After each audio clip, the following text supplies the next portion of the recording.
One Tiny Lie. Written by Jennifer Youngblood. Narrated by Majel Connery. Copyright 2020 by Jennifer Youngblood. All rights reserved. No part of this book may be reproduced in any form or by any electronic or mechanical means, including information storage and retrieval systems, without written permission from the author, except for the use of brief quotations in a book review. Chapter 1. Pink and orange ribbons threaded their way across the morning sky, washing it in glorious color. Everything was fresh and new, giving Luna the hope that things might turn out okay, despite her deception. Luna reached for her mug and took an appreciative sip of spicy orange herbal tea as she settled back in her seat. Her lightweight jacket was perfect for this time of the morning. Judging from the cool breeze that kissed her cheeks, Luna guessed the current temperature to be in the low 50s. By midday, it would rise to the upper 80s. While the residents of Sonoma considered that to be sweltering, Luna found the arid heat pleasant, as opposed to the suffocating humidity of Alabama in August. Her gaze soaked in the gently sloping hills, graced with neat, tidy rows of grapevines, stretching as far as the eye could see. She was too far away to see the clusters of plump red and green grapes that loaded the vines. Harvest time was fast approaching. According to Todd Giles, the founder and owner of the vineyard, the perfect time for picking the grapes would be next Tuesday, starting at 11 p.m. when temperatures were cool. A mist hung over the vineyard, giving the landscape a magical, dewy feel. Even though Luna had only been in Sonoma, California a few short weeks, she was starting to think of this place as home. It was crazy how much Luna's life had changed since her vivacious, resplendent, identical twin sister waltzed into her life. Luna had been waiting tables at the Muscadine Cafe in Nashville, Tennessee, writing songs with the slim hope that they might get published one day. Then, out of the blue, she received a private message on Facebook from a woman claiming to be her birth mother. Having lost her adopted mother when she was 16, Luna was hungry for a familial connection. Her birth mother set up a time for them to meet at a diner in Atlanta, Georgia. When Luna saw Norma Phillips, a heavy blanket of disappointment fell over her, dashing any hope of a fond reunion. Luna was instantly repelled by the emaciated woman with her hollow, vacant eyes and splotchy, loose skin. With that aversion came pity for the woman's state, along with a fair amount of anger at having been given up for adoption. Luna had been sitting at a booth across from Norma, trying to figure out what to say to the woman who'd given her life, when Ava sauntered in like a fresh breeze. She, like Luna, had come to the diner at Norma's request, expecting to meet her birth mother, never dreaming that she had an identical twin sister. Ava slid into the booth beside Luna, and the two of them listened as Norma shared her story. She'd gone to Nashville in the hope of making it as a singer, but had gotten addicted to drugs and alcohol. Norma's life was the sad, regretful tale of an addict who'd been in and out of rehab numerous times. She explained that she was dying of lung cancer and wanted to make peace with her daughters. As Norma unfolded her story, a heavy gloom descended over Luna. It was bad enough for her to be floundering in her life, but then to realize how tainted and damaged her origin of existence was, well, it was a bit too much to take. Norma had been with so many men that she had no idea who the twins' father was. Luna was surprised when Ava reached over and caught her hand, giving it a reassuring squeeze. The two of them shared a brief look, and Ava smiled in genuine understanding. In that moment, Luna realized that while her birth mother was nothing like she'd hoped, all was not lost. She had a sister. Not just a sister, but an identical twin. It was uncanny to look into Ava's face and see the mirror image of herself. Norma quietly passed away a week later. Ava was distraught over the death, saying that she wished they'd had more time to get to know her. Luna, however, felt a strange sense of relief that she could finally put the past behind her and move on. Even though Luna's adopted mother had experienced many emotional ups and downs, Luna loved her with all her heart and missed her terribly. She'd never felt the need to have another mother, that is, until her adopted mother died. Luna had felt the void then, but it was soon replaced with her grandma Peach, a crusty, efficient woman who had no trouble taking life by the horns. From the very start, Luna had been intrigued with Ava's description of her glamorous life on a vineyard with adopted parents who doted on her. Ava was polished, glamorous, vivacious, feisty. In a nutshell, everything that Luna wished she could be. Luna voiced her envy of Ava's life with a wistful, "I'd trade places with you in a heartbeat." Ava got a certain look in her eyes, and then a large smile spread over her lips. "Let's switch places." Luna had balked at the idea, mostly because she didn't feel like she could ever fill Ava's shoes. However, the more Ava talked, the more Luna warmed to the idea. After all, what girl didn't want to live in an actual vineyard with a house grand enough to be a palace? Now, here she was, several weeks later, pretending to be Ava Giles. There had been a few tense situations where Luna feared the curtain would be pulled back, exposing her as a fraud. However, all in all, she'd done a decent job of being Ava. "Hey, you," a cultured voice said. "I thought I might find you out here." Luna turned as Beverly Giles, Ava's adopted mom, padded up to the table in her slippers and robe. She pulled out a chair and sat down beside Luna. There were faint sleep lines across her cheek, and her red hair was mussed. Without makeup, she looked younger than her 64 years.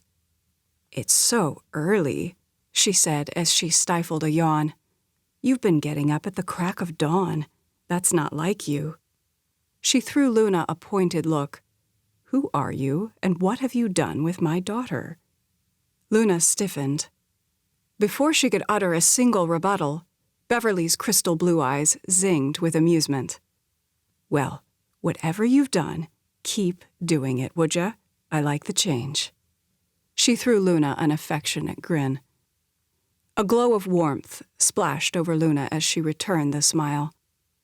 "Thanks," she murmured, lifting her cup to her lips and taking another sip of the warm liquid. It was nice to be appreciated. Luna and Beverly had been getting along fabulously. That had not been the case with Ava and Beverly. "Where's Dad?" Luna asked. It had been hard at first to get used to calling Beverly and Todd Giles Mom and Dad. Now it was second nature. Luna was growing so fond of the couple that she was starting to think of them as her own parents. Luna had called them Mom and Dad when video chatting with Ava recently. She could tell that Ava was taken aback by that. Was it so wrong to want a real family? Especially one so endearing? "He's sleeping in a bit. I figure he needs his rest, especially with the harvest coming up." She glanced behind her. "Have you seen Rosalyn this morning?" "No." Rosalyn was the housekeeper of the palatial home and Beverly's go-to for everything. While Beverly wouldn't admit it, Rosalyn was more than just a housekeeper and cook. She was one of Beverly's dearest friends, much truer of a friend than those stuffy women Beverly hung out with at the country club. The corners of Beverly's lips drooped. "That's too bad. I'd like a cup of coffee, some toast, and a poached egg." "We can go to the kitchen and I can make you something," Luna offered. Beverly's eyes rounded in surprise as she touched Luna's arm with a censuring laugh. "Don't be silly, darling," she sang. "I'm sure Rosalyn will be here soon. She's just not used to us getting up this early." She yawned, water springing to her eyes. "I'm surprised you're up so early since your flight got in late. By the way, I forgot to ask you last night. How's your friend doing?" She scrunched her brows. "What was her name?" "Amanda." "Amanda," Beverly repeated. "How is she doing?" "Much better," Luna said casually, feeling guilty for lying to Beverly. She'd gone to Nashville to check on her twin Ava, who'd been shot by a mentally and emotionally unstable backup singer who was terrorizing Cash Romeo's tour. When Luna first got wind of Ava getting shot, she panicked and caught the first plane to Nashville. Luckily, Ava was recovering and would soon be able to go back on tour with country music superstar Cash Romeo. It had been wonderful to see Ava and Cash so much in love. Luna figured it wouldn't be long before the two of them got engaged. Everything had happened so quickly that Luna hadn't told Beverly or Todd that she was going out of town. To cover her tracks, she'd called them both the day after she left, claiming that she was visiting a college friend in Nashville. Luna explained that her friend had been injured while hiking and was in the hospital. It was better to keep the story as close to the truth as possible. Still, Luna felt like a sleaze for lying to Beverly and Todd. Beverly sat up taller in her seat, pulling the tie of her robe tighter around her waist. "Okay, we need to talk about our lunch meeting today." "Lunch?" Luna asked dubiously, her hands cupping the mug. Her brain was still a bit cloudy from the travel. Also, she was trying to make sense of her life, wondering how Hudson Davenport was going to play into her future. "Yep, Juliet's joining us." She gave Luna a meaningful look. Luna's eyes widened. "Oh."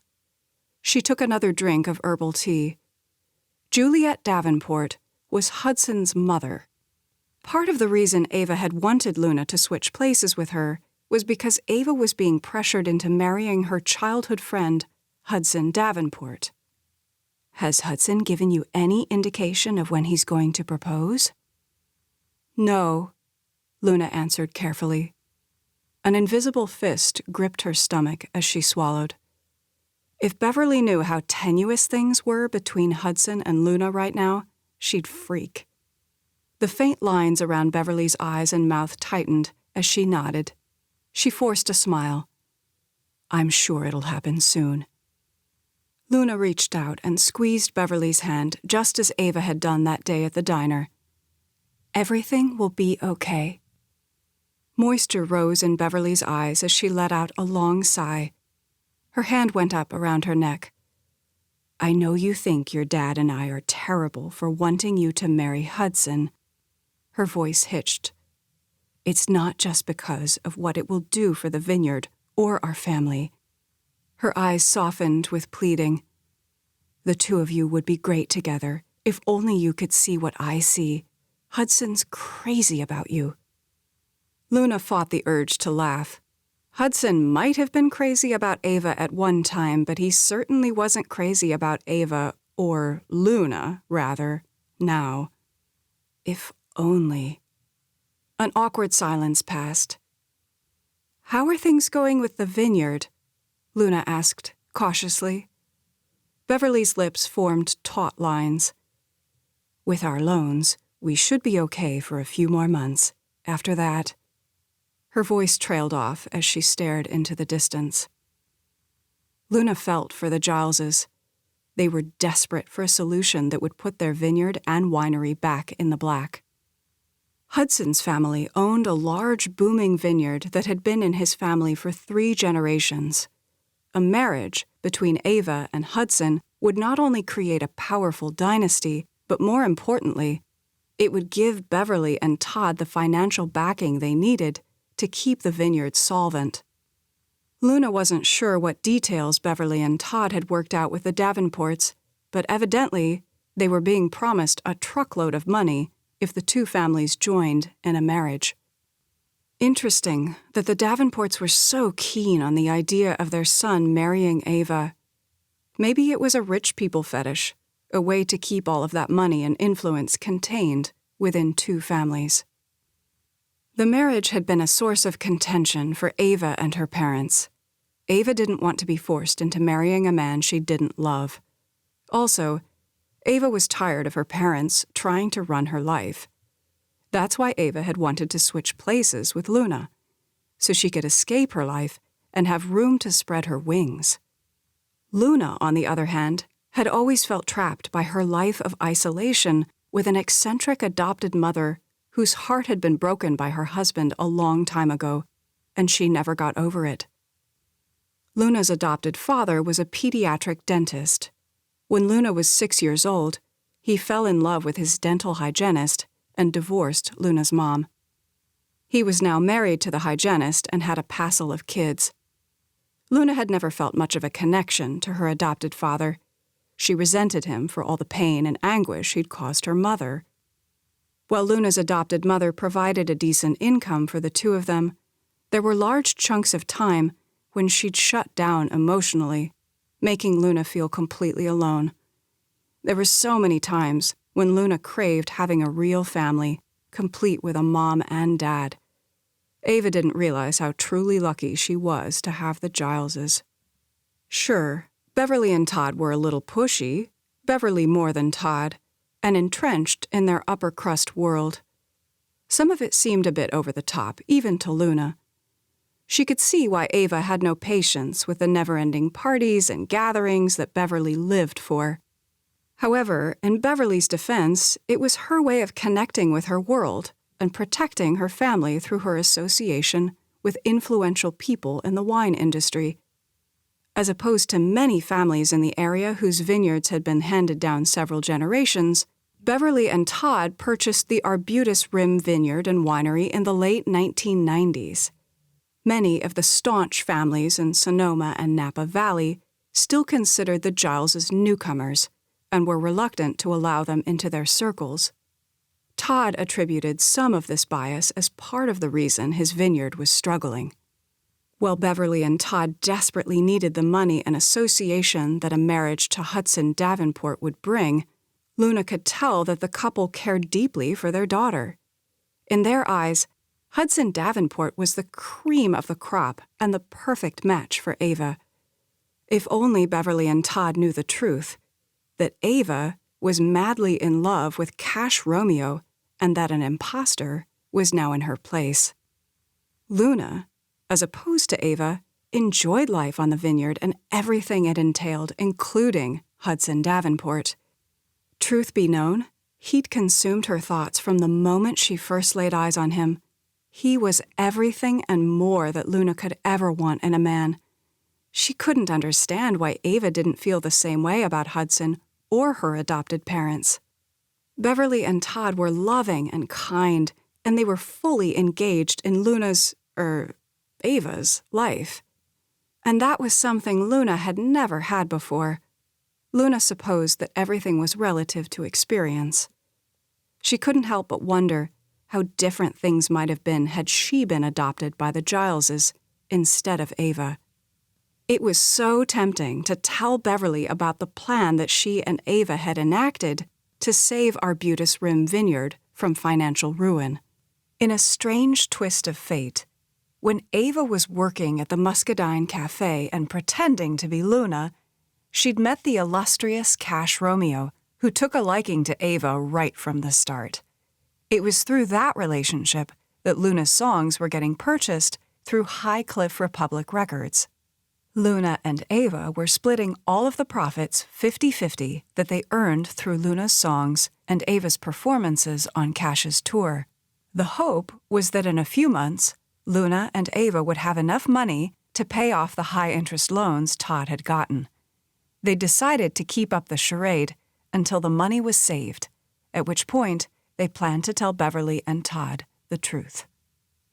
Luna didn't want to think about that. She wanted to continue basking in Beverly and Todd's affection while living in this beautiful place. "I think you should wear your green sundress to lunch," Beverly asserted. "The one with the sunflowers?" "Yep." She pursed her lips together as she critically studied Luna. "And you should wear your hair up with that pearl necklace I got you for your birthday the year before last." Luna chuckled. "That's specific." No wonder Ava felt claustrophobic. Beverly held up a hand. I know you hate it when I tell you what to wear, but today has to be perfect. And with your hair up and pearls, well, you'll just look so sophisticated. She shrugged. Sure, sounds good to me. Beverly rocked back. You mean there's no argument? Nope, Luna said pleasantly, taking another drink of tea. You really have changed, Beverly mused, her eyes simmering with open admiration. Warmth seeped into Luna's cheeks. She probably should have put up more of a fuss, but dressing as Beverly wanted seemed like such a trivial thing. The sunflower dress was exquisite, like all of Ava's designer clothes, and Luna rather liked wearing her hair up. The pearls were a bit stodgy for her taste, but it wasn't a big deal. Beverly's voice was coated with emotion. A few weeks ago, when we had our blow-up about you marrying Hudson and then you disappeared, her voice hitched. I was worried that you might not come back. She bit her lower lip, tears brimming in her eyes. Sympathy welled in Luna's chest. I'm sorry, she uttered automatically, even though Beverly was referring to Ava and events that occurred before she and Luna switched places. No, I'm sorry, Beverly said hoarsely, that you're being put in a position where you have to save the family. Her head swung back and forth. No child should have to bear that responsibility. A single tear rolled down her cheek. Hastily, she swiped it away as a tremulous smile wobbled over her lips. On the upside, you're marrying a wonderful man. He loves you. She paused. And I know you will one day come to love him. Luna's eyes misted. Yes, I believe you're right, she said hoarsely. Beverly blinked, then gurgled out a laugh. I don't know what's happened to you these past few weeks, but it's wonderful. A large smile spread over Luna's lips. Really? Really. She reached for Luna's hand, her eyes taking on a new luster. I feel like I've gotten my daughter back. She took in a breath, as if trying to clear away the emotion. How are the plans coming for Dad's birthday party? I met with the caterer yesterday. Her voice was tempered with a mild reproof. It would have been nice to have you there, but you were out of town. I know. Sorry. Beverly rushed on, talking with her hands. Anyway, we decided on tri-tip beef with roasted potatoes, green beans, Caesar salad, and croissants. Luna wrinkled her nose. I thought Dad wanted barbecue, potato salad, and baked beans. Ugh, that's so tacky. It is Dad's birthday, Luna countered as gently as she could. Beverly's eyebrows slid up. I am not going to serve potato salad and baked beans to our guests, she snipped. Luna laughed. Okay, tri-tip beef it is. What are you doing for the people who don't eat red meat? You mean the people like Juliet Davenport? Beverly chimed. Already thought of that. Herb-crusted chicken. What about dessert? An assortment of cheesecakes. Luna sat back in her seat, stroking her chin. Or, since it's almost fall, you could have caramel apples and a station that makes fresh donuts on the spot. Beverly squealed. Great idea. Your dad will love that. She babbled on about the fresh flowers, the decor, and all the other details.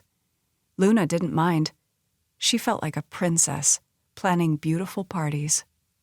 Oh, and I want you to perform. Luna's heart nearly stopped. Huh? Beverly's eyes shimmered with excitement. That will be the crowning event.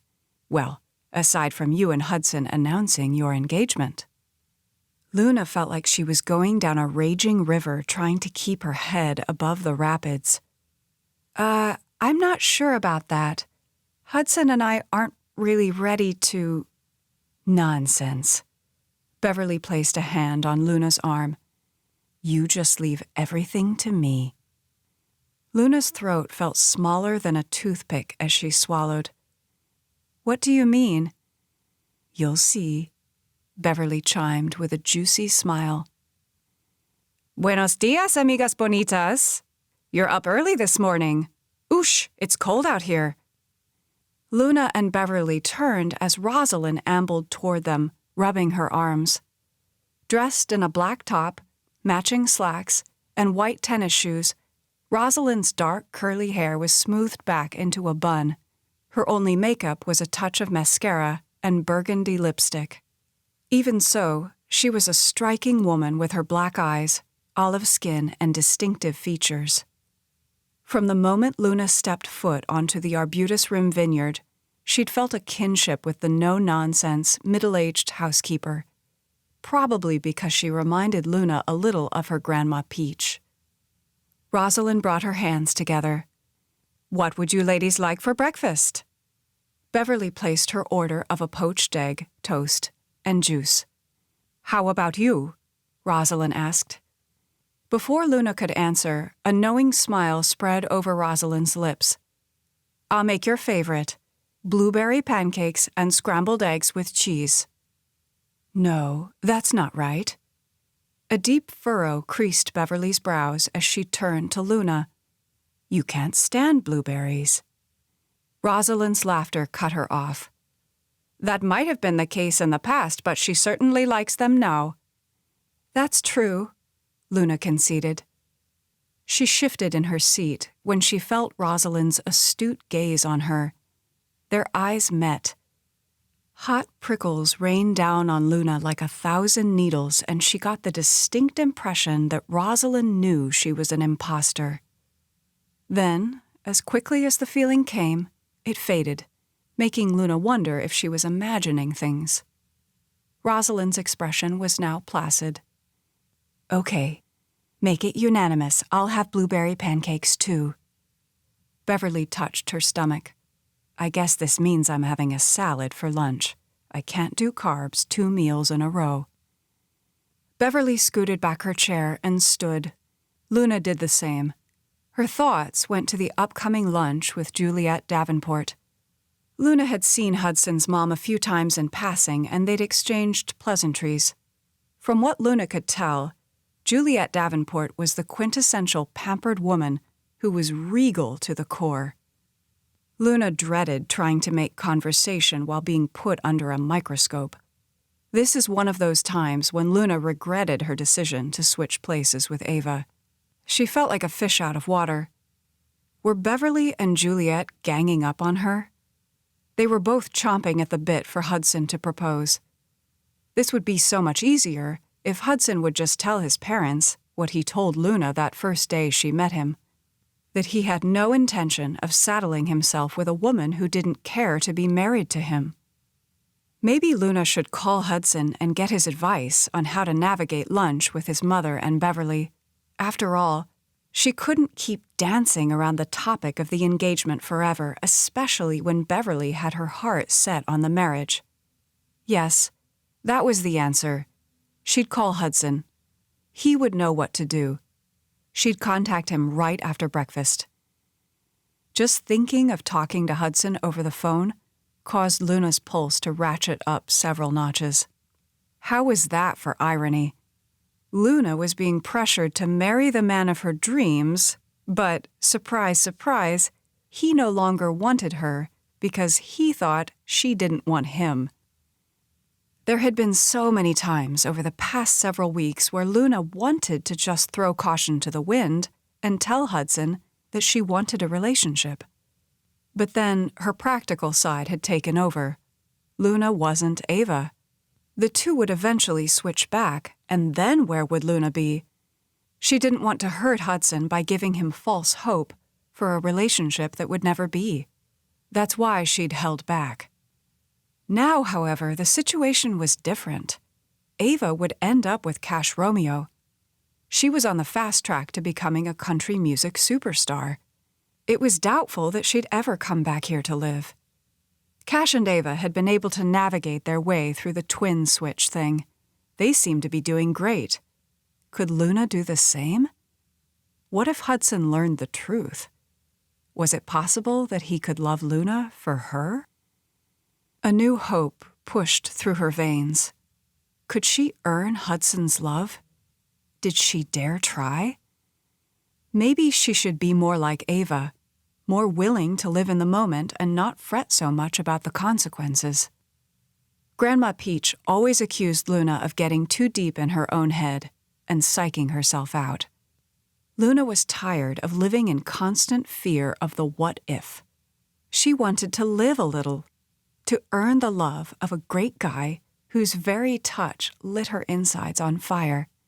She wanted to have Hudson look at her the way Cash had looked at Ava, like she was a rare jewel that he'd scoured the earth to find.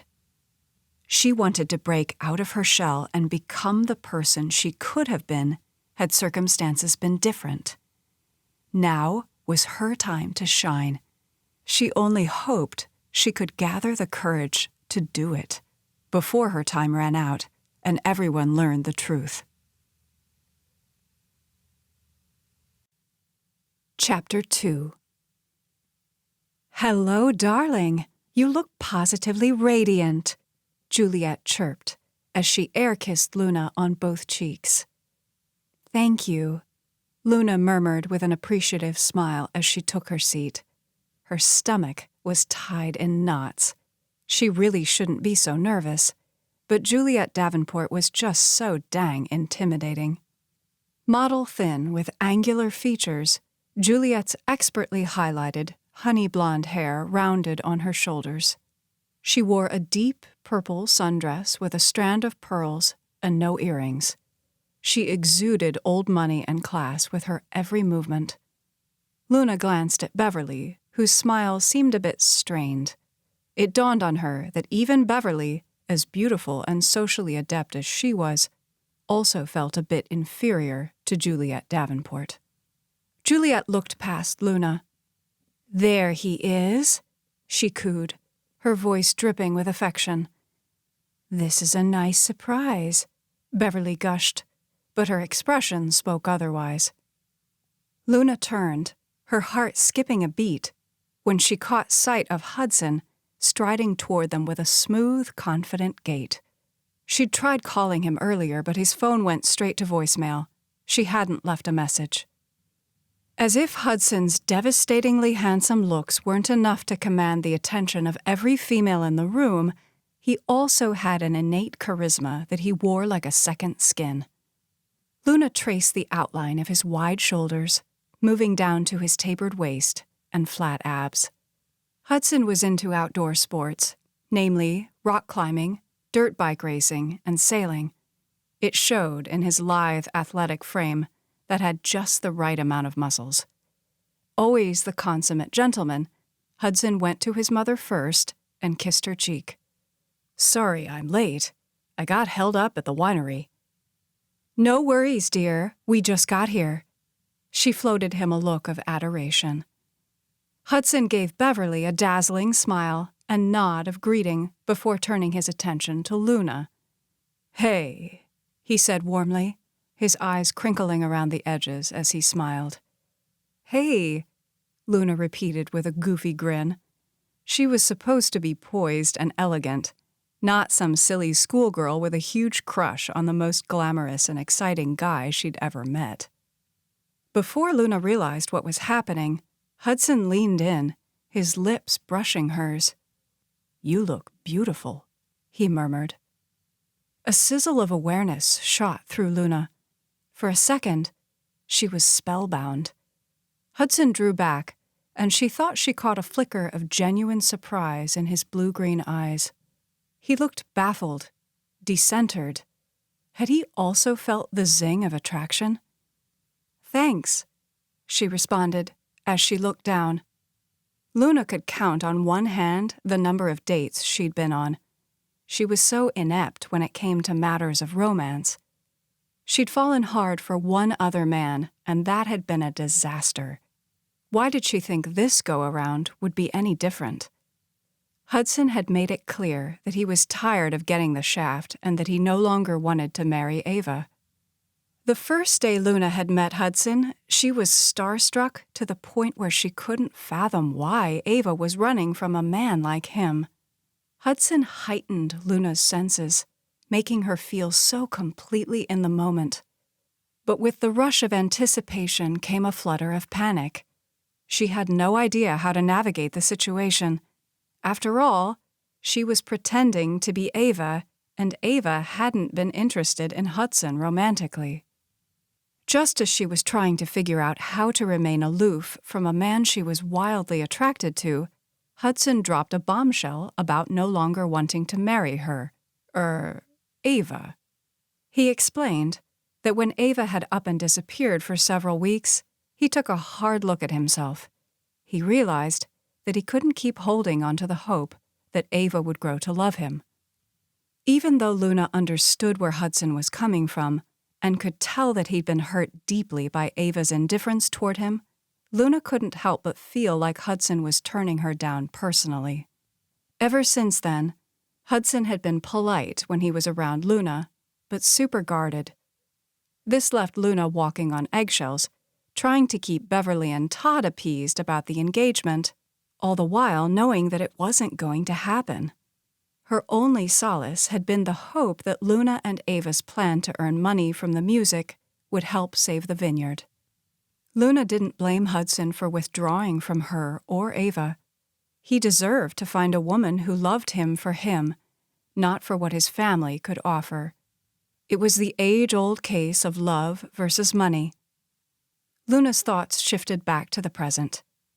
She blinked, realizing that both Beverly and Juliet were watching her with pleased, smug looks.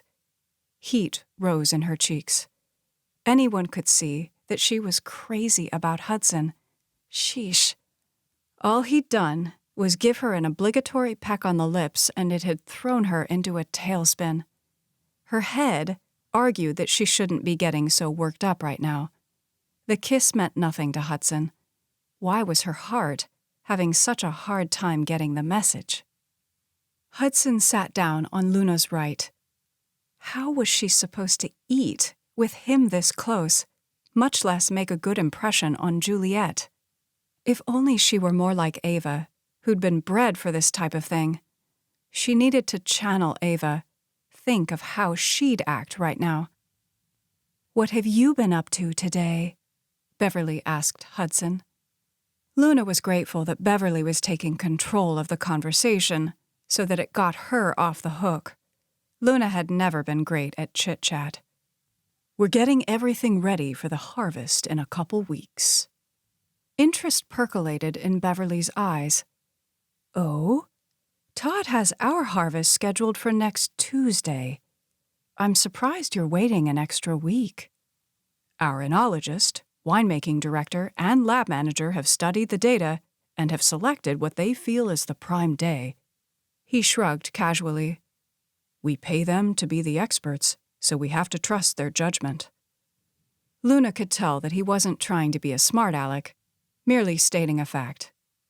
"Of course," Beverly soothed. She laughed lightly. "If I thought Todd would listen, I would have you talk to him. We might be picking too early." Her words were light, but Luna caught the undertone of worry. "I'm sure Todd knows what he's doing," Hudson said. Beverly nodded. "Yes, I'm sure he does." She glanced at Juliet, pasting a bright smile on her face. "What's this I hear about you launching a new label?" Hudson smiled. "It'll go on the market the 1st of next year." "How wonderful," Beverly said, with an entire stadium's worth of enthusiasm. She looked at Luna as if to say, "You'll soon be connected to Hudson and all of the genius of his family." Luna was fast learning that anything the Davenports touched turned to gold. Luna bit back a smile. Beverly needed to work on her subtlety. Luna realized that Hudson was watching her and could tell that she was amused. Time seemed to slow as the two shared a look. What was happening here? If she didn't know better, she'd think that Hudson might be changing his stance on the engagement. The spark of hope that surged inside her was so acute that it was concerning. She needed to keep her feelings in check, or else she'd be headed for a huge heartbreak. The server approached the table and took their drink and food orders. Luna was in the mood for a big, juicy cheeseburger and onion rings, but she figured that wouldn't go over too well with Beverly and Juliet, so she ordered a Southwest chicken salad instead. A playful grin tilted a corner of Hudson's lips as he turned to Luna. "What? No onion rings today?" Last week, the two of them had met at a fast casual restaurant, mostly because they were both experiencing pressure from the Gileses and Davenports for them to see one another. Luna mentioned that she was a sucker for onion rings and vanilla milkshakes, the best comfort food on the planet as far as she was concerned. "I can add an order of onion rings," the server offered. "That would be great," Hudson said, "but only for me." His eyes danced with mischief as he turned to Luna. "If you're a good little girl, I might be persuaded to share one or two. Maybe." A smile stole over Luna's lips. "That's mighty kind of you." She enjoyed the sparks pinging between them. "Since when do you like onion rings?" Beverly piped in, giving Luna a funny look. Luna's face flamed, making her feel like she was sitting too close to a roaring fire. "Yeah, I like them," she said nonchalantly. Good grief. It seemed that everything Luna liked, Ava had been averse to. Blueberries, onion rings, Hudson. It was astounding how different the two sisters were. Hudson chuckled. "Oh, she likes them. I can guarantee you that." There was something intimate in his expression as he caught her eyes, warming her blood several degrees. "Well, I guess Hudson knows you better than I do," Beverly said, sounding a smidgen jealous. As odd as it was, moments like this really endeared Luna to Beverly. Beverly truly wanted to have a good relationship with her daughter. Coming from a place where Luna had largely been on her own, that was very comforting. The group chit-chatted until the server returned with their drinks and a basket of steaming hot bread with olive oil and herb dipping sauce. As Luna went to unroll her silverware from her napkin, her arm grazed Hudson's, sending tingles through her. She caught the blip of amusement in his eyes, as if he knew how much he was affecting her. She was so hyper-aware of Hudson that he might have been the only other person in the room. Their eyes met for a brief second. Luna couldn't be sure, but thought she detected a question in his expression. Something was definitely different between them, and now Luna was ready to act on her feelings. Ava had gone on to find her life. Luna needed to find hers. She'd have to figure out how to manage the deception of her not actually being Ava, a hurdle that seemed insurmountable now, but Luna would have to just take things one step at a time. A silent exchange passed between Beverly and Juliet. Hudson sat back in his seat, a lopsided grin pulling at his lips, making him look boyishly adorable. "Oh no," he teased, his index finger encapsulating them both as he pointed from one to the other. "What are they plotting now?" "It must be something big," Luna said, getting in on the fun. Beverly and Todd Giles, Hudson, this place, they were becoming Luna's world. She wanted to stay here. She wanted to belong here, but not as Ava. She wanted them to eventually come to know her as herself. That's why Luna was willing to give up her share of the music earnings. More than amassing wealth for herself, Luna wanted to help the Gileses. She wanted to earn their love and trust. Not just theirs, but Hudson's as well. Juliet swatted Hudson's arm as she made a psh sound with her lips. "You're so funny," She laughed. Hudson lifted an eyebrow. Funny, but right on the money. He let out a heavy sigh as he fingered his napkin. Okay, let's hear it. Juliet glanced nervously at Beverly before looking back at Hudson and Luna. Watching Beverly's demeanor made Luna's nerves jump a little. Well, Juliet began, her face radiating a hopeful enthusiasm, Beverly and I thought it would be nice if you and Ava would announce your engagement at Todd's birthday party. Beverly jumped in. Ava's going to perform. The two of you could make the announcement right after. A soft gasp rose in Luna's throat. The birthday party was less than 2 weeks away. She felt spikes of terror raining down over her. Terror over performing and apprehension about the engagement. Luna had a decent singing voice, but nothing like Ava's. Furthermore, the mere thought of getting up in front of people to sing or speak made her sick at her stomach. She looked at Hudson to get his reaction about the engagement, but his expression was unreadable. Before long, the two of them would have to gently explain to the Gileses and Davenports that there would be no engagement. The best that Luna could hope for was that Hudson would give her a chance to build a relationship with him. Maybe in time, Luna could repair the damage that Ava had done when she went to Atlanta to meet with their birth mother, leaving Hudson in a lurch. "What do you think?" Juliet prompted, a heightened cheerfulness in her voice. Hudson looked at Luna. She would have given anything to be able to read his mind right now. Silently, she tried to convey to him that it was okay if he didn't want to go through with the engagement. Luna could appreciate that he'd been hurt by Ava's lack of affection towards him.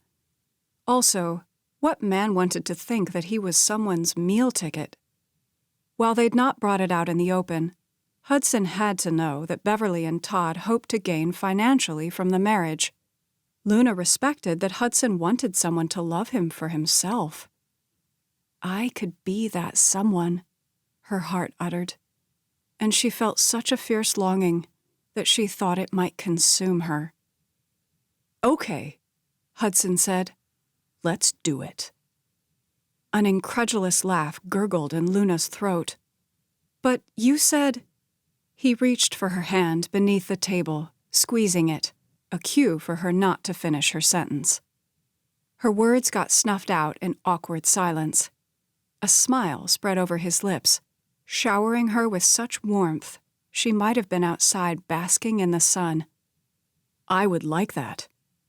Moisture rose in Luna's eyes. "You would?" she squeaked. "Yes," he said softly. Everything but Hudson faded into the background as she searched his handsome face. "Are you sure? Was this real? Did she dare hope that something good could happen to her?" A warm, open smile overtook his features. "Absolutely." Luna's heart felt light enough to fly. "Okay," she beamed. Beverly and Juliet squealed like little girls and began jabbering a mile a minute about wedding plans. Luna hardly heard a word. All she could think about was that Hudson wanted the engagement. 1,000 questions ricocheted through her head, the first being, what had changed his mind? But that conversation would have to wait until they were alone. The server returned with the onion rings. Luna gingerly took one from the plate Hudson held out to her, but then he raked another one onto her plate. "You know you want it," he said, with a teasing grin. "You talked me into it," she laughed. She took an appreciative bite. The onion ring was delectable, tender on the inside with a crisp coating. "We have another surprise for you both," Juliet announced. Hudson's eyes widened, a lopsided grin tugging at his lips as he looked at Luna. "This just keeps getting better and better." "I guess so." Luna couldn't imagine what else Juliet had up her sleeve. As long as it didn't involve singing in public, Luna was okay. Juliet's eyes danced with anticipation as she homed in on Hudson. What's the one thing you absolutely love? Ava? Hudson flashed Luna a disarming smile.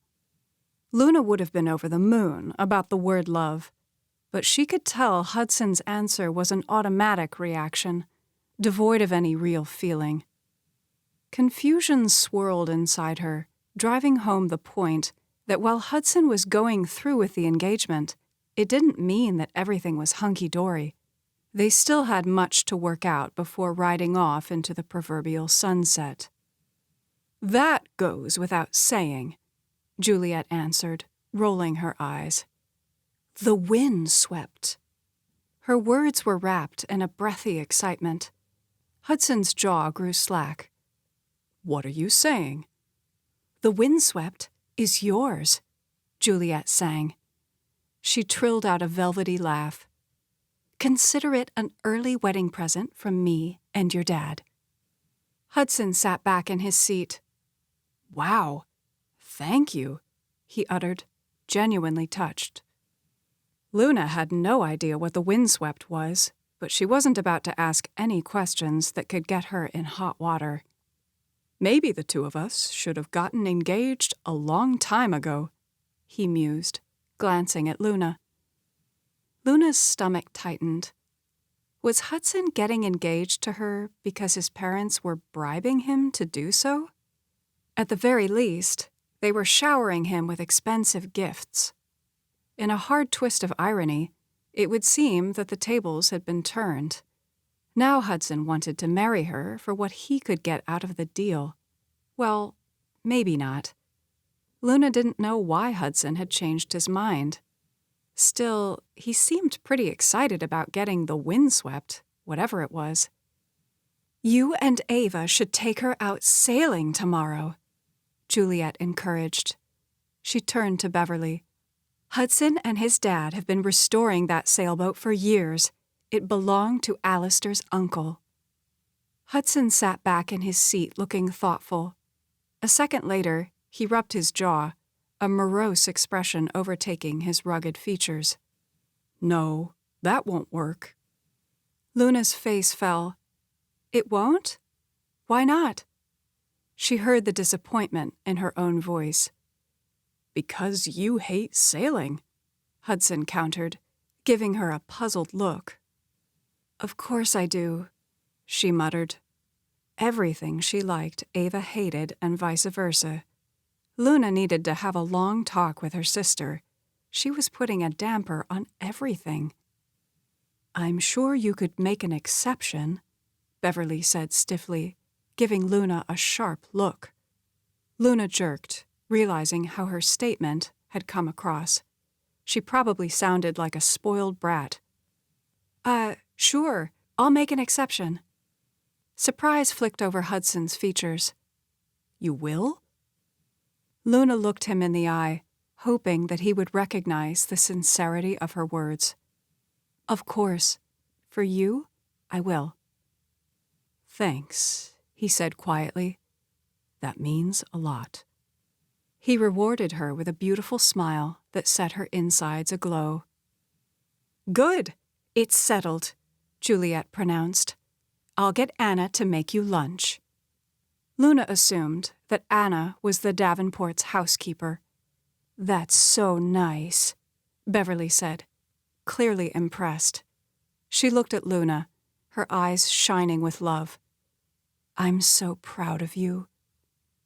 An unexpected rush of emotion rose in Luna's throat. Thank you. She looked at Hudson, who was studying her. What? She whispered. He gave his head an imperceptible shake. Later, he seemed to be saying. Their food arrived a second later. Luna did her best to eat in a regal, proper manner that would make Beverly proud. Several times, she felt Hudson studying her. Her eyes asked why, but there was no answer in his expression, only an enigmatic smile. All the while, the knowledge that the engagement was moving forward kept circling her brain. And she was going sailing with Hudson tomorrow. Wowza, what a day this was turning out to be. Chapter 3. Guess what? What? Luna asked, dutifully. One of the hardest aspects about pretending to be Ava was feigning a friendship with someone that she had absolutely nothing in common with. Margot Chase was Ava's best friend and had been relentless in calling Luna to schedule a time for them to get together. Luna got the feeling that Margot's keen interest in Ava had more to do with Hudson than her desire to foster a friendship. If the truth be told, the primary reason that Luna wasn't crazy about Margot was because she could tell that the sophisticated, beautiful socialite had her cap set for Hudson. "I'm off tomorrow," Margot chimed. "Oh, that's good," Luna said mechanically. Like Hudson and Ava, Margot had grown up in Sonoma. Her family's vineyard was destroyed the year before in wildfires that ravaged several sections of Sonoma and the surrounding countryside. Thankfully, Margot's home was saved. She claimed she got a job as a tasting room manager at one of the vineyards because she was bored and needed more to do, but Luna suspected that Margot's family had been struggling financially for quite some time and that Margot needed the money. The Chases hadn't rebuilt their vineyard, and it was doubtful that they would. Well, all of this was according to Rosalyn. She'd been the one to tell Luna about Margot's history. Luna had found that if she wanted to get information on people, Rosalyn was a great source. Luna had casually mentioned Margot's job to Rosalyn over breakfast one morning, and the housekeeper had talked a mile a minute, giving Luna a treasure trove of useful information. "I have a fabulous idea for tomorrow," Margot continued.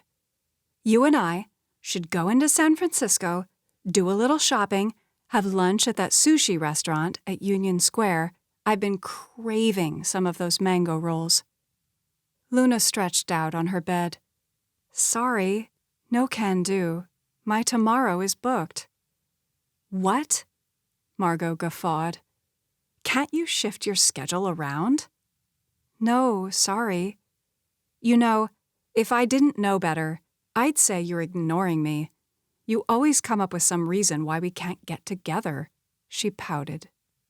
Guilt pricked at Luna.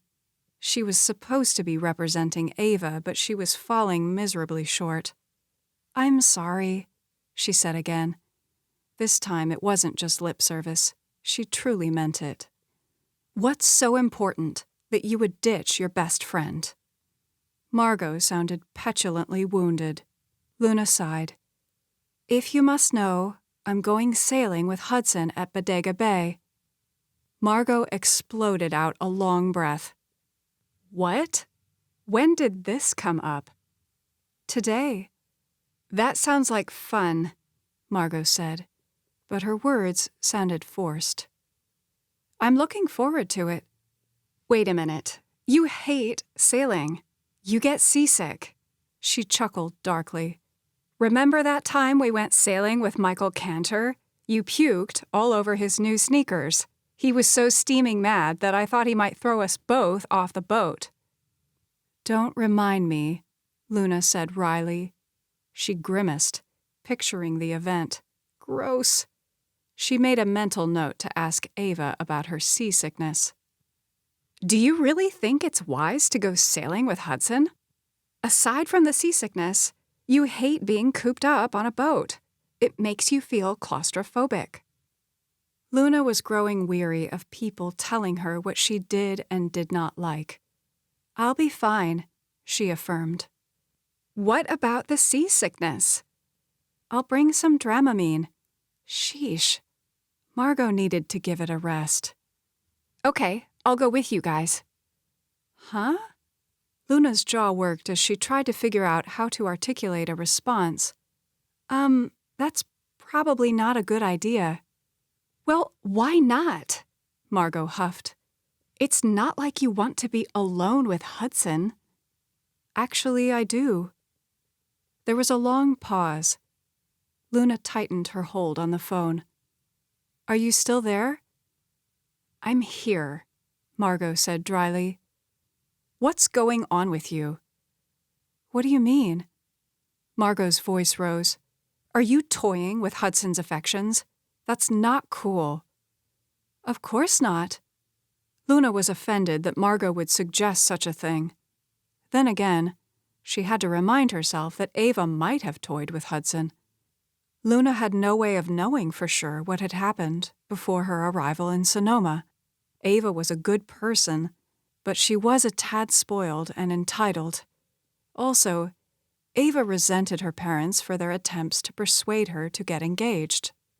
So it was possible that Ava might have taken out her frustration on Hudson. "Look, I know your parents have this grand plan all worked out in their meddling heads about how a marriage to Hudson will set them up for life. But you need to be upfront with Hudson. Tell him that there's no hope for the two of you. That's the only way he'll be able to move on." Luna bristled. She wondered how much Margot knew about Beverly and Todd's vineyard.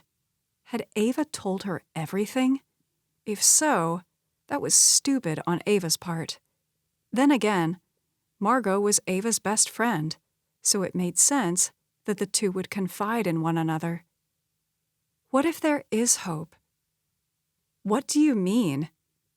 Did she dare voice the words out loud?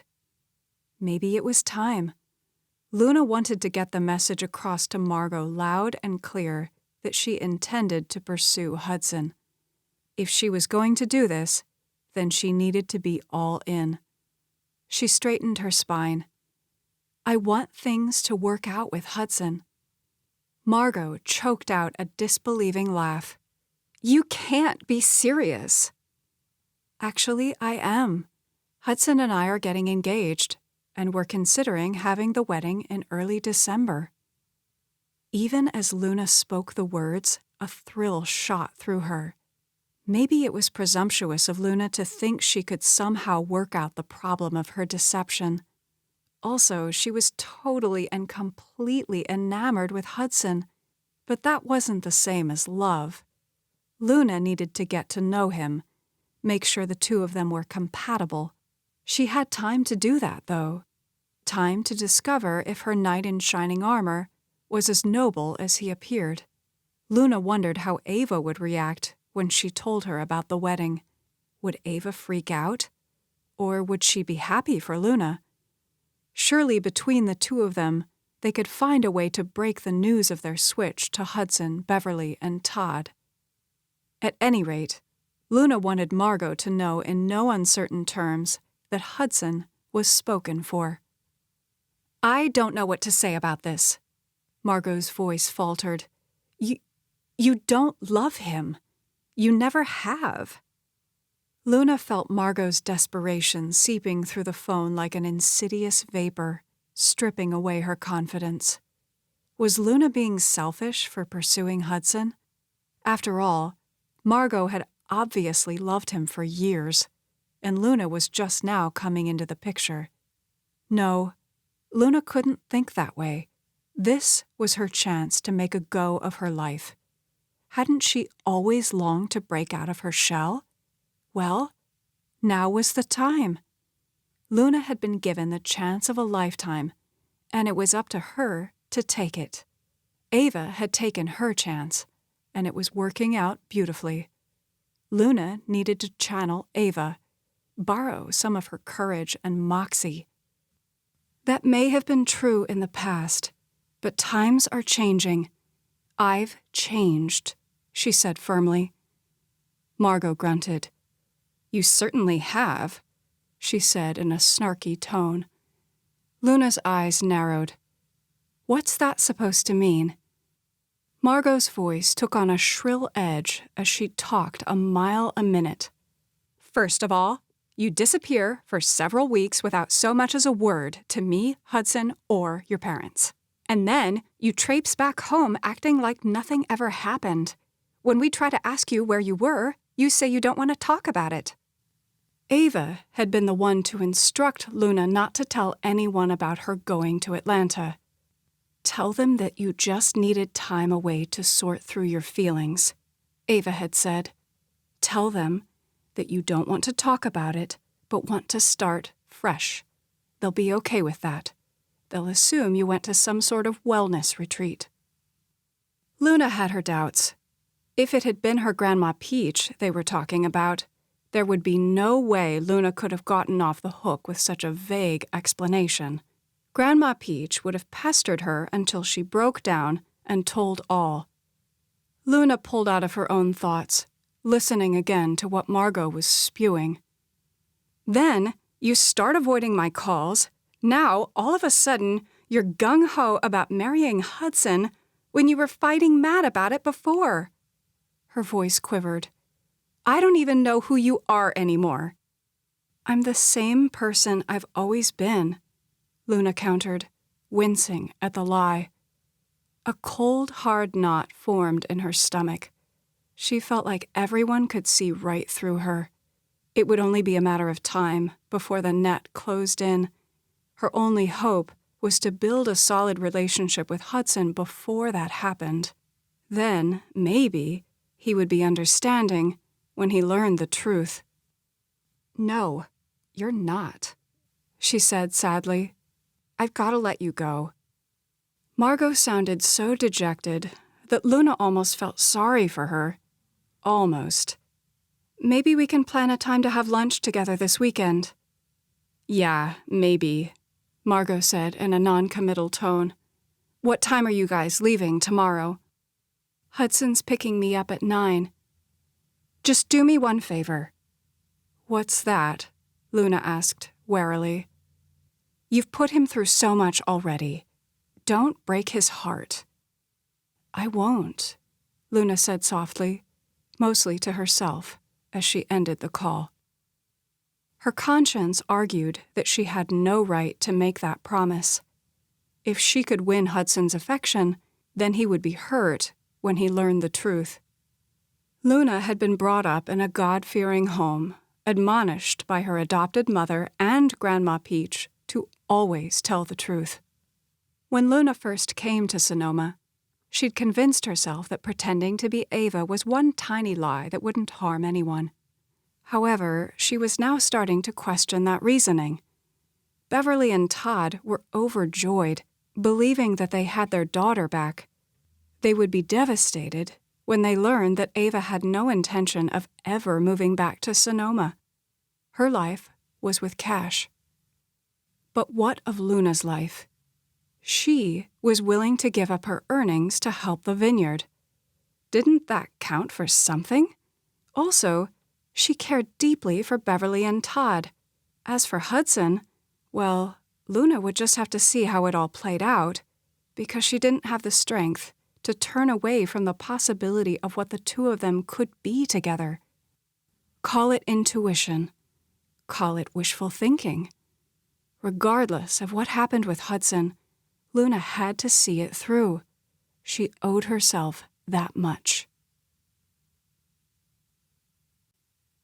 Chapter 4. As Hudson turned onto the circular drive in front of Ava's home, he tried to prep himself for how he would answer her questions about why he'd changed his mind about the engagement. Yesterday, after lunch at the country club, Ava had pulled him aside, asking him to give her an explanation. He'd stalled, assuring her that he would tell her everything when they went sailing. The short answer was that Ava had changed. She was still as beautiful as ever, the most captivating woman he'd ever been around. But there was a depth to Ava now that hadn't been there before. She seemed more real, more down to earth. Also, she looked at him differently now. Yesterday, when he'd given her the peck on the lips, he felt something. Then, he saw the look in her eyes and knew that she'd felt it too. It was at that moment that something had shifted inside Hudson. That's why he decided to go along with the engagement. Today, however, he was having second thoughts. Ava had always been so against marrying him, asserting that while she cared about him, she could never love him the way he deserved to be loved. The only reason Ava had entertained the idea of marrying Hudson was because her parents were so desperate to have financial help for their vineyard. In the past, Ava had been very open about this point, expressing resentment that her parents were looking to her to solve their problems. "You don't want to be married to someone who married you for the money," she told Hudson. Her words had stung, but Hudson was so in love with Ava that he'd convinced himself that he could eventually make her fall in love with him. Then, Ava had the big blow-up with her mother about the engagement and disappeared for several weeks. It was during this time that Hudson took a good look at himself. He was disgusted that he'd let things get this far. He couldn't keep holding onto the hope that Ava would one day love him. He had to lock his heart and move on. He couldn't base his life on someone who couldn't or wouldn't reciprocate his feelings. As hard as it was for Hudson to reach that conclusion, he'd regained his self-respect. When Ava returned, he told her that the engagement was off. That's when things started to get weird. While Ava told him she understood where he was coming from, the disappointment in her violet eyes had rattled him. Then, during the times when they'd gotten together for casual lunches, Hudson could tell that Ava was genuinely interested in spending time with him. She actually listened to the things he said, wanting to know more about his work at the winery. While it was heaven to have Ava look at him with adoring eyes, his worry was that she might suddenly switch back to her old ways. Maybe it was foolish to go down this path with Ava. At the very least, Hudson would need to take measures to protect himself. To that end, he'd come up with a reason for going through with the engagement, something that Ava would understand. He would tell her that his dad agreed to promote him to vice president of the vineyard and winery if he agreed to marry Ava. His dad was planning on promoting him to this position anyway, but that was beside the point. Taking this stance would allow Hudson to explore a relationship with Ava while holding his cards close to the vest. The greatest test to see if Ava had really changed was to simply spend time with her. Then Hudson would know the truth. After parking his Mercedes along the driveway, he got out, placing his sunglasses on his head. He still couldn't believe that Ava was going sailing with him.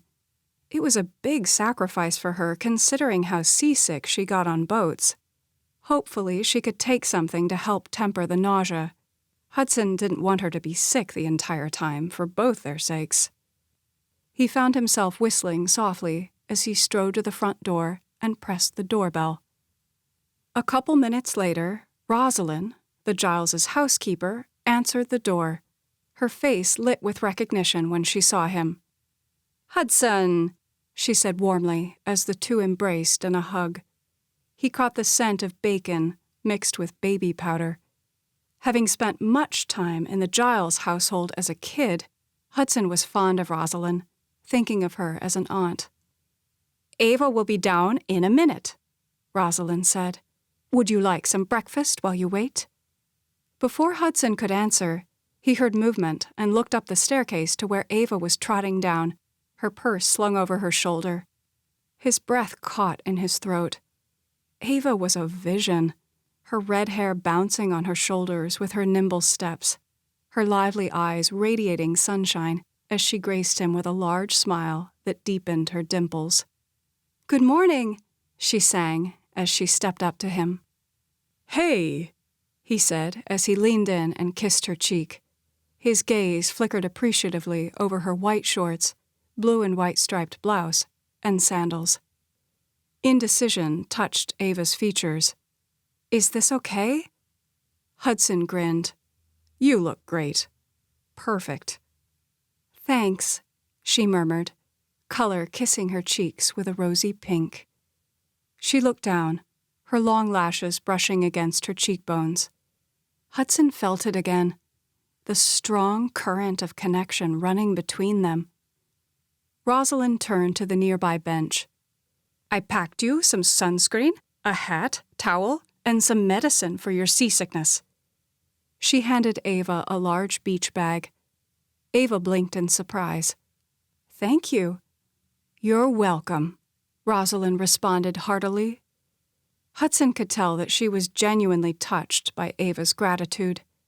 He wondered if Rosalyn had also noticed the stark change in Ava. "You kids have fun," Rosalyn said as she waved at them from the door. Hudson jogged around and opened Ava's door for her. "Thank you," she said. Again, her response was so appreciative, so genuine. "You bet," he teased. "Just don't tell anyone. Otherwise, I might have to keep up the charade of being a gentleman all the time." She laughed in surprise. "That would be tragic." When he got into the car, she pointed to the ceiling. "You should put the top down." "It'll beat your hair to death when we're on the highway." She lifted an eyebrow. "So?" "That drives you crazy." She shrugged. "I figured, we're going sailing. My hair will get beat to heck anyway. What does it matter if it happens now or later?" "Good point." He pressed the button to let down the top. A sense of adventure overtook him as he pulled out of the driveway. "Bodega Bay, here we come," he said exuberantly. When they got out onto the open road, Hudson rolled up the windows so that it wouldn't be so loud. He glanced at Ava, whose hair was flapping wildly, but she didn't seem to mind. "Thanks for going sailing with me." She angled to face him. "I'm looking forward to it." "You are?" "Yep." She threw him a large smile. He frowned. "What about your seasickness?" "I'll just be sure and take the medicine that Rosalyn put in the bag. I'll be fine." "Okay." Ava was like a completely different person. He wasn't sure how to reconcile the new her with the old her. "That was an incredible gift that your parents gave you, the sailboat." "Yes, it was." He grinned. "You know how much my dad loves that boat. That shows you how ecstatic they are about our engagement." He thought he'd throw that out there in a casual way to open up a conversation about it. "My parents, too. Dad was practically bouncing off the walls last night when he heard the news. It'll be nice to announce it at his birthday party." "Right after you sing?" "Yes," she said. Something in the tone of her voice caught his attention. He pulled his eyes off the road long enough to glance at her. He was taken off guard by her tight expression. "You don't want to sing?" Ava loved performing. It was the highlight of her existence. "Not really." Hudson was shocked. "Why not?" She fidgeted with her hands. "I don't know. I guess I just want the attention to be on Dad and our engagement, not on my performance." He chuckled. "Who are you, and what have you done with the real Ava? It's like Martians have replaced your brain." "That's not true," she countered with a shaky laugh. "It is." He tightened his hold on the steering wheel, trying to wrap his mind around the change in her.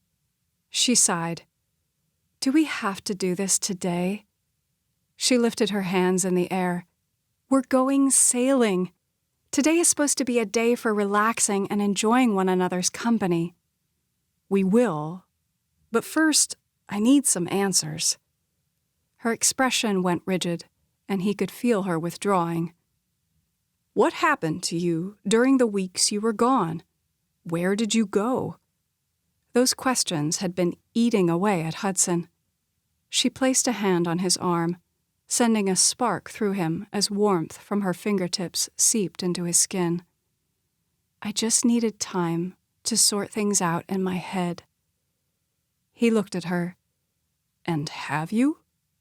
Her eyes widened. "Have I what?" "Sorted things out." "I'm working on it." She removed her hand from his arm and folded her arms tightly over her chest. "Ava, before you disappeared, you were vehemently against marrying me. Now you're in favor of it. I need to understand why you changed your mind. She grunted. That's my question to you. When I got back from Nashville, my trip, she corrected, you made it clear that you had no intention of going through with the marriage. And then yesterday, you were all for it. Why did you change your mind? He barely heard the question.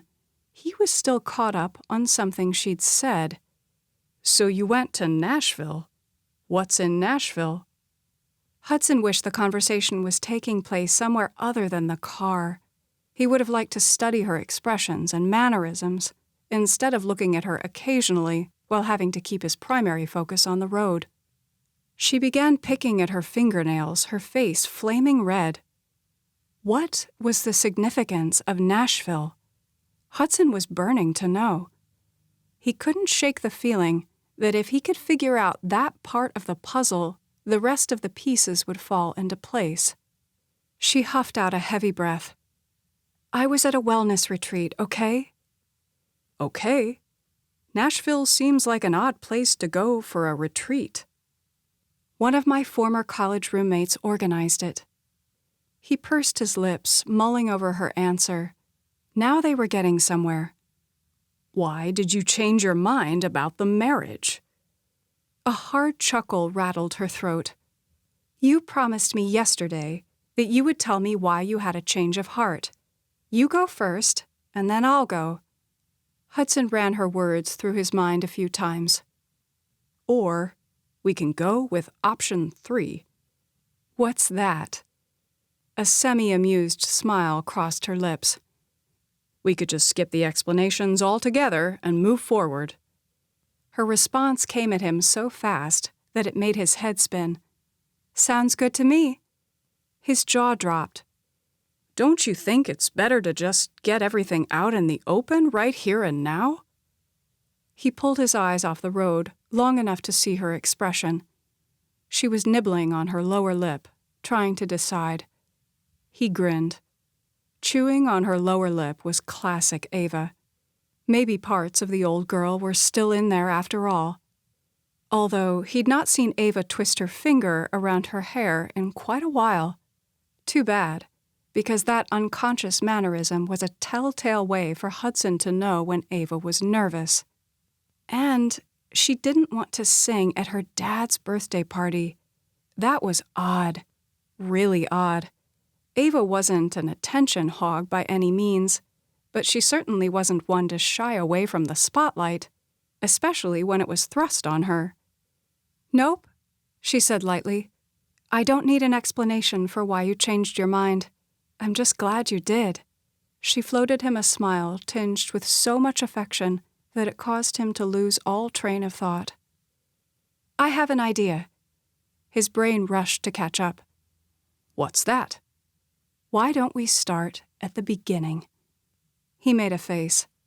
The beginning? What's that supposed to mean? We could pretend that we're meeting now, just getting to know each other. Ava, I've known you since birth, he said dryly, getting a little put out by whatever game she was playing. I know that, she snipped, but there are still things you don't know about me. She gave him a steely look that dared him to disagree. Okay, he conceded. That's probably true. Especially now, when she was acting so strange. How is this supposed to work? She pursed her lips together. Well, we start by living in the moment. She reached over and turned on the radio. We're going sailing, she said gloriously. She pointed to the sky. It's a beautiful day. She frowned. Well, it was earlier. Those are some dark clouds. Apprehension wrapped her voice. Do you think we'll be okay out on the water? A smile pulled at his lips. Not trying to weasel out of going out on the boat, are you? He wouldn't put it past Ava to use the weather as an excuse. Nope, not at all, she said lightly. A little rain never hurt anybody. He rolled his eyes. Just remember that if it does start to rain. She laughed and began singing along softly to the song playing on the radio. "See, you sound great. You really should consider performing at your dad's party." The deep blush that crept over her cheeks made her look even more beautiful. She laughed. "Nah, I think I'll just relegate my singing to the car and the shower." It was so interesting and refreshing to see this side of Ava. "Well, in that case, at least sing something decent." She giggled. "Oh, really?" He switched the channel. "Ah, this one's great." He began singing the chorus. "Lonely moon, forever in my room, always there, always plays fair. My lonely moon, I won't leave you so soon." Ava joined in, the two harmonizing remarkably well, considering that Hudson had a mediocre singing voice. "That was awesome," Ava said when the song was over. "So, are you a Cash Romeo fan?" "Of course. Who isn't?" "That's a pretty good song, huh?" "I think it's one of his best." "Thank you," she chimed with a burst of what he could only surmise as pride. He frowned. "Huh?" He cast her a look, noticed that her cheeks were pink. "Thanks for what?" "For today." "You bet. I'm excited to take the windswept out." He grinned. "Remember that time when my dad made me spend an entire week sanding the deck of the boat? I thought he was the meanest man on the planet for making me work like that." "A little work never hurt anybody." He chuckled. "You certainly didn't feel that way when your dad made us spend the entire night picking grapes with the harvest crews. He felt like you were getting spoiled, taking things for granted. You were so hot around the collar I thought you would combust. You tried to get me to sneak back to the house, remember?" She laughed. "I did?" "Come on, you know you remember. We were halfway to the house when your dad caught up with us and made us go back." "I was a bit of a rebel, wasn't I?" "Yes, you were." "Well, you'll be happy to know that I'm reformed now." "I hope not too reformed," he uttered, giving her a meaningful look. Her eyes widened as she caught his intent. She smiled demurely, her hand going up around her neck. The air felt electric. She angled toward him. "Okay, I want to hear all about this new wine label y'all are working on." His brows tugged together. "Really?" "Really." "But you hate it when I talk about work." She held up a finger. "What?"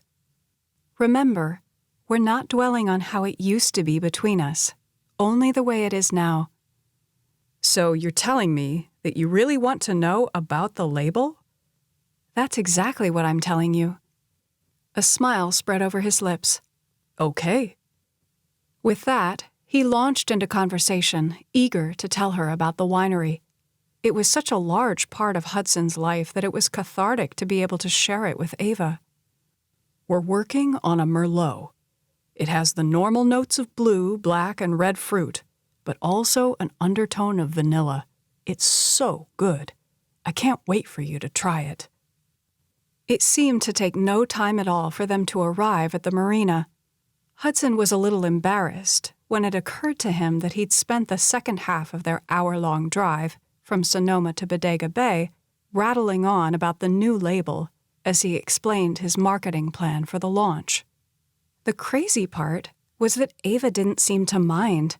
In fact, she had some great feedback on the subject.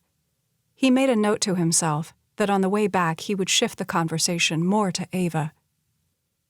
When he caught the first sight of the windswept, a feeling of awe trickled over him. He still couldn't believe his parents had given him the sailboat. Hudson and his dad had been restoring it for years. Now it was in pristine condition, shining like a new penny. Had Hudson desired, he could have purchased his own sailboat 10 times over. But this one meant so much more, because he and his dad had worked on it together. Hudson's dad was the no-nonsense, practical sort who believed that he needed to instill in his only son the value of hard work. Alistair taught Hudson to labor in the vineyard, often alongside the other workers. In fact, he didn't want to bring this up to Ava, but it had been Hudson's dad who gave Todd Giles the idea to have Ava work all night long beside the harvesters. Hudson had wanted to be with Ava, so he agreed to pick with her. Of course, Ava thought that she and Hudson were both being punished. Hudson's grandfather had passed down the legacy of work to Alistair, who passed it down to Hudson. He intended to carry on the legacy to his own children. Too bad the family work ethic hadn't carried over to Hudson's 17-year-old sister. Samantha was the typical spoiled and pampered daughter of a wealthy family. Hudson hoped that Samantha would mature in time. He'd never understood why his dad had been so stern with him, and yet so willing to give Samantha all the latitude in the world. It was certainly a double standard. As he and Ava got out of the car, the wind picked up, sending goosebumps over his flesh. "I should have brought a jacket," Ava said, hugging her arms. "I guess if worst comes to worst, I can always wrap myself in the towel Rosalyn packed for me." She laughed. "We usually have some extra jackets on the boat." "Oh, good." He hopped onto the boat and put down the lunch basket loaded with food and his duffel bag of personal items before helping Ava aboard. A zing darted through him when their skin touched. As Ava got in, she lost her footing, falling into him. He caught her around the waist. "Oops, sorry," she offered, with a self-conscious chuckle. The palms of her hands were resting on his chest as she gazed up into his eyes. Ava had no idea what having her this close did to him. She was his kryptonite. No matter how hard he tried, he couldn't seem to get her out of his system. And now, for some wondrous reason he couldn't explain, she seemed to want him. He drank in the delicate lines of her features, appreciating the radiance of her milky complexion and the faint splash of freckles across her nose that gave her a girlish quality. Her high cheekbones were sun-kissed with the perfect amount of color, and her eyes were such a rich, deep purple, so unique. The most fascinating color eyes he'd ever seen. He could lose himself in their depths. He caught the flicker of desire in her eyes, and it kindled the need in him. Heat wafted through Hudson as he pulled her closer. His breath came faster.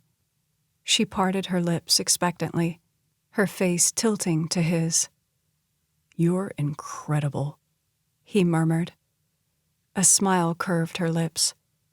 "So are you." She looked at him with such tenderness, as if he were the only guy she could ever adore.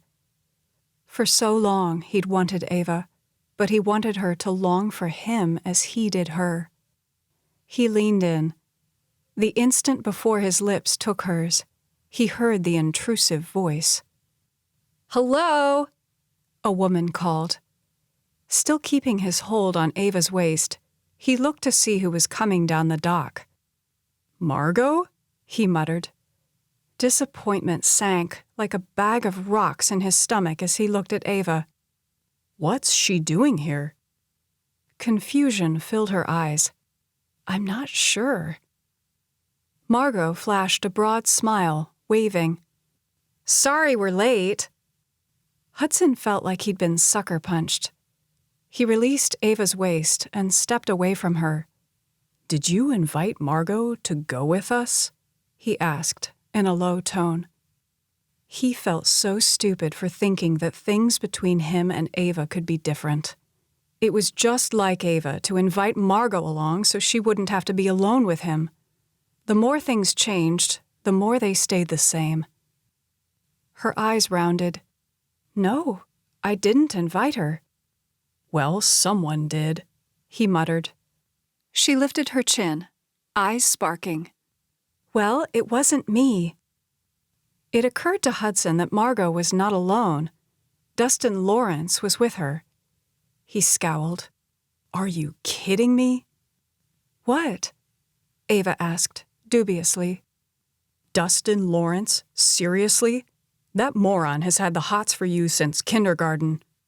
He pushed a hand through his hair. If you didn't want to be alone with me, you should have just said so. He moved to turn away, but she caught hold of his arm. I didn't invite them, she asserted through clenched teeth. Her eyes held his. I do want to be alone with you. I'd like nothing more, truly. He searched her face. She seemed so sincere. His anger ebbed as her words sank into his thirsty heart. Hey, guys, Margot said with a breezy smile as she reached the side of the boat. She looked at Ava. I'm so glad you invited us. Hudson's head snapped to Ava, but she wasn't looking at him. She was too busy glaring at Margot. I didn't invite you. Margot's smile fell a notch as she laughed. Don't be silly. Of course you did. Last night, when we were on the phone. Ava's feet were planted in a battle stance. No, I didn't. You asked if you could come, and I said no, that it wasn't a good idea. Margot's face turned a deep red. I guess I misunderstood, she trilled with a high-pitched laugh. She looked at Hudson. Well, we're here, she said contritely. Is it okay if we join you? Dustin stepped closer to Margot and draped an arm around her shoulder as if trying to shield her from any dejection. Hudson looked at Ava. What do you think? She shrugged. It's up to you. Her irritated expression made it clear that she did not want Margot and Dustin to go with them. Now that he knew that Ava didn't want them there, he felt a little better about the situation. Hudson had nothing against Margot. The two of them had briefly dated one summer right after graduating from high school. And while that didn't end well, they'd managed to repair their friendship. Dustin Lawrence, however, was another matter. He was cocky and arrogant, the type who believed his looks and his father's money could buy him anything he wanted, including Ava. Still, to prohibit them from going would be outright rude. Sure, you can come, he said offhandedly. The dismay on Ava's face made his heart feel lighter. Don't worry, he assured her. I'll make it up to you. I'm holding you to that, she quipped with an impish smile. Chapter 5. Of all the rotten, lousy things to do, Luna couldn't believe that Margot would have the audacity to force her way onto the boat. Luna really needed to talk to her sister about her choice in friends. How anyone could enjoy being around Margot was beyond Luna. The woman was a royal pain in the neck. Margot and Dustin were sitting directly across from Luna. Dustin had his arm around Margot's shoulders, but he kept trying to make eye contact with Luna. Hudson was at the wheel, navigating them out to sea. He was completely in his element. Luna marveled at how comfortable he was behind the wheel. His curly chestnut hair was flapping happily in the wind, his tanned, rugged features set in a determined expression. Hudson wasn't just handsome. His brow was touched with a graceful wisdom beyond his years. Also, he had kind eyes. Luna liked how his long fingers grasped the wheel with such confidence. Her gaze ran the length of his sinewy biceps, noting how they flexed with every movement of the wheel. Even his tanned forearms were manly. Luna grinned, thinking about how Hudson had unknowingly given her the greatest compliment ever when he said he liked her song. Like a dolt, Luna had taken credit for her work and had nearly given herself away. Thankfully, no real harm was done. Her attention was pulled back to Hudson's appearance. He was wearing cut-off jeans, dock-sider shoes with no socks, a navy t-shirt that clung enticingly to his well-defined pecs and chiseled torso. A pair of sunglasses hung from the neck of his shirt. He was the epitome of a Ralph Lauren or Abercrombie & Fitch commercial, casual elegance at its finest. Luna looked at Margot and realized with a jolt that she, too, was checking Hudson out. Margot's face turned red as she met Luna's eyes and offered a slight smile of apology, to which Luna only scowled. She then shifted in her seat, turning her face to the cool wind as the boat cut through the choppy water with a series of jumps that jerked her stomach. "Are you doing okay?" Hudson yelled. Luna realized he was talking to her. "I'm doing great," she answered with a smile. "You took your medicine, right?" he asked. "Sure did," she answered loudly, so that her voice would carry over the wind. Actually, she'd only pretended to take it. While Luna had only been on a boat a couple of times in her life, she'd not gotten sick. She could see how all the jarring would wreak havoc on a person who struggled with seasickness. The boat seemed to settle into a steady rhythm of moving up and down as it slid over the waves. Hudson had used the motor to push them away from the dock, but once they got into open water, he raised the sails. The burst of power that Luna felt when the wind caught the sails was exhilarating. She loved the wind in her hair and how it kissed her cheeks. Sailing was invigorating. "Mind if I take the wheel?" Dustin asked. "Not right now," Hudson answered easily, but Luna caught a faint note of tension in his voice. Rightly so. Dustin could pester the hind legs off a mule. Ever since they'd left the dock, he'd been trying to dictate to Hudson how to operate the sailboat. The guy was intolerable, always trying to one-up everyone, bragging about how much better his boat was than the windswept. Luna suspected that Margot had invited Dustin to come along because she knew that the overgrown frat boy had a crush on Luna, or Ava, rather. Maybe Margot wanted to throw in a distraction so she could make a move on Hudson. Luna steeled her jaw. "Over my dead body."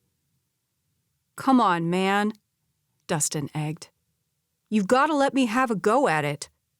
His voice had a whiny, nasally pitch to it. "I'm used to my larger, faster vessel. This one will be a piece of cake to navigate." He talked with his hands as he spoke. Luna noticed how soft and smooth they were, suggesting that Dustin had never done a day's worth of manual labor in his life. "I don't have to do anything," Hudson said with a warning edge. Luna bit back a smile, pleased to note that she and Hudson were on the same page, both super annoyed with Dustin. Dustin's face fell. His sullen expression reminded Luna of a toad. "But I will let you have a go after lunch," Hudson promised. Dustin muttered something under his breath. "I'm sorry, I didn't catch that," Hudson said. His muscles were pulled taut, indicating that he was about 2 shakes away from stepping across the boat and pummeling Dustin. Luna felt a twinge of guilt for hoping that Hudson would do just that, so he'd shut Dustin up. "I said that's cool, man," Dustin said easily, but there was an underlying nervousness to his voice. Margot sat up. "Lunch?" Her eyes rounded. "Oh, no, I didn't bring us anything." She looked at Dustin. "I'm sorry." Dustin just scowled. "It's okay," Hudson said with a beleaguered sigh. "We don't mind sharing." Luna gave Margot a withering look. "What?" Margot blustered.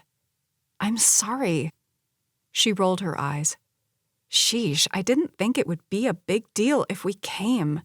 Normally, you practically beg me to come along on your outings so you won't have to be alone with Hudson."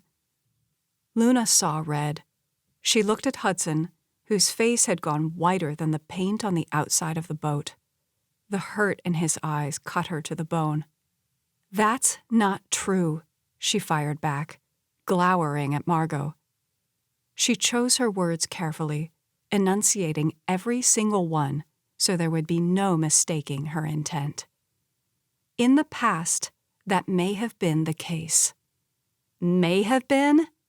Margot scoffed with amusement. Luna soldiered on, fixing her gaze on Hudson. The wind whipped her hair into her face, stinging her skin. She caught it at her nape and held it as she spoke. Before, I did a lot of things I'm not proud of." She paused, hoping the gravity of her words would get through to him. "I'm sorry." Hudson's expression registered surprise and a half-dozen other emotions Luna couldn't pinpoint. He gave her a slight nod. She lifted her chin, her voice gathering courage. "However, that's not who I am now. I care about you more than you can imagine. I want our engagement to move forward." Her voice cracked. "I just hope you'll give me a chance to show you that I've changed." She swallowed. "I want you to know who I am." It seemed to take forever for him to answer. "I do know you." He gave her a quizzical look. "Why would you say that?" Heat crawled up her neck. Had she said too much and unwittingly exposed herself? "I just want you to understand where I'm coming from." It was hard enough trying to explain herself to Hudson so she could undo the damage Margot had caused. Even tougher, trying to do it cryptically so she wouldn't give away her secret on a moving boat amidst the wind, with Margot and Dustin looking on like she was a monkey on display at the zoo. "I want the two of us to work." There. She couldn't put it any plainer than that. The boyish grin that stole over Hudson's lips seemed infused with golden sunlight that splashed a glow over his handsome face. "I want that too." The moment slowed as a swift understanding passed between them. She felt like Hudson was seeing her, not Ava, for the first time. Luna felt like she'd scored a huge victory. Margot chuckled lightly. "Okay, now that we've got that settled, how far out are we going before stopping for lunch?" "Not too much farther," Hudson answered. His face lit with adventure. "Hey, Ava, you want to take the helm?" "Me?" she squeaked. A tremulous smile slipped over her lips. "Are you sure?" "Absolutely." The mischievous glint in his eyes clued her in on what Hudson was doing. Needling Dustin. Yep, it was working. She could almost see smoke coming out of Dustin's ears. Margot put a hand on his arm as if to calm him down. Luna rose to her feet. She tried to walk toward Hudson, but the sway of the boat caught her off balance, throwing her right back into her seat. Margot chuckled. "Maybe you should let me try instead." "I've got it," Luna fired back as she got back on her feet and walked quickly to Hudson's side to avoid falling. He caught hold of her waist with a laugh. "Hold up, I've gotcha." Warmth rushed through her as he slid his arms around hers. "Place your hands on the wheel." He positioned her hands where he wanted them to be. All she could think about was his nearness, the feel of his hard muscles against her back, how he smelled of spearmint gum, and a faint citrus scent, a light cologne maybe, that was as fresh as it was enticing. He rested his hands over hers, rippling both awareness and longing through her. "Don't make any sudden movements," he cautioned. "Easy does it." He lifted his hands from hers, giving her full control. Her heart sped up its beat as she tried to keep the wheel steady. A blip of fear shot through her when she felt the force of the waves fighting against her. Hudson must have sensed her uneasiness because he leaned in and murmured in her ear, "You're doing great." Her breath caught as she felt the warm tickle of his breath on her ear. She sensed that Hudson knew how affected by him she was, and that he was pleased by it. Out of the corner of her eye, she caught the daggers that Margot was shooting her, so she simply kept her eyes focused straight ahead. With the wind in her hair, the endless blue water straight ahead, Hudson so close, Luna felt a surge of euphoria. A few months ago, she couldn't have even dreamed that anything like this could happen to her. Now, here she was. Hudson let her drive the boat for a good 10 minutes or more before announcing that they should stop and have lunch. He placed his hands on Luna's arms in a protective gesture that she rather liked. Okay, better go back and sit down. Be sure to hold on, Hudson directed, not only to Luna but also to Margot and Dustin. Luna went back to her seat and did as he said.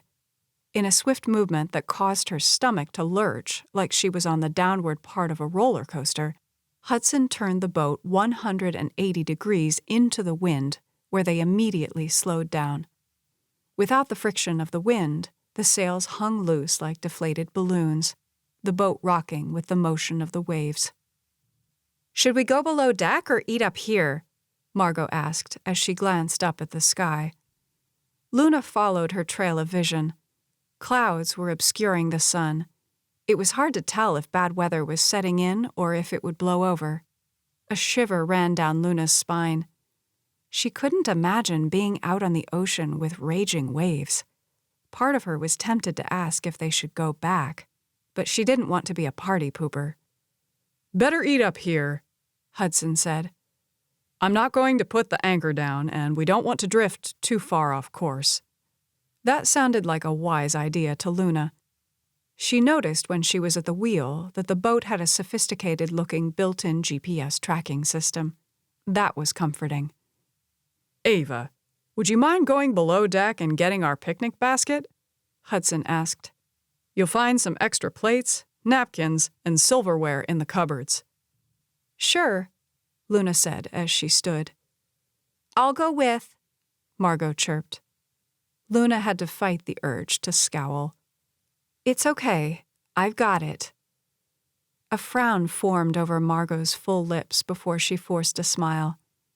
"If you must know, I need to go to the restroom," she explained. It seemed there would be no getting away from Margot. She ducked into the cubby and went down the stairs with Margot following close behind. The second they were below, Margot got up in her face. "Why are you being so catty?" Luna drew back, her voice going into an outraged whisper. "I'm being catty? I'm not the one who forced herself onto the boat." Margot's face reddened. "I thought I was doing you a favor." A high-pitched chortle rose in Luna's throat. "You can't be serious. I told you on the phone last night that I wanted to make a go of it with Hudson and that it wasn't a good idea for you to come today. Then you show up with Mr. Fancy Pants." Margot's face fell. "You're serious about going through with the engagement?" "Yes," Luna shot back as loudly as she dared. "I thought I made that clear last night." Confusion circled in Margot's eyes.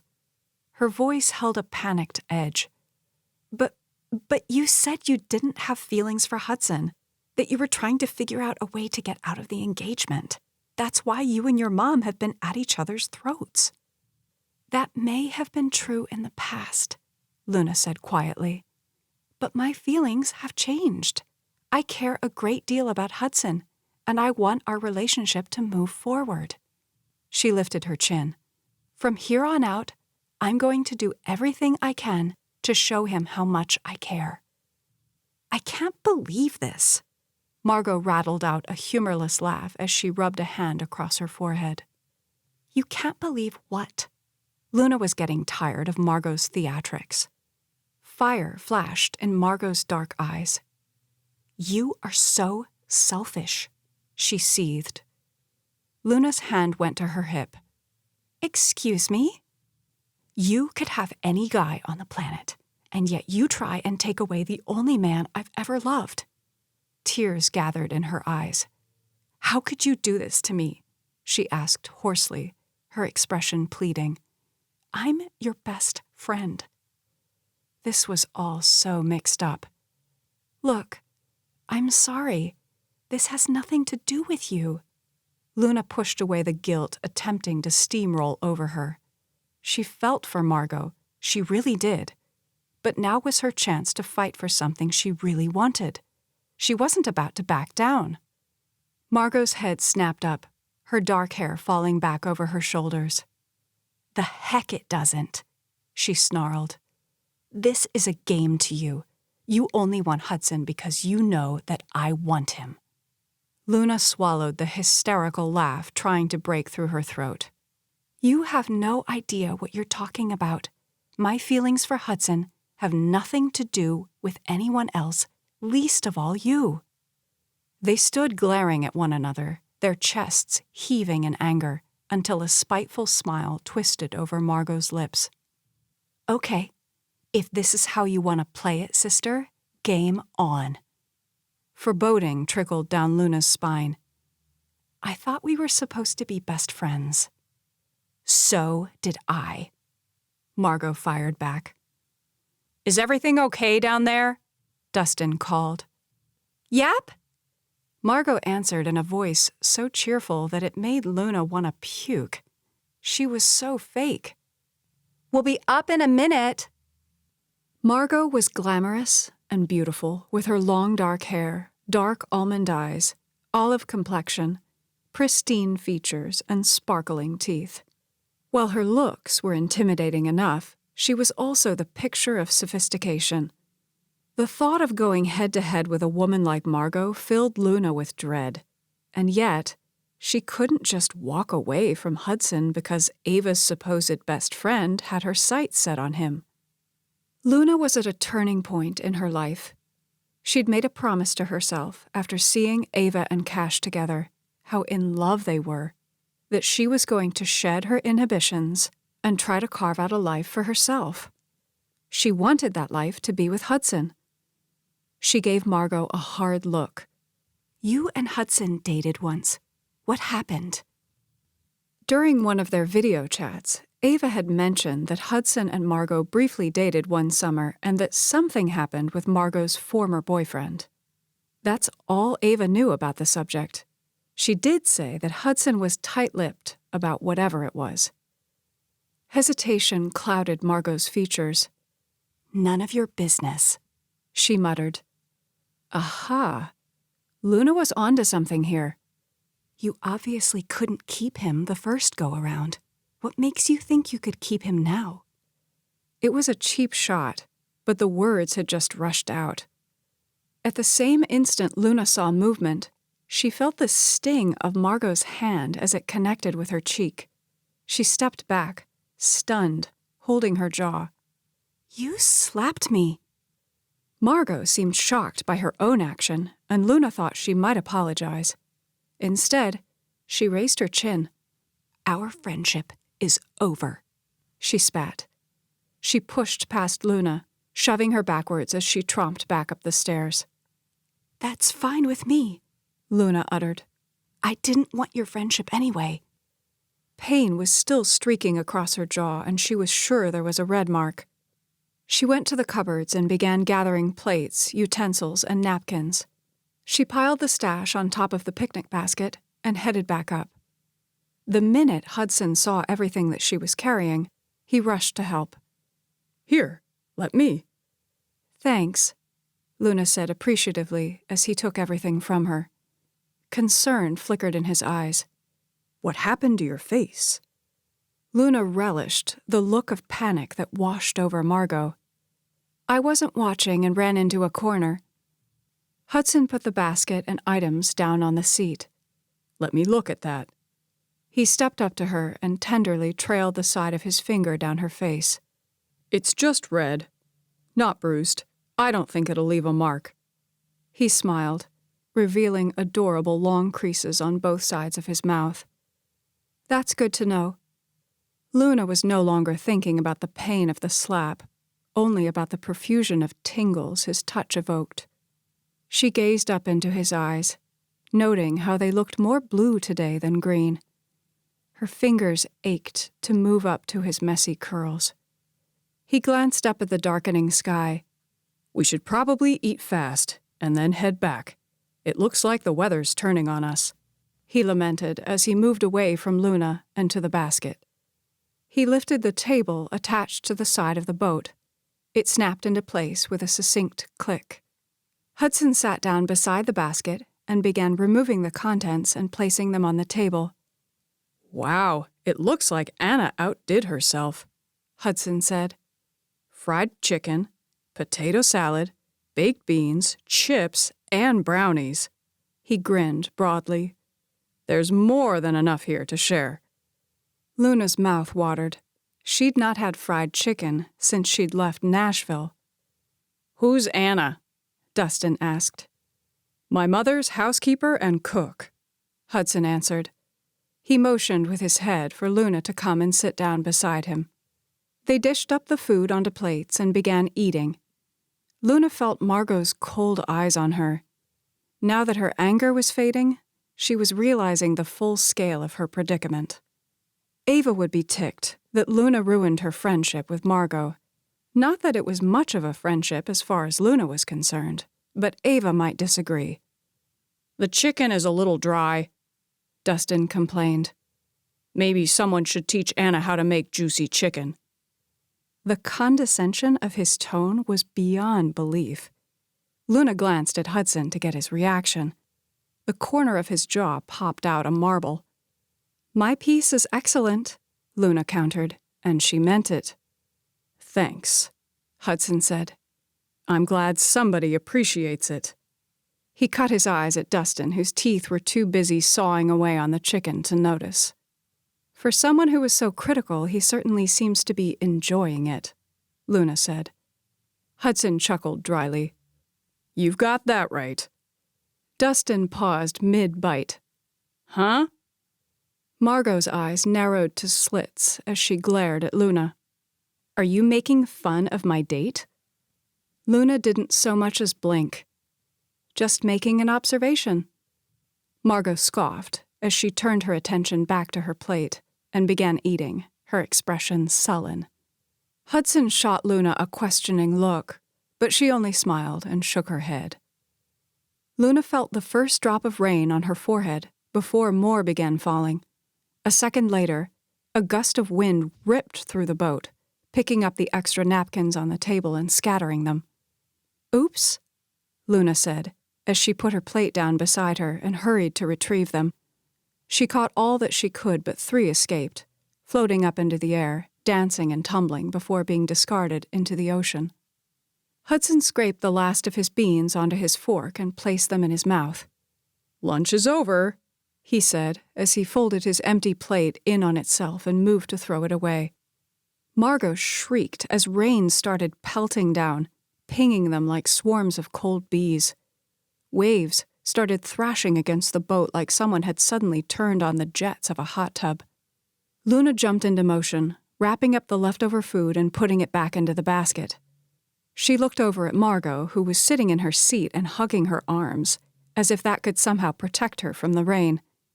A little help would be nice, she grumbled. Margot gave her a snarky look in response. The hair on the back of Luna's neck rose. You're such a diva, she muttered under her breath, but loud enough for Margot to hear. Lightning flashed in the sky, followed by a boom of thunder. Luna gasped, nearly jumping out of her skin. The storm had come on so suddenly. Alarm raced through her veins when she saw the waves rising up in swells around them. The boat was now rocking so furiously that Luna could hardly stand up. Her stomach pitched with all the food she'd just eaten. Uh-oh. Maybe she'd been overly confident about not getting seasick. She tried to swallow down the bile rising in her throat. She guessed she was more like Ava than she realized. Why hadn't she taken the Dramamine? Ava and Margot, get down below, Hudson yelled over the wind and rain. That's all the prompting Margot needed. She jumped up and scampered to get to the stairs. We need to get these sails down, Hudson said to Dustin. I'm on it, Dustin said. We'll need to lash them down. The regular ties won't hold. Waves crashed over the deck. The boat dipped, causing Luna to lose her balance. She caught hold of the railing to keep from falling. Ava, get down below, Hudson yelled. She nodded. Her stomach roiled. Holding onto the rail, she leaned over and vomited. The bow of the boat went down into the water and pitched the boat to the left. Luna let out a cry as she held onto the railing for dear life. Then, A metal arm came flying across the boat and hit her in the back with brute force, knocking her overboard. Panic raced through her veins as her brain tried to grapple with what was happening. She sucked in a breath, taking in salt water with the air as she gurgled and coughed. Her hands batted against the water as she struggled to stay afloat. Rain was beating down from above like endless needles. She was sinking into a cold black pit of nothingness. Instinctively, she began treading water, her body bobbing up and down with the motion of the waves. Hang on! She looked up and saw Hudson. He tossed her a life preserver. "Oh no," she heard Hudson say.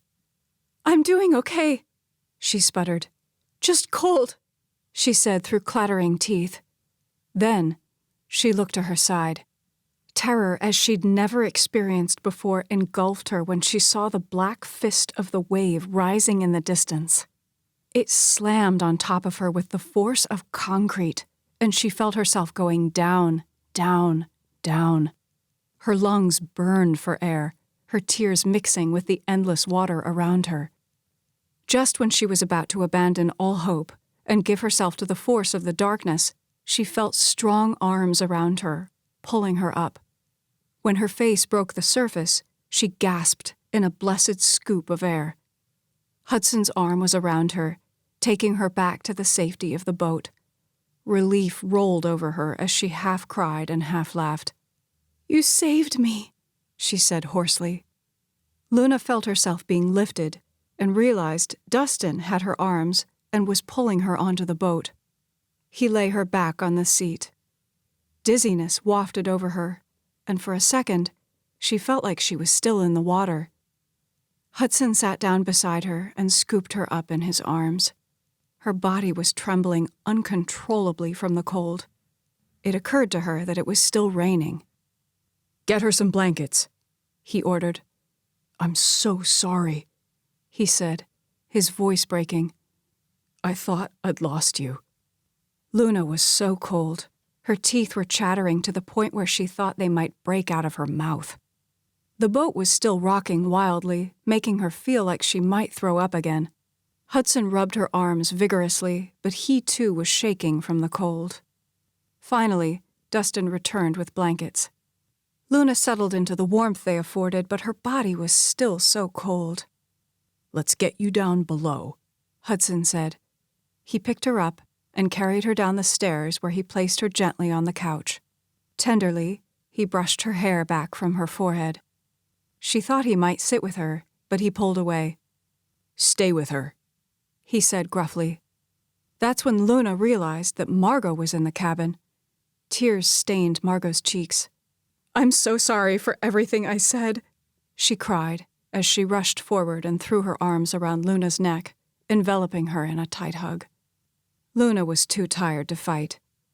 "It's okay." Margot pulled back. "No guy is worth our friendship. If you want Hudson, you can have him." A wry grin touched Luna's mouth. "Good to know. I guess some good came out of me almost dying." The horror of the experience rushed back, bringing with it a shiver that had nothing to do with the cold. When that wave hit, she'd thought she was a goner. Margot's eyes rounded. "Don't joke about that." She sat down beside Luna. "We've got to get you out of these wet clothes," she said practically, "before you freeze to death." "Good idea," Luna agreed through clacking teeth. Chapter 6. You could have died. I almost did die. Thankfully, Hudson got me out. Luna shuddered, remembering the bleak, cold water and how it had numbed every part of her body, threatening to pull her under and snuff out her life. Ava's head moved back and forth. "Wow, I'm so glad you're okay." "Me too." Luna sat back in her seat, hugging her arms. She looked at Ava, whose injured shoulder was still in a sling. Both of them had had near misses with death recently. Ava's experience was much worse than Luna's. Still, the accident had jolted Luna. A shiver ran down her spine. Was fate punishing the sisters for their deception? No, she couldn't think like that. She had to remain positive. "You are okay, right?" Ava asked, her penetrating eyes piercing through the large screen on the desktop computer. Luna let out a half-laugh. The concern in Ava's eyes was touching. It was nice having a sister to look out for her. "Yeah, I'm doing fine. I mean, my back is sore from where the boom hit me, but I'll live," she finished dryly. "The boom?" Ava frowned. "What's that?" "The bottom frame section of the mainsail. A storm came up. Hudson asked Dustin to lower the sails and lash them so the wind wouldn't rip them apart. But the moron didn't have a clue what he was doing." Her jaw tightened. "He did something wrong. The sail swung, hit me in the back, and knocked me overboard." Ava's eyes were large pools of sympathy. "I am so sorry." She dipped her head. "Who's Dustin?" "Dustin Lawrence." "Seriously?" Ava scoffed. "I can't stand that guy. Why was he there?" Luna rolled her eyes. "Because Margot brought him as her date." "Oh, I guess it's good that you and Margot are getting along well. Did you invite her sailing?" "Of course not," Luna retorted. "She called me last night. I told her I was going sailing today and she just showed up, even though I specifically told her not to come." Her voice hardened, irritation coming back full force. "I don't understand how you could be friends with that woman. She drives me nuts." Ava let out a long sigh. "You can blame that on circumstance. We've been friends for as long as I can remember, on account of our families. Try not to let Margot get to you. Margot's just Margot. She can be a diva at times, but inside she's a big teddy bear." "More like a mountain lion," Luna muttered. "Or a coyote." Ava chuckled and waved a hand like she was brushing the topic aside. "What did Mom and Dad say? I'll bet they freaked." Luna pursed her lips as she looked at the screen. "Hudson and I both agreed that it was better not to tell them." Ava nibbled on her lower lip. "That's probably wise," she grimaced. "See, that's why people shouldn't ever go on boats." "I didn't realize that you got seasick so easily." "Oh, yeah." She offered a sheepish grin. "I didn't even think to tell you that." "And you hate blueberries," Luna added, giving her twin a reproving look. "I'll have you know, I eat a lot of blueberries. In fact, I'm loving Rosalyn's blueberry pancakes. She makes them for me all the time." Concern touched Ava's features. "Doesn't that make everyone suspicious? That you're so different from me?" "Nah, I just keep telling them that my tastes have changed." "I guess that works," Ava frowned. "Hey, I keep getting calls from your Grandma Peach." "Really?" Luna was surprised by that. Grandma Peach had been calling Luna a couple times a week like clockwork, ever since she barged into Ava's dressing room after Cash Romeo's concert in Atlanta and accused Ava of being an imposter. Grandma Peach hadn't been at all fooled by the sisters' switch. She saw Ava's performance online and knew right away that there was no way the real Luna would ever get up and perform like that. Grandma Peach was threatening to go to the police if Ava didn't tell her what was going on. Having no other option, Ava got Luna on a video call and the two of them came clean to Grandma Peach. Luna was glad that Grandma Peach knew the truth. Her grandmother had raised her since she was 16, from the time her adopted mother passed away from cancer. It was good communicating with someone familiar, especially here where she was immersed in Ava's world. "What's Grandma Peach saying to you?" "That we need to tell everyone the truth about us. She's been quoting passages from the Bible." Luna rolled her eyes. "Let me guess.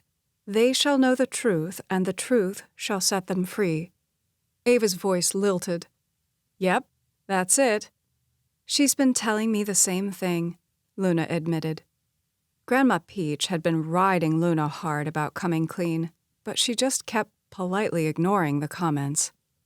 "Oh, she has also been reiterating that 'thou shalt not lie' is one of the 10 Commandments." Ava bit her lower lip. "I think she may have a valid point." Luna went hot all over, then frigidly cold. "No," she asserted. "We have to tell everyone eventually. Ava argued. Luna's spine stiffened. Look, this whole switch thing was your idea, she huffed. I agreed to go along with it. I gave you time to work through all of your stuff with cash. The least you can do is give me time. Ava frowned. Time for what? Luna's heart began to pound. I thought we both decided that it was better to wait until we'd raised enough money to save the vineyard before letting the cat out of the bag. Ava's eyes sparkled with excitement. Everything's happening faster than we thought. The label picked up 6 more of your songs, she exclaimed. Really? Luna squeaked. That's fantastic. And Lonely Moon hit #1 on the charts. A triumphant laugh floated from Ava's throat. Cash thinks it won't be long before the label will want me to do an entire album. Wow, Luna uttered. Gratitude rose in her chest. It had been Luna's dream for so long to get one of her songs published. The goal had seemed so distant, so unachievable. Now that it had happened and the song was soaring, well, Luna was ecstatic that things were going so well. However, there was a new dream taking shape and overshadowing the former one. Luna never would have thought this possible a few months ago, but more than a successful career, she wanted to earn the love of a handsome, charismatic man who had a heart of gold. He'd saved her life, even more reason for Luna to adore him. Ava rushed on. We're doing it, Luna. Me and you. I feel sure that we'll be able to save enough money before Dad's creditors call in the notes. Cash thinks we ought to go ahead and tell my parents the truth, so they won't have to spend the next several months worrying. Tiny beads of perspiration popped across Luna's nose. She felt like a noose was tightening around her neck. I need more time, she gulped. Time for what? Ava asked impatiently. Luna let out a heavy breath. She'd wanted to wait before telling Ava about Hudson and the engagement. She wasn't sure how her sister would react to the news. However, since Luna was being pushed into a corner... Spit it out, Ava demanded. Something's going on, I can tell from the way you're chewing on your lower lip. I am? Yes, she was. Luna had not even realized it. I guess that's one way you and I are alike, Ava laughed. I do the same thing. Ava gave her a prodding look. Whatever it is, you can tell me. We're sisters, remember? Her eyes went soft around the edges. Luna sucked in a quick breath and let it out slowly, bracing herself for Ava's reaction. Okay, here goes. The engagement to Hudson is on. We're going to announce it at your dad's, she corrected, birthday party. That's coming up soon, Ava blurted. I know, Luna mumbled. Ava frowned. I don't understand. Why would you go through with the engagement? It's no longer necessary. She tipped her head. Unless... A knowing smile spread over her lips. You like Hudson. Luna's face instantly flamed, like she'd stepped into the path of a blowtorch. Yes, she admitted softly. I'm crazy about him. She looked down. A startled laugh rose in Ava's throat. I've suspected for some time that you had a crush on Hudson, but I didn't expect this.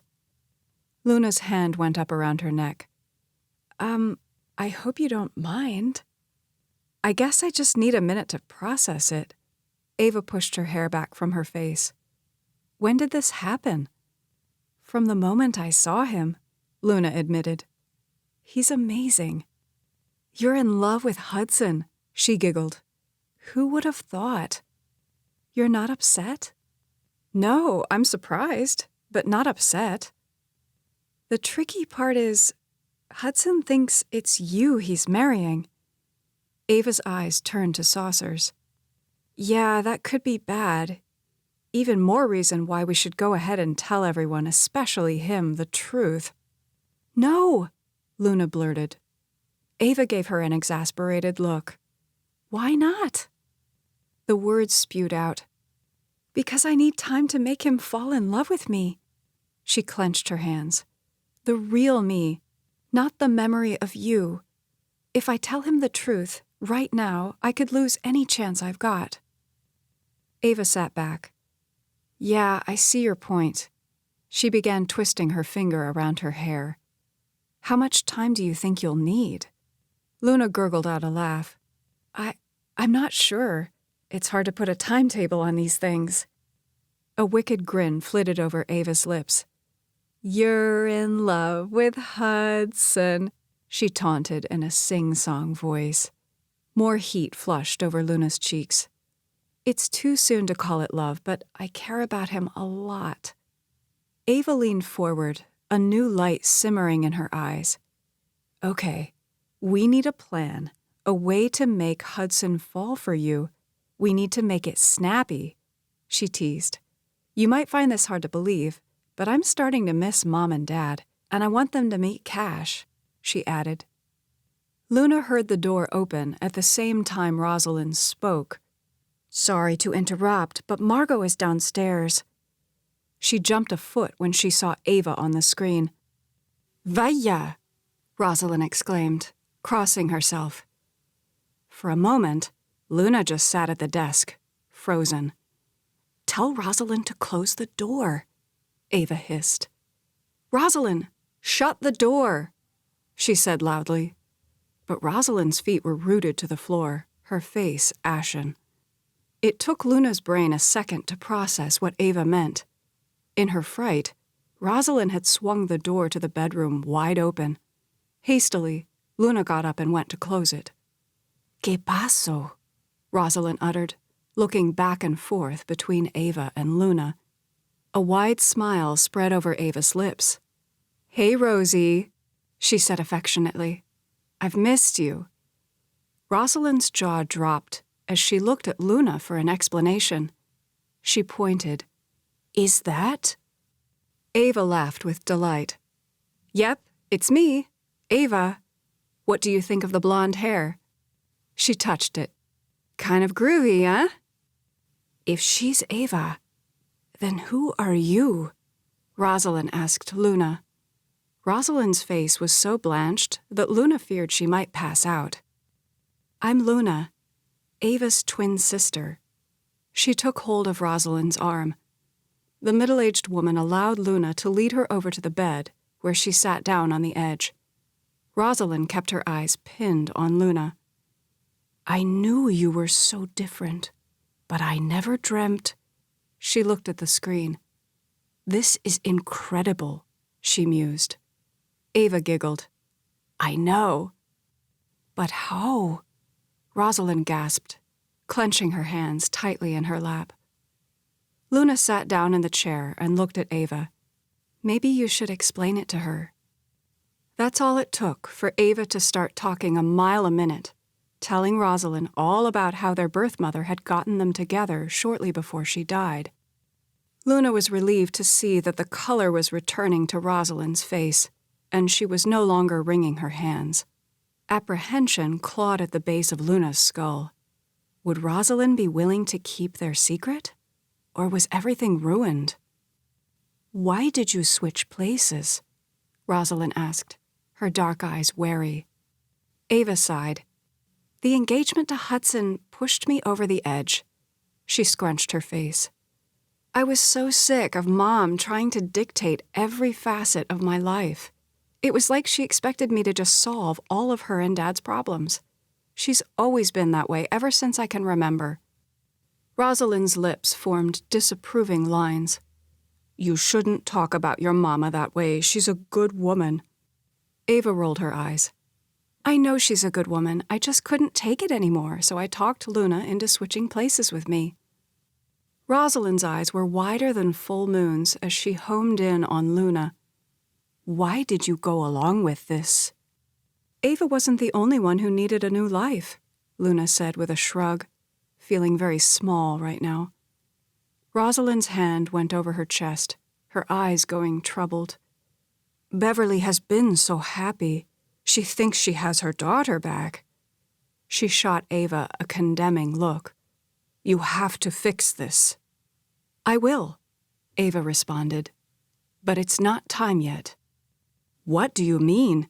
Rosalyn asked, her voice coated with suspicion. Ava looked at Luna. Can I tell her?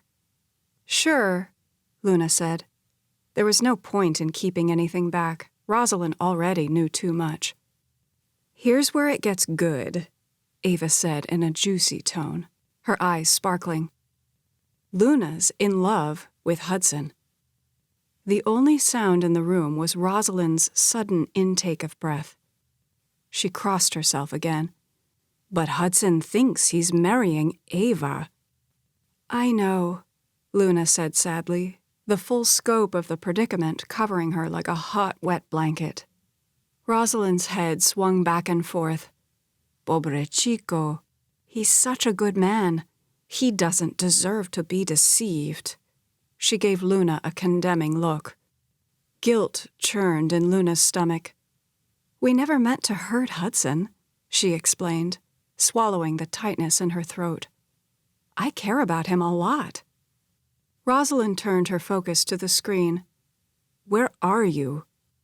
In Nashville, Tennessee. Tomorrow we're flying to Miami. Who's we? Rosalyn asked, raising her eyebrow. Ava's eyes rounded. Oh, wow, I guess there's a lot to tell you. She pursed her lips. Let's see, I'll give you the abbreviated version.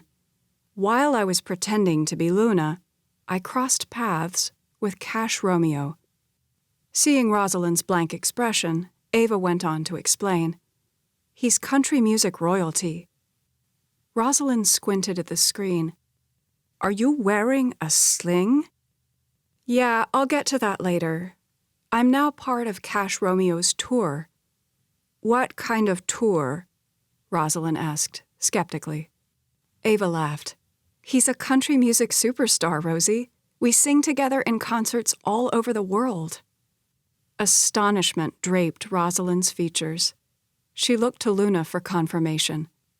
Everything she's saying is true, Luna answered. It gets better. You see, Luna is an amazing songwriter, but she's not a performer. We combined forces. Luna writes the songs and I perform them. Together, we're pure gold. Ava rushed on, her voice bubbling with enthusiasm. We're making money, Rosie. Lots of it. Soon we'll have enough to help Mom and Dad with the vineyard. Is that true? Rosalyn asked Luna. It is, Luna asserted. Rosalyn rubbed her jaw. Wow, this is... She shook her head. Wow. Her brows furrowed as she looked at Luna. Are you okay with this? Spending your money on the vineyard? Luna squared her jaw. I am. But why? Rosalyn asked, studying her intently. Luna could tell that Ava was interested in the answer as well. She gathered her thoughts to put them into words. My adopted parents divorced when I was 6. My dad is a dentist. He fell in love with his hygienist. He married her, and they started a new life together. It broke my mother's heart. The hurt and resentment rushed back. Luna had never been close to her adopted father because she couldn't get past what he'd done to her mother. She never fully got over him. A lump formed in Luna's throat. She thought of all those years when her mother had shut down. There were long stretches when her mother would go to work, come home, and lock herself in her bedroom, leaving Luna to make her own meals and fend for herself. Pobre chica, Rosalyn lamented. Lo siento. Luna nodded. Thank you. My mother did the best she could. Luna knew that with all her heart. Her mother hadn't meant to be neglectful. She just couldn't cope. When I was 16, my mother passed away from cancer. From that point on, I was raised by my grandmother. Her eyes grew moist. You can imagine what it meant to me to learn that I have a sister. She looked at Ava, who had tears in her eyes. They shared a tender look. Then, I came here. For the first time, I'm part of a real family. Her voice cracked. I love Beverly and Todd. I love being here on the vineyard. She chuckled through her tears. Believe it or not, I don't even mind when Beverly picks at my clothes. Well, that's one area where you and I are totally different, Ava said tartly. I plan to do everything I can to help save the vineyard, Luna finished. Tears glimmered in Rosalyn's eyes. You are a jewel, she said as she reached for Luna's hand. Yes, she is, Ava agreed. Essentially, Mom and Dad are gaining another daughter. Rosalyn nodded in agreement, giving Luna a large, radiant smile. A second later, Rosalyn released Luna's hand and mopped her eyes. Well, this is really something. I'm still trying to wrap my brain around it. So, will you keep our secret? Ava asked. Luna held her breath, waiting for an answer. She felt like her entire future was hanging by a thread. A knock sounded at the door. Ava? Beverly called. Uh-oh. This time, Luna had the presence of mind to act fast. She turned off the computer screen just as Beverly opened the door and stuck her head in. Beverly frowned as her eyes moved between Luna and Rosalyn. Everything okay in here? Luna forced a smile. Yep, we're good.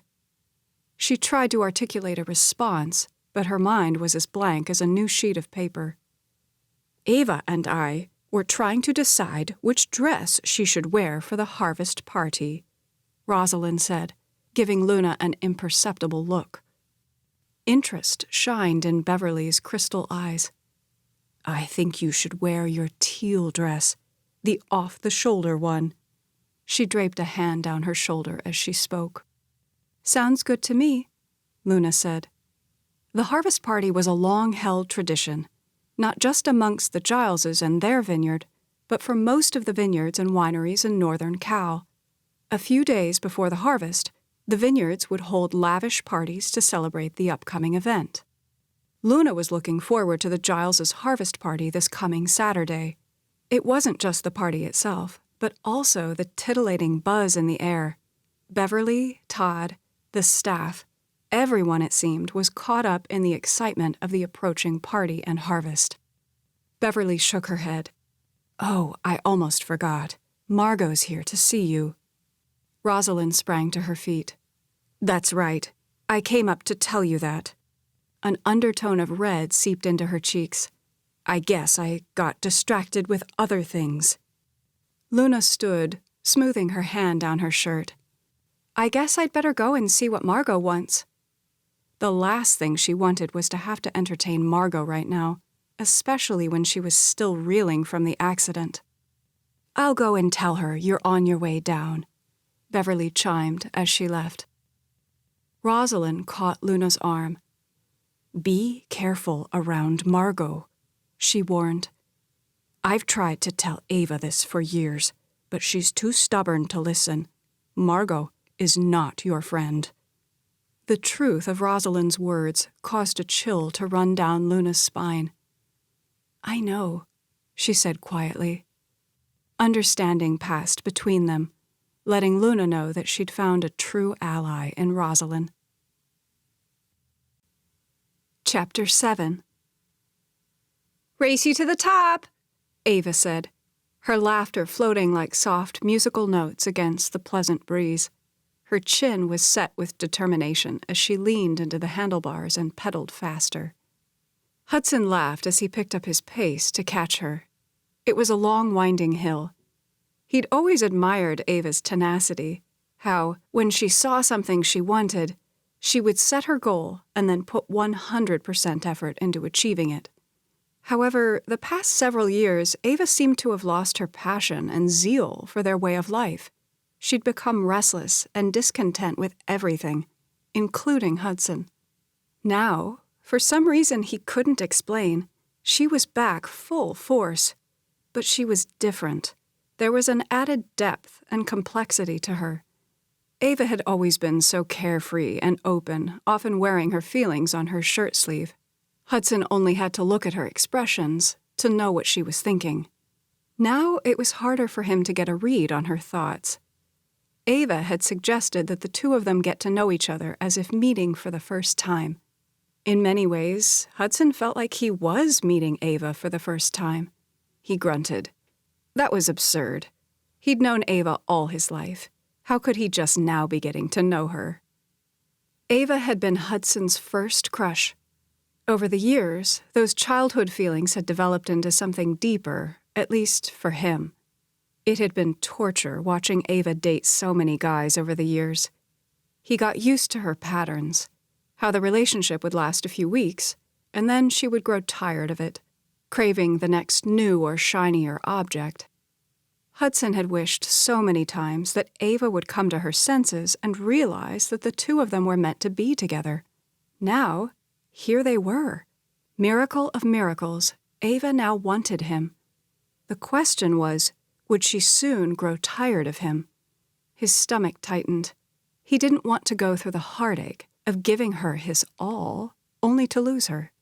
Maybe he should walk away. Yeah, right. Like that would ever happen.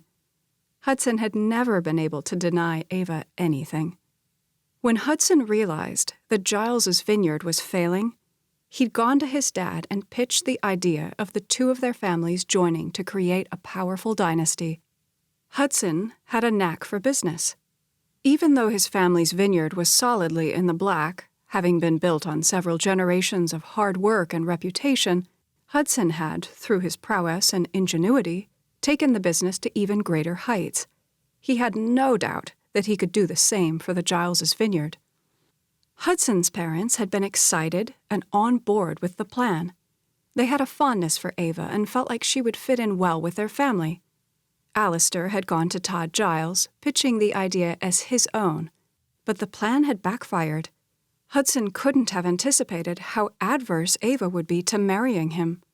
He figured she wouldn't mind, since the two of them were close friends.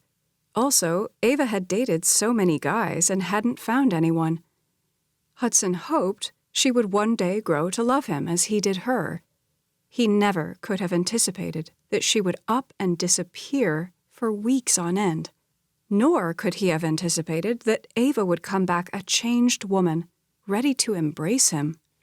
Yesterday, when Hudson realized Ava had gone into the water, a cold, hard panic overtook him as he jumped in to rescue her. He couldn't allow himself to think about how close he came to losing her. Ava was his entire world. He was in too deep to ever turn away from her.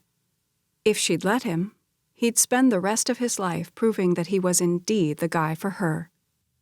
"Come on, slowpoke," she taunted as she looked back over her shoulder. Ava was a good 200 yards or more ahead of him. Adrenaline shot through Hudson as his legs moved faster, his muscles burning as he pumped the pedals. He caught up with Ava and passed her just before they reached the top. "Victory!" he shouted as he let go of the handlebars, using his body to balance the bike, and lifted his hands in the air. "Congratulations," she laughed as she caught up with him. "For a minute there, I thought I was going to leave you in the dust." "Ha! That would be the day," he responded with bravado as he winked. He sucked in a breath, hoping that Ava wouldn't hear how hard his heart was pounding against his chest. He'd had to exert a superhuman effort to catch her. He took a quick assessment of Ava. She was breathing hard, too. A thin coat of perspiration covered the bridge of her nose. Her violet eyes were lit with the fevered excitement of living fully in the moment.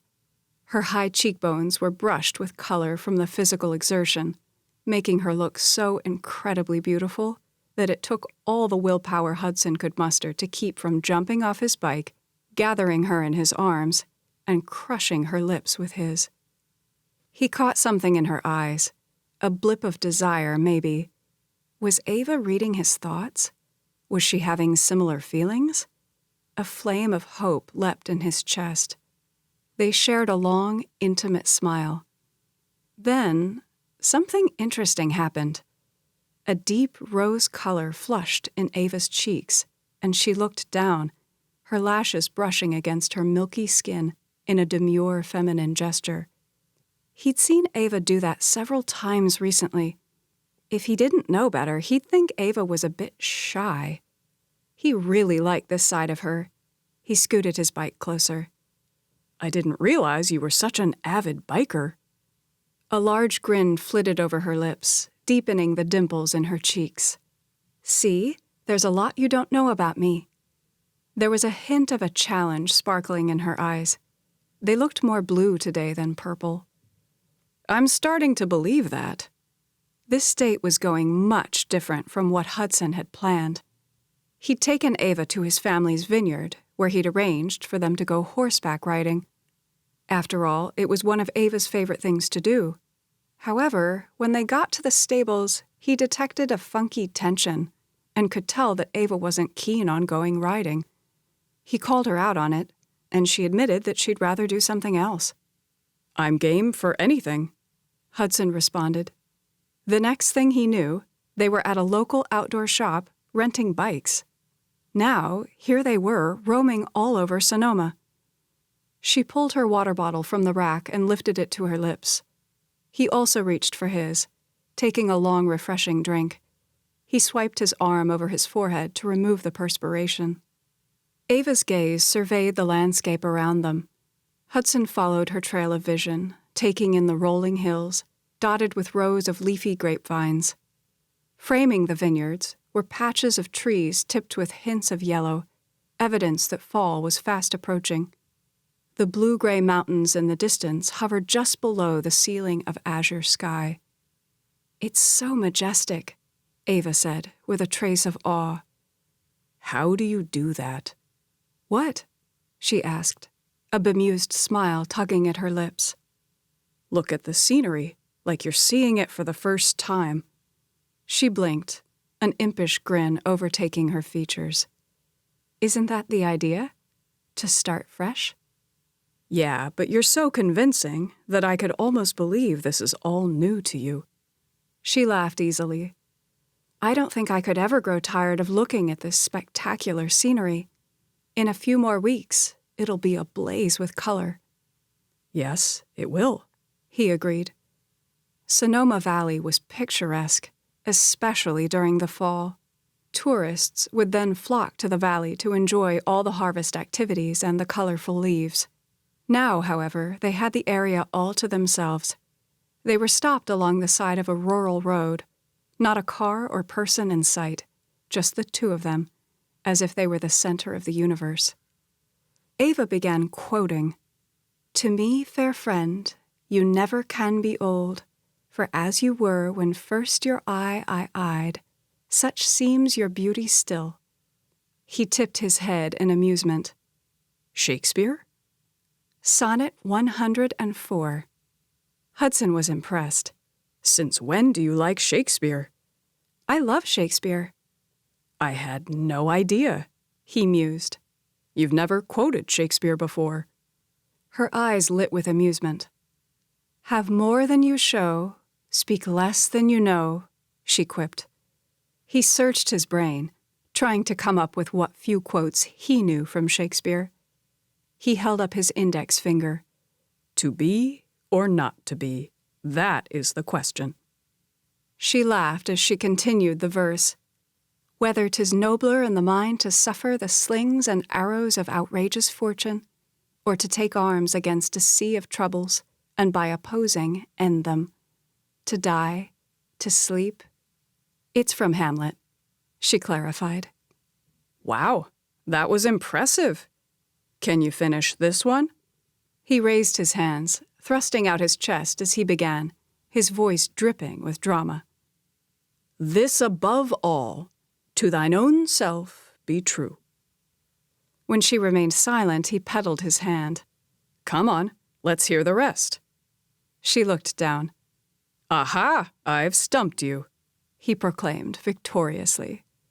A second later, she began quoting, her tone somber and recollective. "This above all, to thine own self be true, and it must follow, as the night the day, thou canst not then be false to any man." "That's great." Hudson was super impressed with her knowledge. Then he saw her stricken expression. His insides tensed. "Are you okay?" She offered a slight smile. "I'm fine." He touched her arm. "Are you sure?" A fear seized him, Had Ava somehow found out that Hudson was the one who masterminded the plan for them to get married to help her parents' vineyard? Was this her way of calling him on the carpet? No, it couldn't be. This was Ava they were talking about. If Ava had a problem with him, she wouldn't beat around the bush but would call him out on it. At least, the old Ava would. Another thought occurred to him. Was Ava being true to him? Was there something she wasn't telling him? If so, what was it? Is there something that you're not telling me? His question startled her. No, she asserted with a shaky laugh. His throat tightened, but he managed to force the words out. If you're having second thoughts about the marriage, us. Her head snapped up. Never, she said fiercely. A swell of relief went through him as he smiled. That's good to know. She tightened her hold on the handlebars. Are you having second thoughts? A grin spread over his lips. Not for 1 second.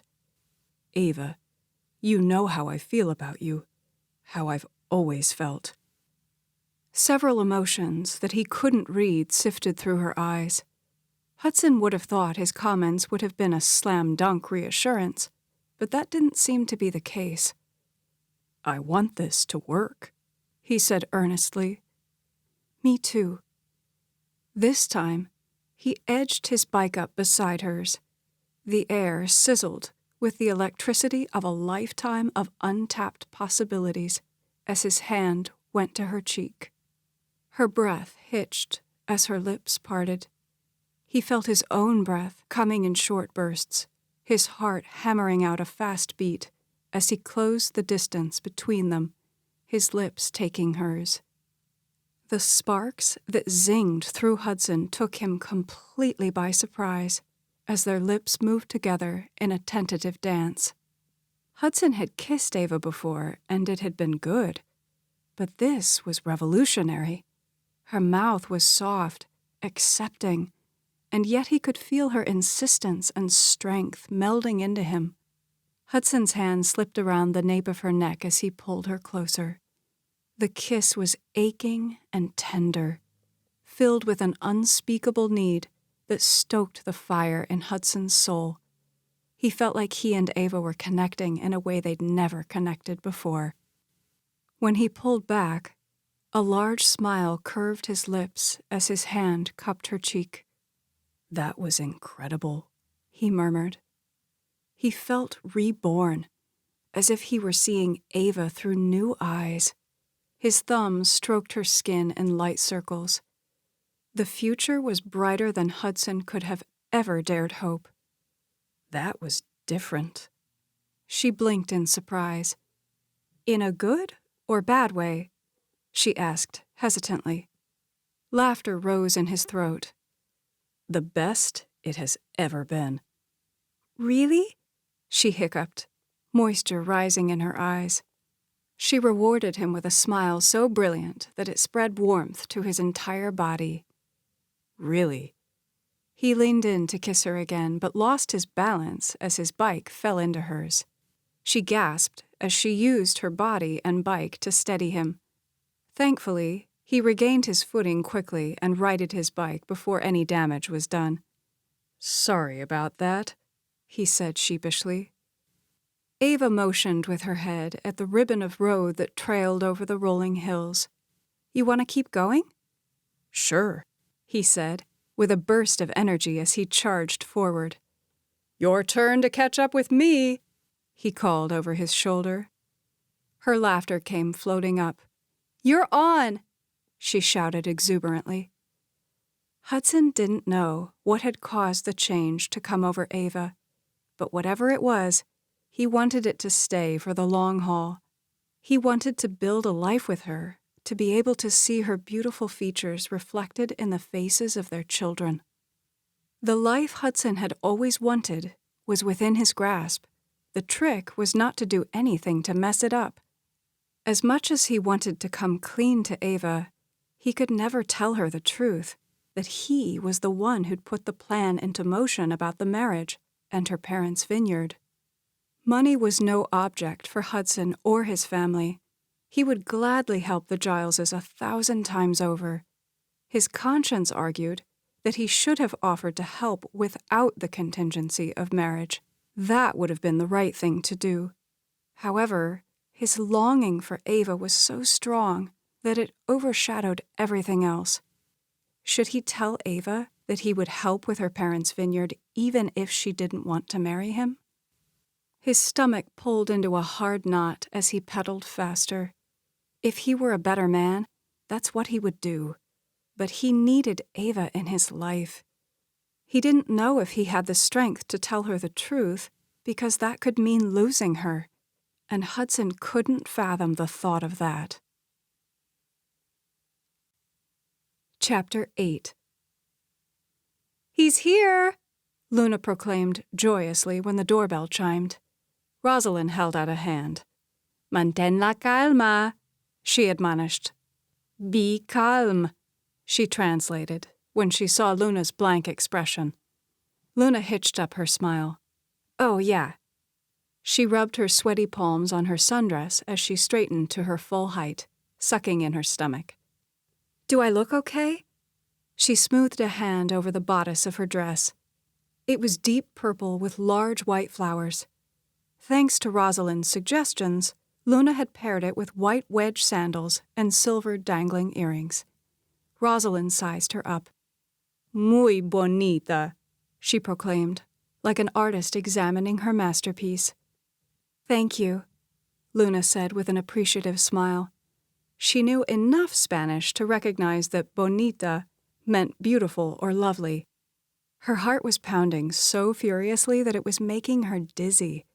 She wanted tonight to be perfect. She'd gotten Rosalyn to help her make chicken parmesan, Hudson's favorite dish, according to Ava. The timing worked out well because Beverly and Todd were having dinner at the country club with some of their friends. When they realized that Luna was putting together a romantic dinner for Hudson, they were happy to get out of the way. The doorbell rang again. Luna took a step forward to answer it, but Rosalyn stopped her. "You go on into the den. I'll get the door." Her dark eyes zinged with a mild reprimand. "You don't want to seem over-eager." "Good idea. Okay." She hurried into the other room as Rosalyn answered the door. Luna couldn't help but pace a few steps back and forth as she listened to the greetings taking place in the foyer. The bike ride this morning had been spectacular, especially the kisses. Her lips curved into an unconscious smile as she thought of those passionate, thorough kisses that had sent explosive currents running through her. Luna had only kissed one other man, but he'd been older. She frowned, squelching the all-too-familiar blip of anger and angst that arose whenever she thought of Douglas. She'd been so young then, so naive, so desperate for a semblance of a loving relationship. Douglas had taken advantage of the loneliness that she'd felt over losing her mother. Even now, after all these years, Luna still felt a sense of shame as she looked back on the brief relationship she and Douglas had. Her thoughts were thrust into the present when she realized that Hudson and Rosalyn were approaching. Not knowing what to do with her hands, she clasped them in front of her. Moistening her dry lips, she pasted on a bright smile. She felt like Cinderella, trying to fill the shoes of her more elegant, glamorous sister. Hudson stepped in first, his athletic body moving with an easy grace. Her heart skipped a beat when their eyes met. "Hello," he said, a crooked grin tugging at his lips. "Hello," she stuttered, taking in the length of his long, sinewy form. A white short-sleeve polo shirt showcased his cut biceps. His thick, curly dark hair was chicly messy, tumbling recklessly over one eye. He pushed it back with a quick movement, his blue-green eyes moving over her with appreciation. "You look great," he murmured. Heat crept into her cheeks. "Thanks." He crossed the distance between them and brushed her lips with his. The feather-light movement sent tantalizing spirals circling down her spine. "You smell great, too," he said in a low, husky murmur that purred through her chest. Thank you, she smiled, feeling light enough to fly. Hudson's eyes danced with anticipation. What's on the agenda? A grin tipped her lips. It's a surprise. Something smells good. I hope that's for us. She only smiled mysteriously in response. Okay, I want you to close your eyes. At that, his eyes widened. Huh? Laughter bubbled in her throat. Don't worry, I won't kiss you or anything like that, she teased. The corners of his mouth turned down. Too bad. Desire simmered warm ribbons in her stomach as she looked at his lips. Had Rosalyn not been standing right behind them, Luna would have been tempted to kiss him right this minute. She winked. Maybe later.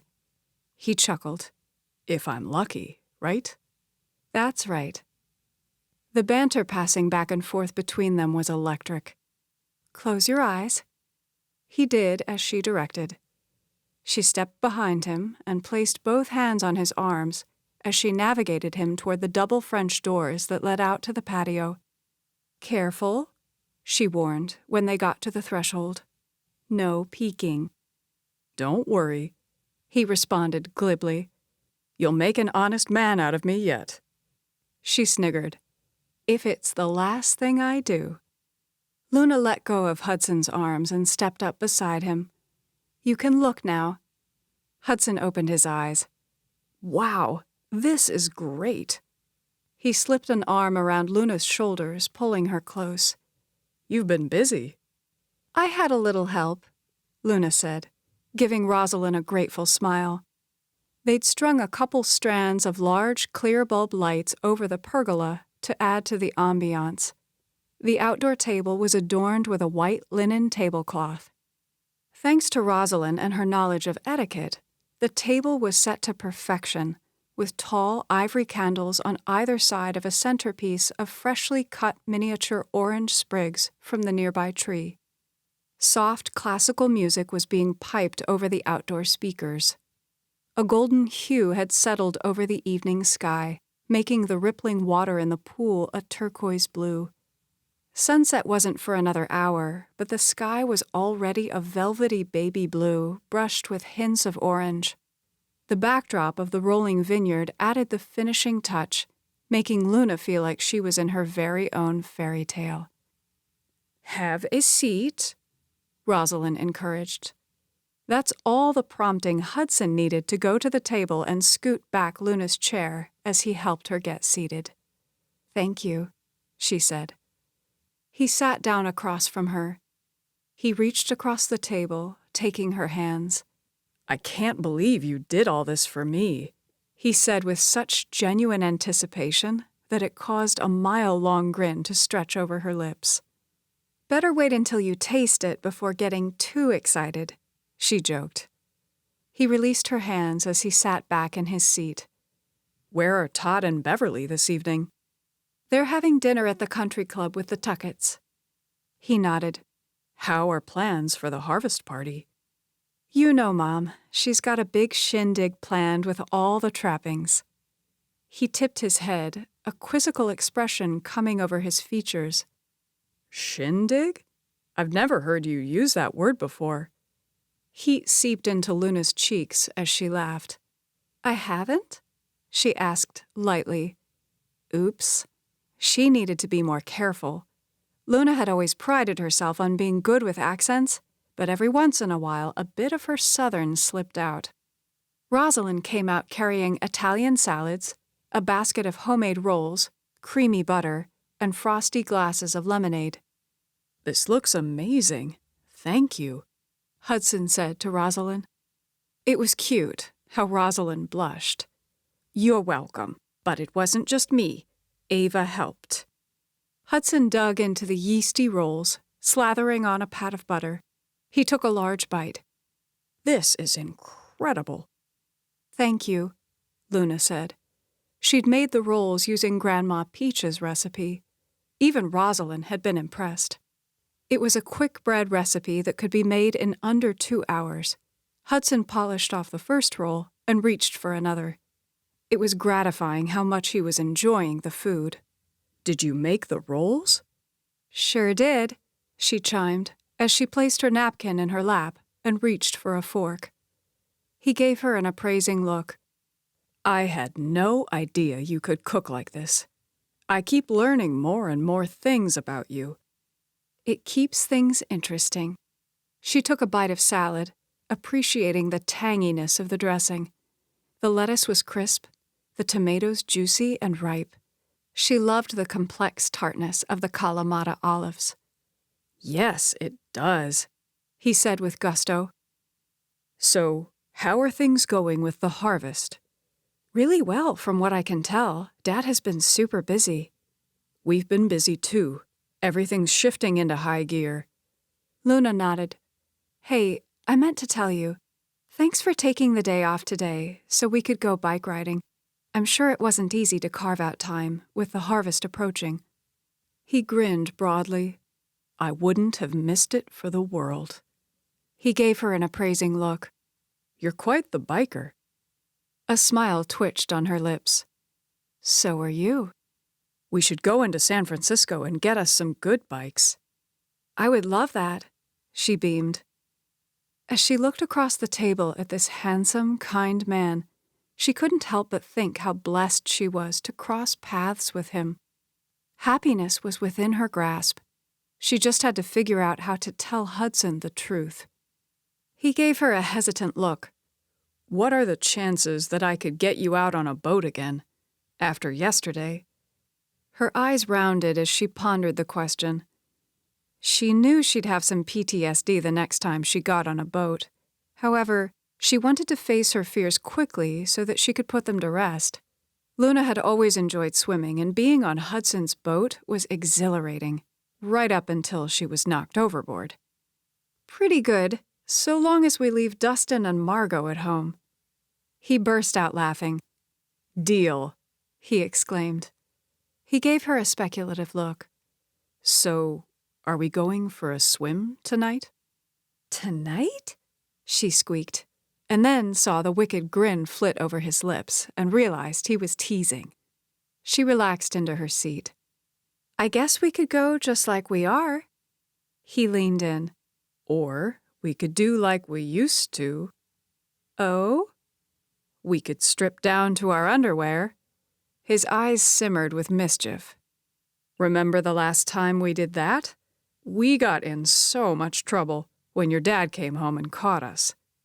She forced a chuckle as a hot ping of jealousy darted through her. While it was foolish to be envious of Ava and all the memories, she was. Luna wanted to know everything about Hudson, and she wanted him to know her, the real her. She wouldn't have been caught dead swimming in her underwear with some boy, even if he was a close family friend. That was a long time ago, she said lightly as she took a sip of her lemonade. It was a little on the tart side. She'd need to add more sugar next time. Yes, it was, he agreed. So, she began, have you read any good books lately? Luna was an avid reader. She enjoyed reading various genres of fiction as well as biographies. Actually, I've been reading some marketing books. Which ones? He looked puzzled. You really want to know? Of course. A pleased smile spread over his lips. Wow, you have changed. Irritation crawled up her neck. I'm so tired of everyone telling me how much I've changed, she muttered. He caught hold of her hand. I like the change. You do? Yes, I do. Don't take this the wrong way, because I've always thought you were great. However, you have a complexity that you never had before. His gaze penetrated hers with such intensity that she felt like he was seeing into her soul. I feel a connection with you that wasn't there before. I'm so glad, she uttered in part joy and part relief. Earlier, when she and Hudson had kissed, he said it had never been like that before. He had no idea how much his words meant to her. They sank into her heart, giving her hope that Hudson could love her for her. His thumb rubbed maddening circles over her skin. Ava, you know how I've always felt about you. Yes, she said softly, wondering where this was going. That was the one kink in this whole thing. Hudson had always been in love with Ava. Would he be devastated when he learned the truth? But whatever's happening between us, it's different. Different in a good way? She asked quietly, bracing herself for the answer. Different in a great way. He graced her with a large, unencumbered smile that splashed warmth through her heart. It really does feel like we're being given a fresh start. It does, she answered. His eyes searched hers, and she detected pain, uncertainty. Promise me that it won't end. Her heart began to thud heavily in her chest. What do you mean? A sense of foreboding trickled over her. She was playing with fire. Hudson would feel betrayed when he learned the truth. He swallowed, his jaw working. I know how hard commitment has been for you in the past. A startled laugh rose in her throat. What? Even though the comment wasn't necessarily meant for her, it stung, and it threw her for a loop. Totally not what she was expecting. He rushed on. I don't mean to throw a monkey wrench into the evening. He hesitated. I just want to make sure we're on the same page. I'm in this for the long haul. Tears misted her eyes. So am I. She felt his vulnerability. It was both surprising and endearing. They shared a smile. Are we really doing this? He asked, hope shining in his eyes.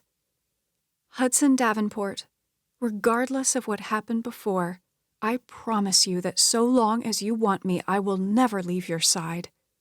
A joyous expression overtook his features. I will always want you.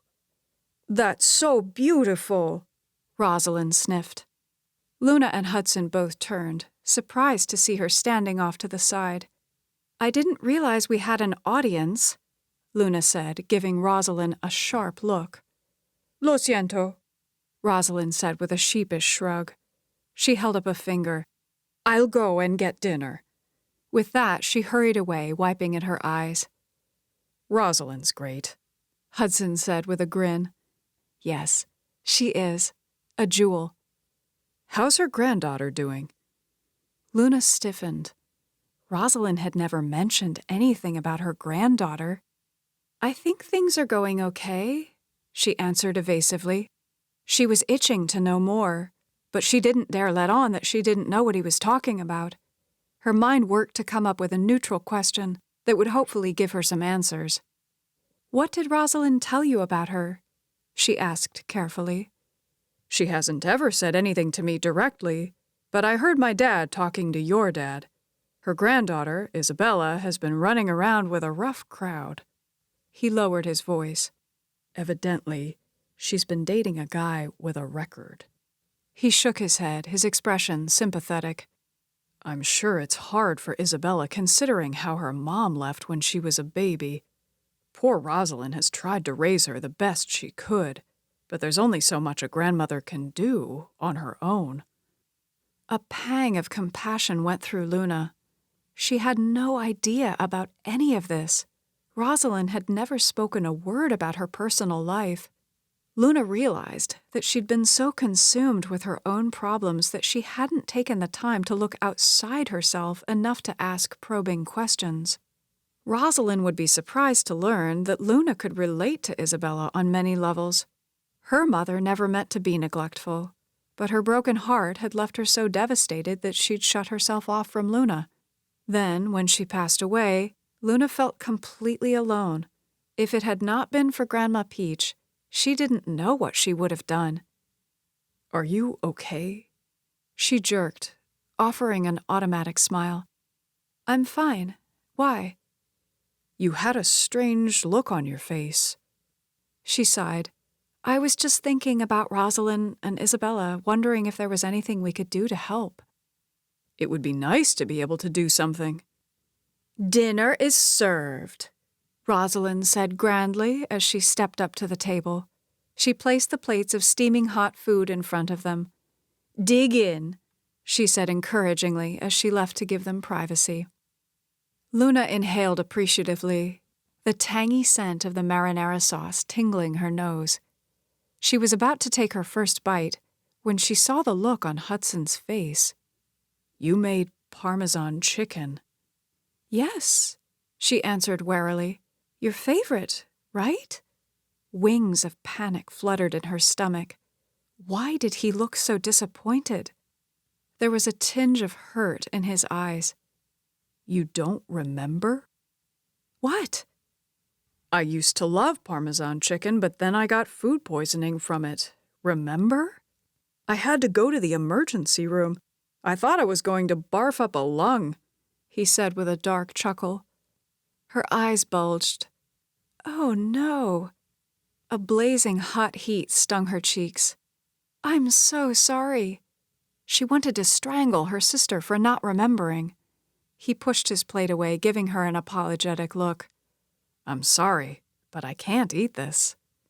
"It's okay." "You went to so much trouble," he lamented. "I feel bad." For some crazy reason, a chortle of laughter rose in her throat. "What?" he asked. "I'm so sorry. I goofed, didn't I?" A ghost of a smile touched his lips. "Yes, you did." "I guess we really are starting from the beginning." His features lightened. "I guess so." She looked past him at the streaks of orange and pinks pushing their way across the darkening sky that was backlit with strands of gold. "Look," she said. He turned. "Wow, it's incredible." "Yes," she said softly, so as not to break the hush.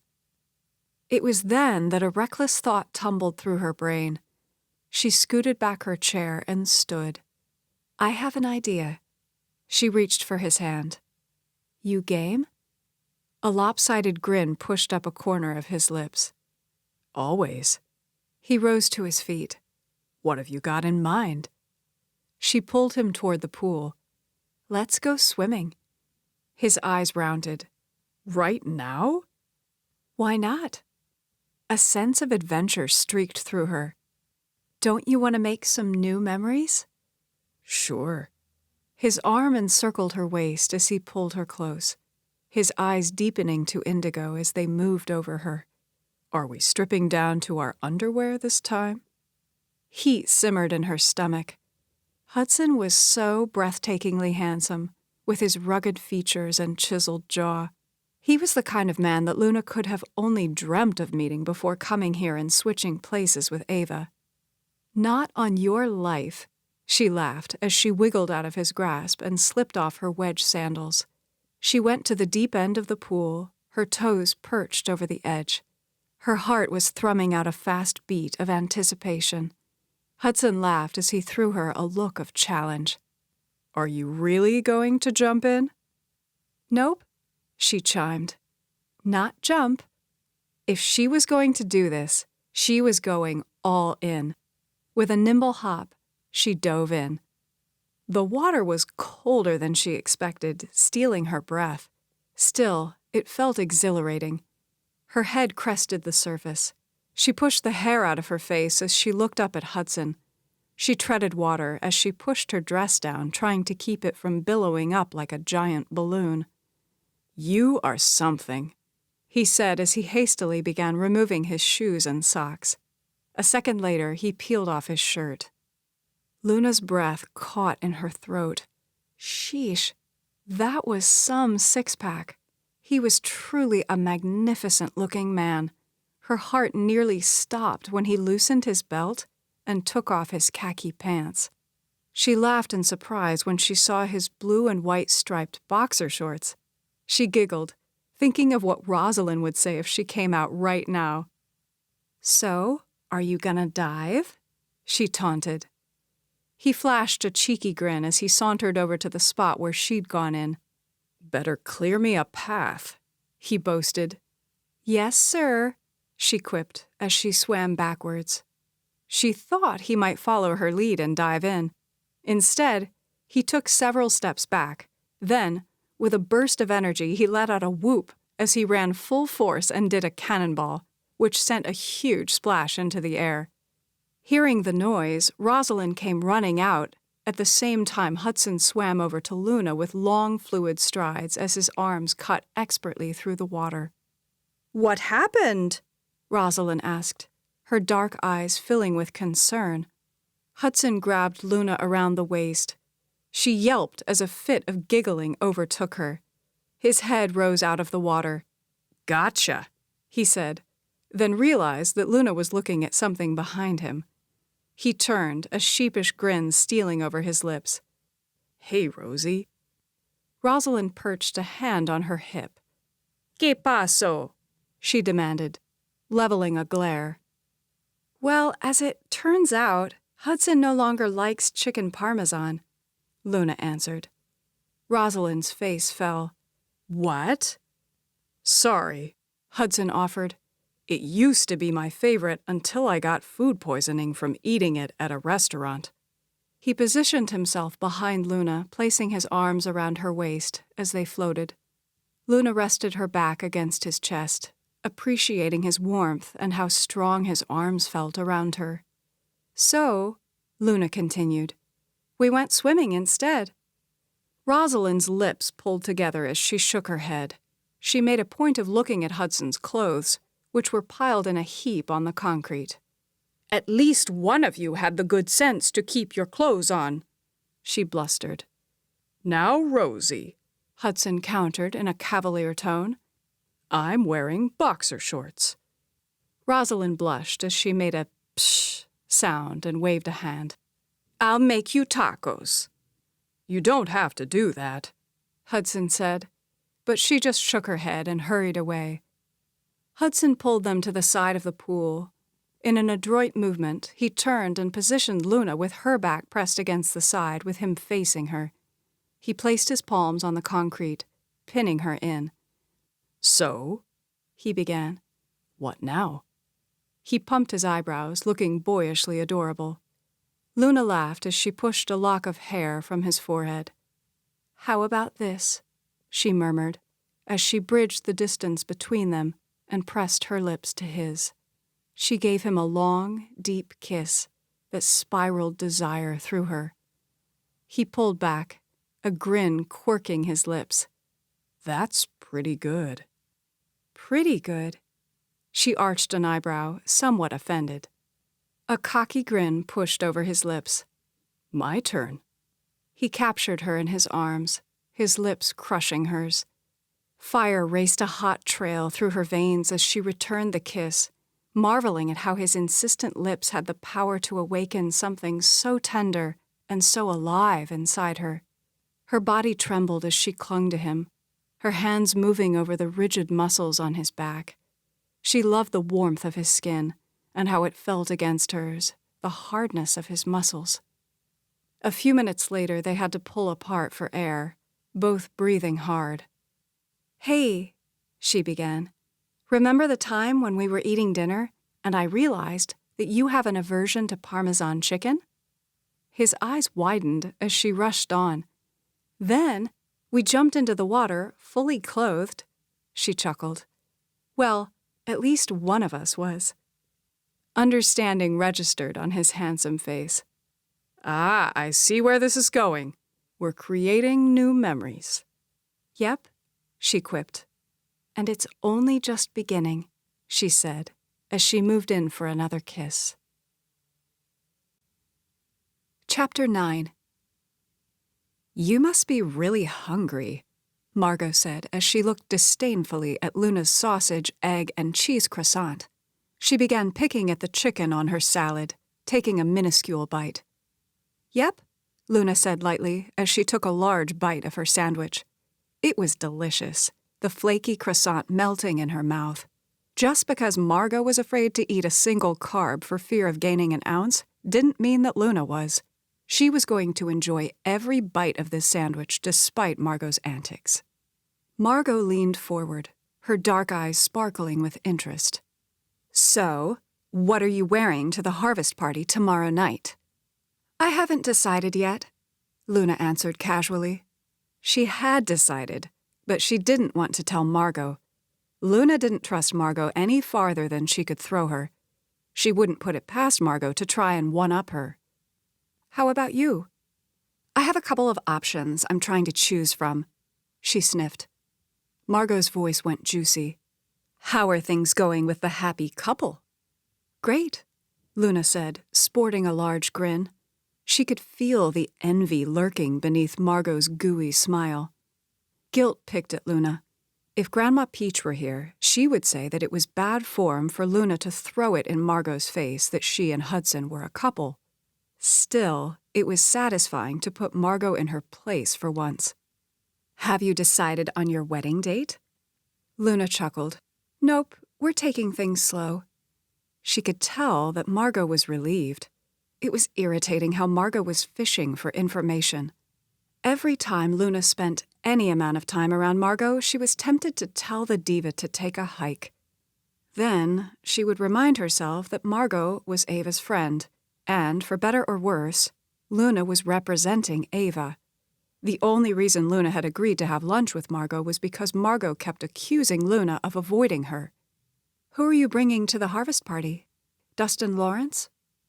Margot's expression turned sour. Not on your life, she smirked as she stabbed a piece of lettuce with her fork. Her brows tugged together.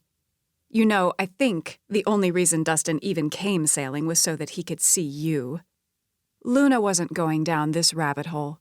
Obviously, Margot knew that Dustin had a thing for Ava, or she wouldn't have invited him to go sailing. Now she was playing Miss Innocent about the whole situation. She neatly sidestepped the comment by reiterating her question. Who are you taking? Peter Sedgwick, she said with enthusiasm, as if the name was supposed to mean something. That's great, Luna said with as much emotion as she could muster. Margot shrugged. Peter has been dying to go out with me for months. I figured I'd throw him a crumb. She laughed as she tossed her dark, shimmery hair. Luna wanted to roll her eyes. Girls like Margot had always grated on Luna's nerves. Maybe it went back to her high school days when Luna was so painfully shy and insecure. There was a time when she wanted to be part of the popular crowd. Now she was realizing how shallow aspects of the upper-crust world could be. No wonder Ava had wanted to break free. Margot assumed, because she was beautiful and glamorous, that all the world was pining away for her. That was mighty kind of you, Luna said, the faintest hint of sarcasm creeping into her voice. Margot wasn't astute enough to notice. It was, wasn't it? Margot said without a trace of guile. This time Luna couldn't help it. Laughter escaped her lips. Margot's jaw fell.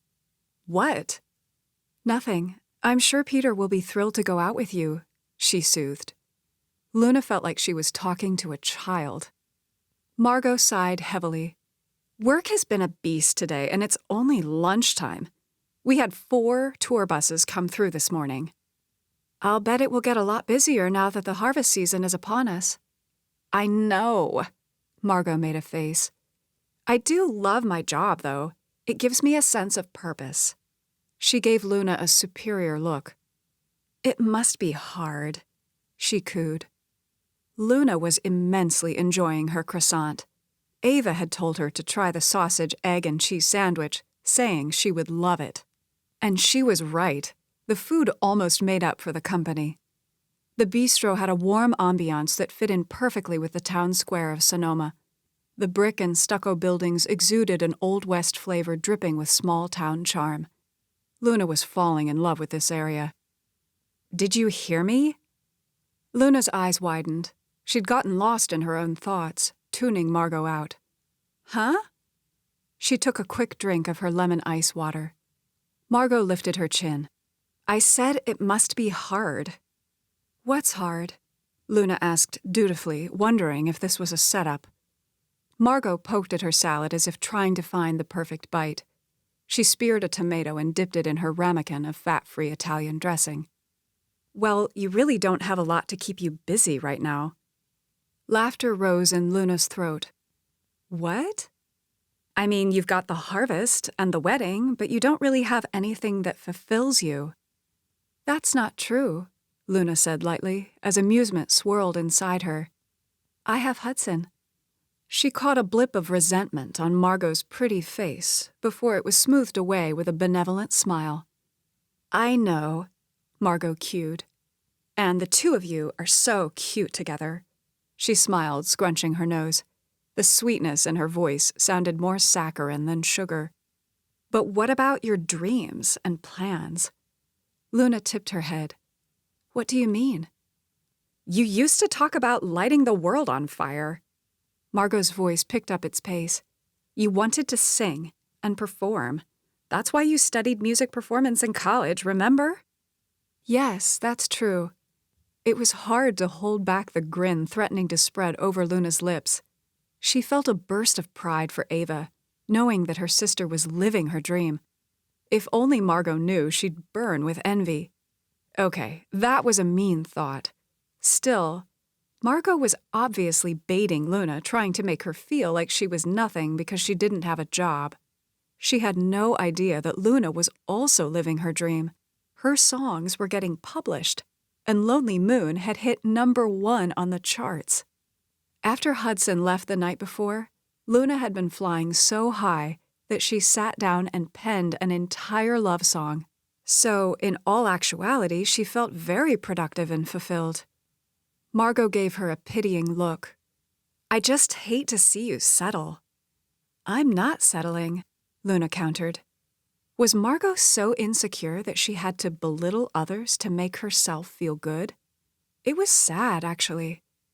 Uncertainty seeped into Margot's eyes. You're not? Luna chuckled. Goodness, no, I want to marry Hudson. Margot started blinking fast as she shifted. I just don't understand where all of this is coming from. It's me you're talking to, remember? She leaned forward, speaking in a low tone. I know you're marrying Hudson for the money, to save your parents' vineyard. Luna's spine went stiff. Who told you that? Margot chortled. I'm not an idiot. I know how these things work. I hear stuff at my job. I know your parents' vineyard is struggling. Her voice hardened. I just don't think it's fair to expect Hudson to dig you out. She sat back in her seat, spreading her hands. That's all I'm saying here. Luna pushed aside her plate, having lost her appetite. Circumstance or not, how could her sister have ever been best friends with this catty woman? She pinned Margot with a steely look. My engagement to Hudson has nothing to do with money. Margot grunted. I don't believe that. Well, that's your prerogative, Luna shot back. Margot's face fell. Why are you being so mean? She pouted. Luna raised her eyebrows. I'm being mean? You're the one accusing me of marrying Hudson for his money. Margot tried to interject something, but Luna held up her hand and talked over her. Just so we're clear, I'm marrying Hudson because I'm in love with him. Color rushed to her cheeks as her brain processed what she'd just said. It was true. She was in love with Hudson. She only hated that Margot was the first one to hear it. My parents are having financial troubles, but I'm not expecting Hudson to fix them. In fact, I'm not taking a dime from him. It made Luna proud to know that she and Ava were now capable of earning the kind of money that could do something so lofty as to save a vineyard. So what are you gonna do? Just sit back and let the vineyard tank? Margot's eyes flashed. That's a hard road to go down, I can assure you of that. Luna knew that Margot was talking about her family's vineyard that had burned. She was somewhat amused by the direction this conversation was taking. Let me get this straight, she mused. 1 minute, I'm a money-hungry fiend who's willing to marry for money, and the next, I'm an unfeeling jerk who's willing to sit back and let my parents' vineyard fall to pieces. She eyed Margot. Which is it? Margot put down her fork. I don't know how you want me to answer that, she huffed, crossing her arms over her chest. Luna was growing tired of the incessant verbal jabs. She let out a heavy sigh. Can I ask you a question? Shoot, Margot quipped. How did we ever become friends? Margot gasped, like she'd been slapped. How could you even ask that? Her words came out fast and breathy. You've been my best friend since I can remember. Best friends don't treat one another the way you've been treating me, Luna asserted. Tears rose in Margot's eyes. Oh yeah, well, best friends don't steal each other's boyfriends either. Luna's throat tightened. Are we back to this?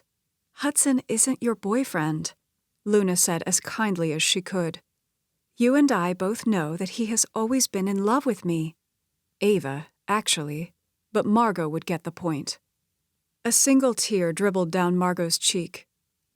Look, I'm sorry. I'm not trying to hurt you. She meant that with all of her heart. As irritating as Margot was, Luna had no desire to hurt her. Echoes of Luna's past rose up around her like a jury of sinister ghosts, threatening to rip away her newfound confidence and condemn her to a life of isolation. There was a time when she would have felt unworthy of a man like Hudson. Heck, truth be known, a part of her still felt that way. Old patterns of thinking were hard to overcome, but she was trying. Luna wanted to be brave and strong like Ava. She wanted to go after her dreams, to believe that happiness could come to her, that she was worthy of love. Margot looked away. More tears spilled from her eyes. I know, she finally said, wiping her cheeks. I just never expected you to fall in love with Hudson, she said miserably. She reached for a napkin and blew her nose. I understand. Compassion rose in her breast. Margot, you're beautiful and smart. You have so much going for you. I'm sure there are lots of guys who would be overjoyed to be with you, including Peter Sedgwick. I know. Margot's voice broke. Too bad it's not the man I love. Silence settled between them like a dense fog. Margot scooted back her chair. I'll be right back. I'm going to the restroom. A sniffle rose from her throat as she hurried away. Sure, Luna said, mostly to herself. She rubbed a hand across her forehead. Sheesh, this was getting dicey. She actually felt bad for Margot. Viewing this from Margot's perspective, she could see how this could be hard. Margot thought she had a chance with Hudson, and then her best friend had suddenly switched positions regarding her feelings for him. When the truth finally came out, Margot would understand. Several minutes passed until it occurred to Luna that someone was watching her. She looked across the bistro. Her heart nearly stopped when she recognized a familiar face. This can't be happening, her mind screamed. It was something out of a bad dream. Spencer Wellington. What was he doing here? Instinct told her that she needed to jump up and flee from the bistro, but her body was frozen. Spencer arose from his seat and came toward her in cocky strides. Well, well, if it isn't Luna Ellison, he sneered. Long time no see. Hatred emanated from his eyes. In case you're wondering, my dad's doing just fine. A suffocating shame poured over Luna like scalding hot wax as the ghosts rose up taunting and terrible. An image of Douglas Wellington flashed through her mind. He'd seemed so sophisticated to her then, so polished. An English professor, Douglas was 20 years older than Luna. He'd romanced her. She fell hard. Luna was mourning the death of her mom. Douglas claimed his wife had recently died. Their grief drew them together, or so Luna thought. She was only 16 years old, still a child in so many ways. Still shacking up with married men? Spencer said, disgust flashing through his eyes. Luna's hand curled up around her throat. She'd never shacked up with Douglas, had never slept with him, but to her everlasting shame, she'd fallen for his lies. Spencer saw Douglas and Luna together at a restaurant. Douglas confronted his dad. They had a heated argument. That's how Luna learned that Douglas was playing her. His wife had been very much alive, at home, waiting for him. Her brain raced to connect the dots. Why was Spencer Wellington here in Sonoma? Spencer frowned. What are you doing here? Your hair's red. I saw you online a couple of days ago. You were blonde and touring with Cash Romeo. Didn't you get shot in the shoulder? You seem fit as a fiddle now. It mortified Luna to know that Spencer had been keeping such close tabs on her. Was he trying to exact revenge for what had happened? She rose to her feet. Her legs were shaking like rubber bands. I'm sorry. You must have me mistaken for someone else. He caught her arm in an iron grip. I don't think so. You recognized me from across the room. I could see it on your face. Let go of my arm, she seethed. His fingers were digging into her flesh. He did as she commanded, holding up his hands. His face was a deep purple, his accusing gaze riveted on her. You destroyed my family, took my mother from me. I'll never forget it. Margot stepped up to them. What's going on? She asked, as she looked between Luna and Spencer. Luna could feel her face burning in sharp contrast to the icy fear twisting around her heart. She forced a smile through clenched teeth. Let's go. She started walking fast, hoping Margot would follow. Thankfully, she did. See you around, Luna, Spencer said in a loud, mocking tone. What was that all about? Margot asked when they got out of the bistro. Why did he call you Luna? I have no idea, Luna retorted, hoping she sounded adequately outraged. He must have mistaken me for someone else. Horror streaked through her. Margot had heard her real name. Would she put two and two together? That was weird, Margot said, looking back over her shoulder. Yes, it was. Apprehension clawed at Luna's gut. Of all the bistros in all the world, why did she have to cross paths with Spencer Wellington? He hated Luna's guts. Was Spencer just passing through, or did he live here? She wished that she'd been able to guard her expression better. She'd been so shocked to see Spencer, and it had broadcasted over Luna's face. He was a stark reminder of the biggest faux pas in Luna's life. She hadn't meant to fall for a married man, and, when she realized that he was married, she'd broken it off. Still, the guilt ate away at her, especially considering what happened afterwards. The irony was that Luna would have never so much as given Douglas a second look had she realized he was married. She, of all people, knew the pain that resulted from infidelity. Luna hated that she'd inadvertently contributed to another person's pain. She pushed aside the despondent thoughts. She couldn't keep punishing herself for something that was beyond her control. She was 16 years old. Douglas had preyed on her. Her head knew this, but her heart still hurt. Chances were she wouldn't run into Spencer Wellington again, and her past would stay where it belonged, in the past. Luna could only hope and pray that was the case. She said goodbye to Margot as the two went their separate ways. It wasn't until Luna got to her car that she digested Spencer's parting words. See ya around, Luna. That meant he was staying a while. The thought tore at her insides as tears stung her eyes. Luna sucked in a deep breath as she willed herself to get a grip. She couldn't fall to pieces now, not when everything was going so well. She had to be stronger than this. Resentment scorched through her veins as she thought of Douglas Wellington.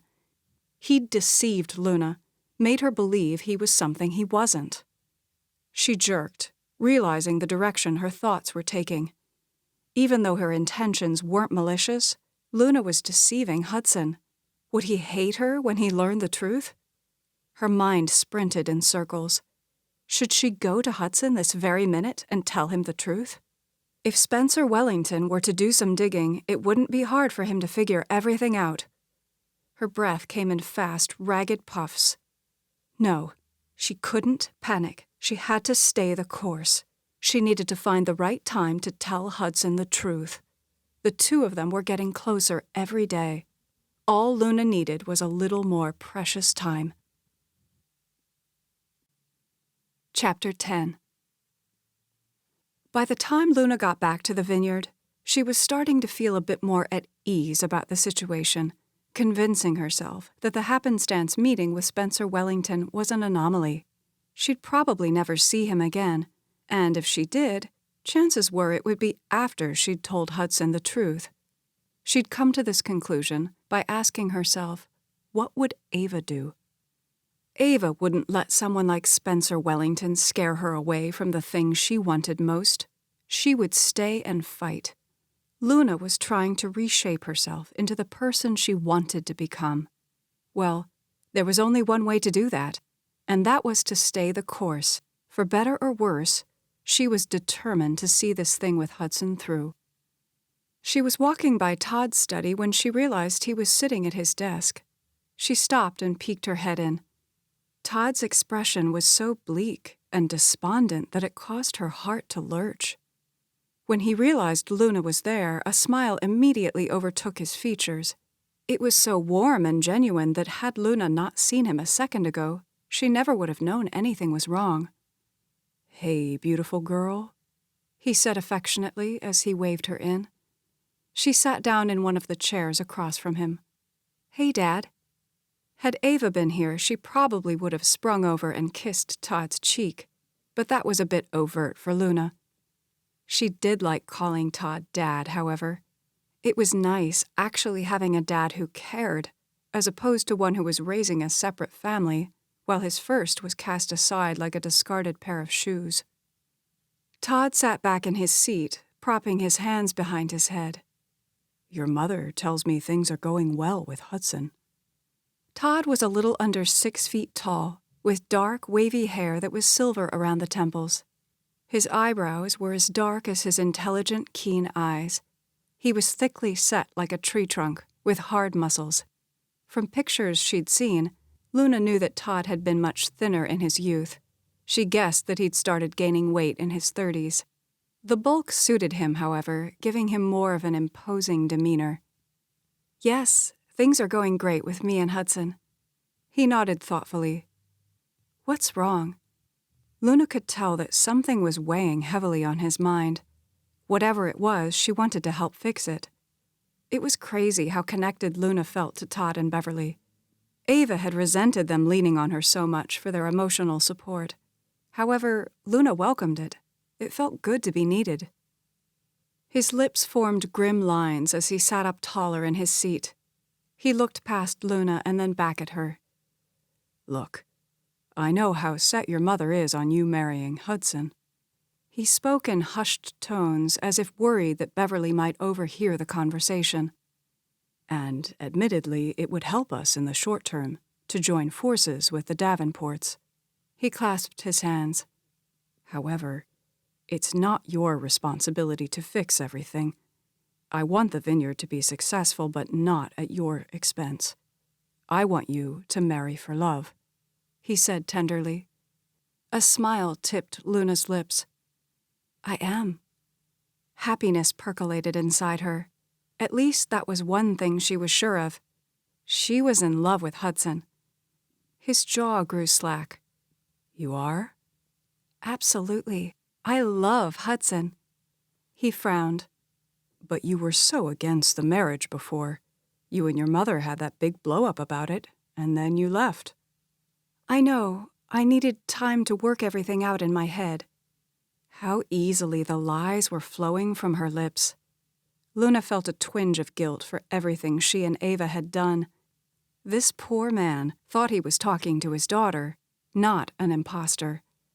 Heat crawled up Luna's neck as she pulled at the collar of her blouse. Todd pushed out a dry laugh. "Okay, then I guess everything's working out for the best."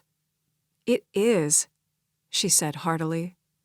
She expected her statement to lighten his mood, but it didn't. She could tell that something was still wrong. "What's going on?" she implored. He offered a tight smile. "Nothing that you should worry your pretty little head about." "Dad," she said sharply, "I saw your face when I stuck my head in. Something is wrong." Surprise flicked over his expression as he let out a heavy sigh. The truth is, I don't know that I can keep doing this. Luna's heart dropped. Doing what? Running the vineyard and the winery. Panic raced a hot trail through her. Everything she and Ava were working for revolved around the vineyard. She balled her hand, her fingernails digging into her palm. I don't understand. The vineyard is your life. Yes, he answered sadly. But no matter how hard I try to make a go of it, I can't seem to make any inroads. He shook his head. This is a tough business, and an incestuous one, he said darkly. What do you mean? Most of the vineyards in Sonoma have been passed down several generations. Beverly and I acquired ours. Yes, in the 1990s. You've been here a long time. We're seen as newcomers, outsiders. But what about Alistair Davenport? Alistair and Juliet are great. They've been huge supporters of the vineyard, but it takes more than one family. The vineyards operate as a good old boys club. They pull together to market. They decide which labels will soar in the industry. It's all about perceived value. Even if the Davenports give us a cash infusion, I don't know that it will make a difference in the long run. Not unless I just allow them to buy us out. Alistair and I could make the same exact wine and his would go great guns because of his family's reputation. I just don't know how long I can keep playing their game. Maybe that's the problem. His head snapped up. What do you mean?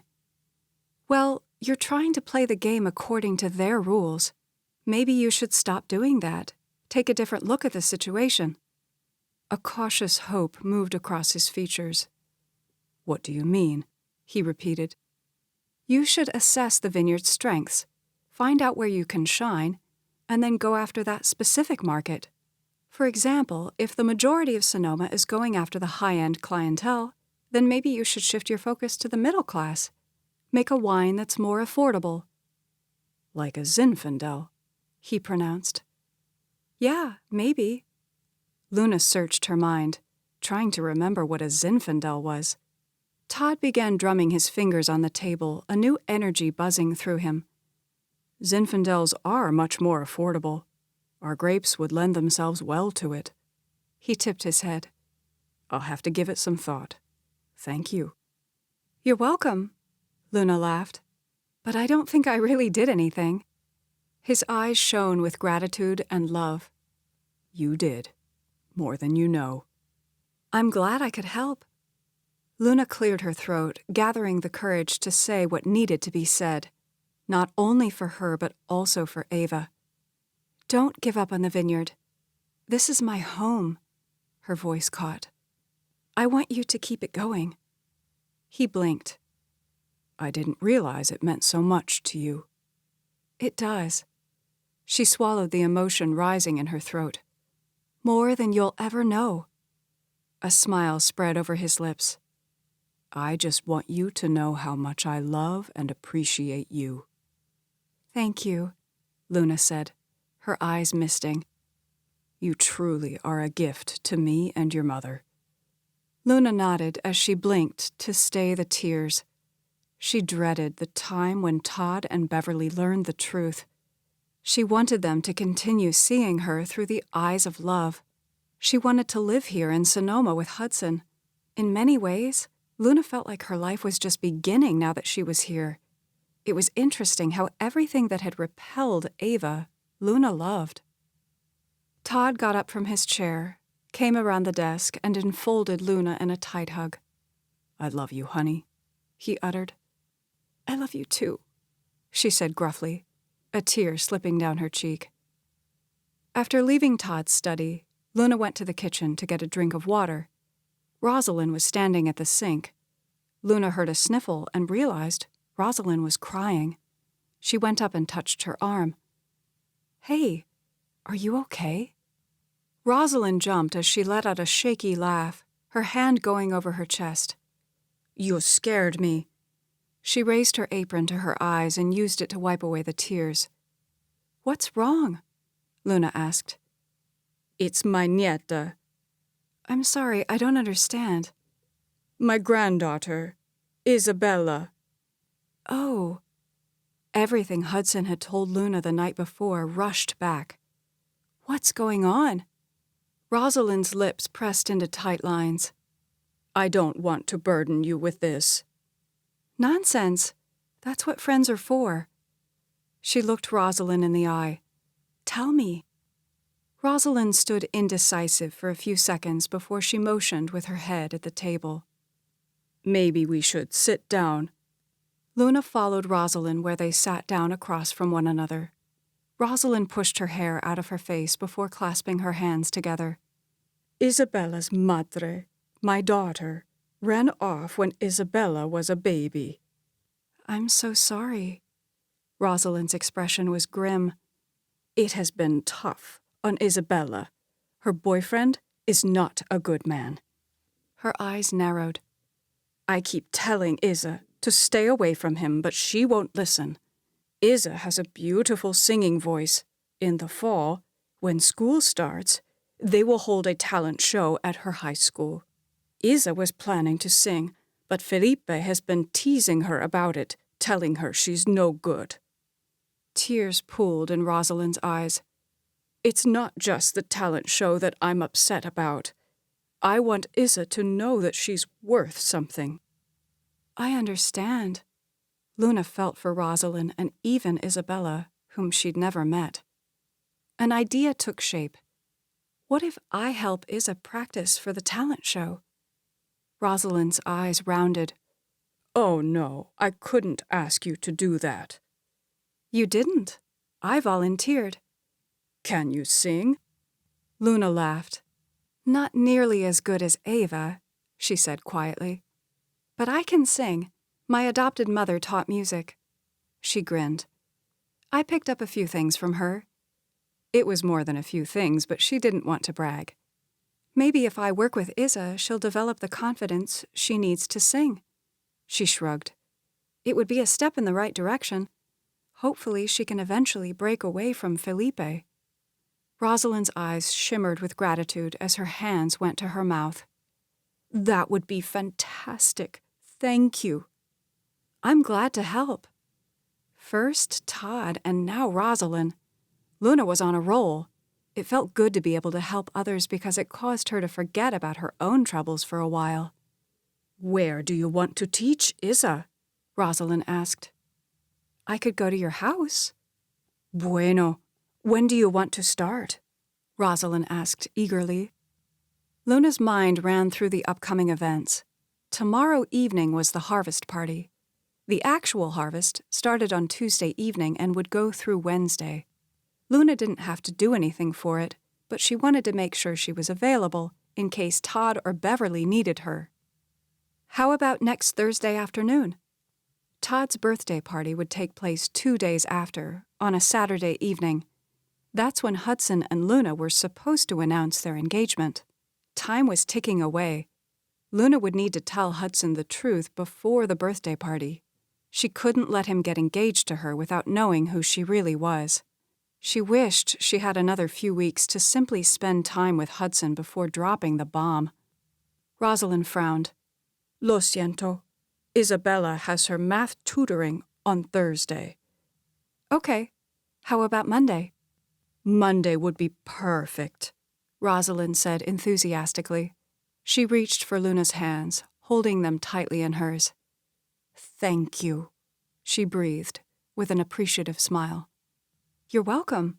I look forward to meeting Isabella. Rosalyn took in a deep breath. She will love you. You are an amazing person. Todd, Beverly, and Hudson are lucky to have you here. Tears rose in Luna's eyes. Thanks, she squeaked. I hope they still feel the same way. After. They will, Rosalyn assured her with a smile. I know it. Chapter 11. Just breathe. Luna straightened her spine and rubbed her sweaty palms on her dress. She reached for her lipstick and applied it in smooth, swift strokes.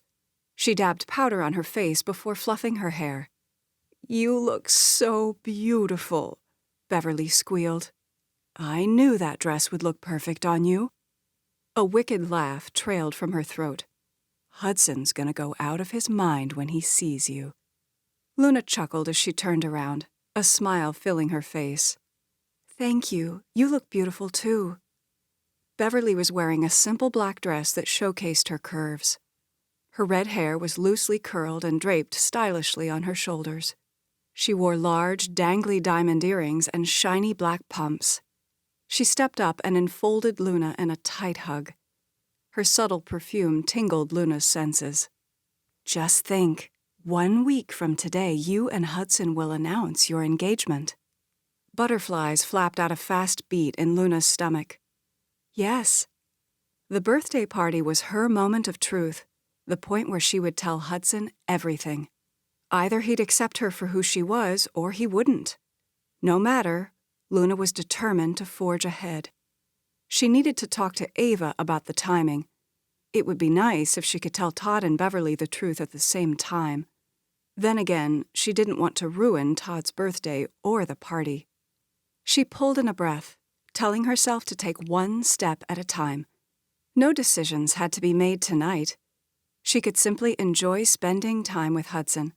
She was looking forward to dancing in his arms. Anticipation thrummed through her veins as she smiled. Have you decided which song you're going to sing for the birthday party next week? Beverly asked. Crumb, the performance. She'd conveniently put that out of her mind. Luna had no idea how she was going to navigate herself out of this pickle. She wished she could switch places with Ava just long enough for Ava to perform. I'm still working on that, she said evasively. Beverly patted her shoulder. Well, I know whatever you do will be great. Beverly stepped back. A nervous energy was radiating off of her as she clasped and unclasped her hands. Is everything okay? It's great. Beverly smiled brightly. I just hope everything goes well tonight with the catering, the music. She twirled a hand. All of it. We need to show a good face to the community, quell the rumors of our financial duress. Her perky mask slipped a fraction, and Luna could tell that Beverly was carrying a heavy load of worry. She placed a hand on Beverly's arm. I'm sure everything will run like clockwork. Since early this morning, the mansion had been buzzing with a full staff of workers getting everything ready for the party. A large white tent had been set up on the grassy section of the yard, just beyond the pool. There was a dance floor and a bar with a bartender. Beverly was in her element as she directed every aspect of the ensemble. Had she not been the wife of a vineyard owner, Beverly would have made one heck of a party planner, Luna decided. There was no telling how much the harvest party cost, but evidently Todd and Beverly felt like the end justified the means. Luna was learning that keeping up appearances meant a great deal in wine country. Perception equated to reality. If Todd and Beverly's peers saw them as successful, then half the battle was won. A smile tipped Beverly's lips as she looked deep into Luna's eyes. Your dad told me about your conversation yesterday in his study. He did? Luna squeaked. Yes. Tears shimmered in Beverly's eyes. What you said to your dad, well, it was what he needed to hear. Her voice hitched. He needed to know that you care about the vineyard, that what we're building means something to you. Her face took on an inner glow. Also, it's nice to know that you love Hudson. Laughter bubbled in Luna's throat. That does make marriage a much nicer prospect. Beverly looked her up and down. My little girl, all grown up. She paused. I'm so proud of you. Thanks, Luna squeaked, emotion rising in her throat. Okay, enough of the waterworks, Beverly said practically. We've got a party to attend. Shall we? She said as she hooked her arm through Luna's and led her out of the room. Luna's breath caught when they stepped out onto the back patio and she saw the glorious transformation. A string quartet was playing lively music. The fragrant scent of gardenias, Beverly's favorite flower, floated gently on the evening breeze. A pang went through Luna. Her adopted mother had loved gardenias. Luna wondered what her mother would think if she could see her now. She'd probably think Luna was out of her mind for wanting a high-profile life with so much fanfare. She snapped back to the present. The male servers wore black tuxedos with crisp white shirts and bow ties. The female servers had on stylish black dresses with white collars. 50 or more guests had already arrived and were mingled in groups, sipping wine from long, sleek glasses. Luna searched the guests, looking for Hudson. "I'm sure he'll be here soon," Beverly said, as if reading her mind. She pasted on a queenly smile as she nodded and spoke to people. "Hello," a woman said warmly as she stepped up to Beverly and Luna. Around Beverly's same age, she was tall and reed skinny with a tower of jet black hair. Her royal blue dress had a plunging neckline, letting everyone know she'd had a boob job. She was holding a glass of white wine. "Maggie, it's so wonderful to see you," Beverly said as the two air-kissed. "Hello, Ava," Maggie said, her austere gaze moving over Luna from top to bottom. "You're looking well." "Thanks," Luna mumbled, even though the statement clearly wasn't a compliment. Why was the woman acting so hostile? Maggie made a point of glancing around the area. "This is absolutely gorgeous." "Thank you," Beverly said graciously. Maggie leaned in and lowered her voice. "It must have cost a fortune to put this on. Are you sure you can afford it?" Color rose in Beverly's face. "I'm not sure what you mean," she responded as she pressed on a tight smile. The hair on the back of Luna's neck rose. She didn't appreciate this woman trying to humiliate Beverly. "Margot's on her way," Maggie said as she drank the last of her wine. The dark eyes, exotic facial features, it all snapped together. Maggie was Margot's mom. Wow, the apple certainly didn't fall far from the tree. Later, Luna would question what had made her so bold. Maybe walking in Ava's shoes was starting to wear off on her. She looked Maggie in the eye. "I can imagine that you're very cost-conscious." Maggie blinked. "I'm not sure what you mean," she snipped. "Well, considering how your vineyard burned last year and that Margot had to get a job to help make ends meet." Maggie's face turned blood red. "You watch yourself," she growled. A magnanimous smile spread over Beverly's lips. "Maggie, will you excuse us? We need to greet the other guests." "Sure," Maggie stammered as if still reeling from Luna's comment. Beverly navigated Luna past Maggie. "I'm sorry," Luna began. "I know that was rude of me." Laughter gurgled in Beverly's throat. "Are you kidding? That was great. Thank you." She made a face. "I'm sure Maggie has been sharpening her claws ever since she realized that you and Hudson are getting married." Luna rocked back. Why would Maggie care? Beverly lifted her chin. "Because Margot's been after Hudson for years, that's why." How did you know that?" "I've got eyes." A grin waffled over her lips. "And a secret weapon. Rosalyn. Rosie's awesome. She's been trying to warn me about Margot for years." Beverly gave her an appraising look. "I hope you're starting to listen." A smile tugged at Luna's lips. "I'm a slow learner, but I'm getting the picture." "He's here," Beverly said, her voice coated with excitement. Luna took in a sharp breath when she saw Hudson striding towards her. To say he looked good would have been a gross understatement. He was wearing a slate gray custom-fit suit and a deep blue tie. His hair was messy, just like she liked it. There was a spring in his step, and he was sporting a large, brilliant smile. "Hello." His gaze flickered over her. She warmed at the appreciation she saw in his eyes. "You look incredible," he said as he stepped up. One arm encircled her waist as he kissed her lips. Tingles circled through her. "Hey," she said softly. Luna felt like a princess. Hudson turned to Beverly. Hello. He kissed her cheek. You look beautiful. Thank you, Beverly gushed. A sly smile stole over her lips. You kids have fun. I'd better go and greet the guests. With a wink, she sashayed off. I've been looking forward to this all day, Hudson said. Luna gazed up into his vivid eyes. Tonight they had a golden cast. Oh yeah? Why's that? Her heart was beating fast, a thrill of excitement wrapped around her. He slid his arms around her waist. So I can do this. He twirled her around and then dipped her.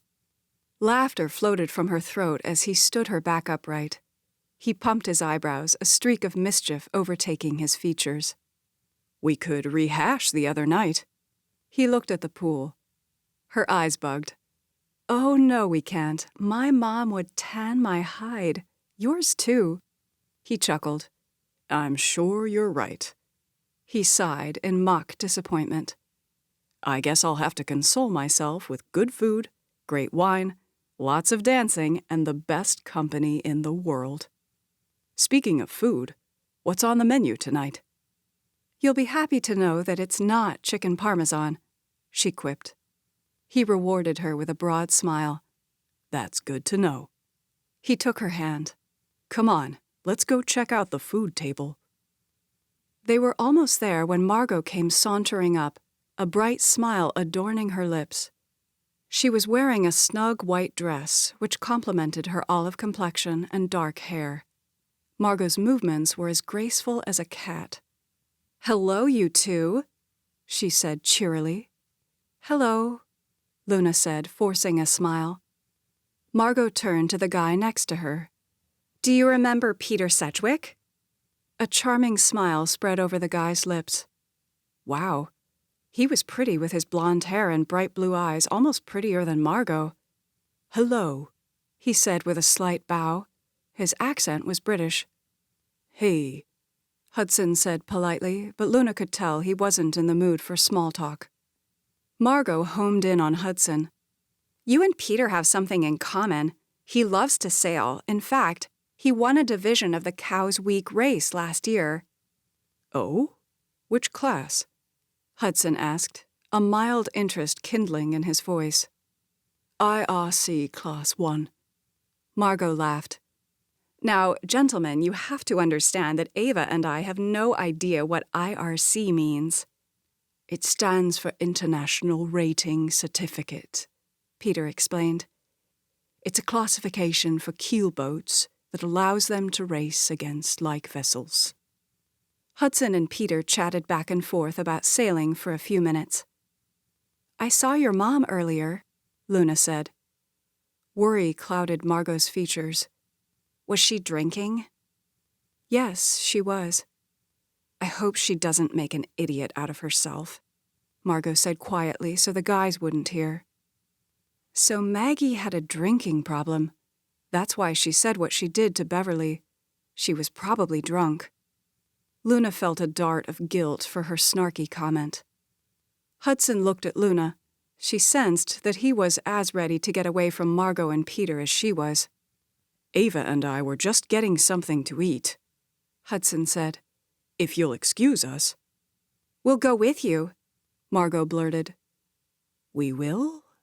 Peter asked, wide-eyed. Margot laughed lightly. Sure, why not? I'm hungry. Luna groaned inwardly, not wanting a repeat of the sailing experience where Margot and her date were stuck to her and Hudson like extra appendages.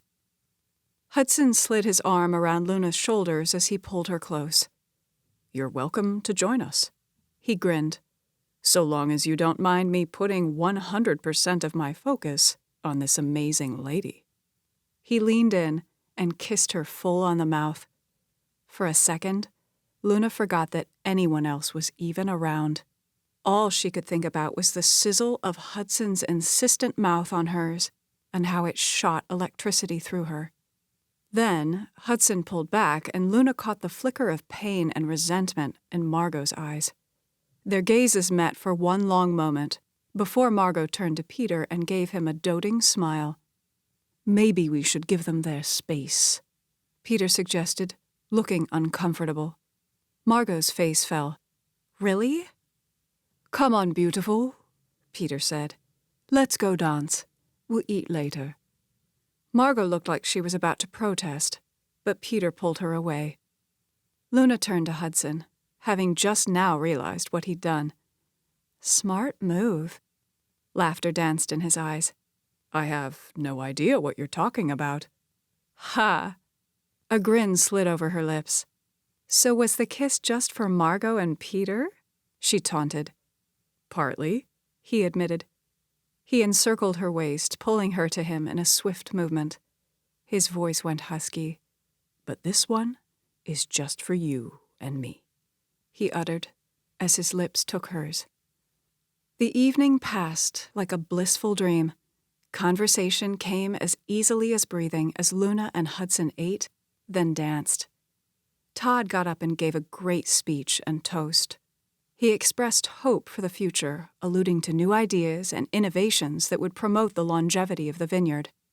As he spoke, he looked straight at Luna, his expression glowing with such admiration and love that she felt as if her heart would burst. Luna stepped away from Hudson to go to the restroom and refresh her makeup. She'd just left her bedroom and was in the hall outside her door when a man stepped in front of her. Her blood ran cold. Spencer Wellington. She stumbled back. "What are you doing here?"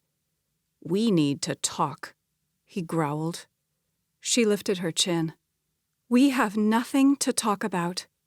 Her voice was shaky. She hoped Spencer hadn't noticed.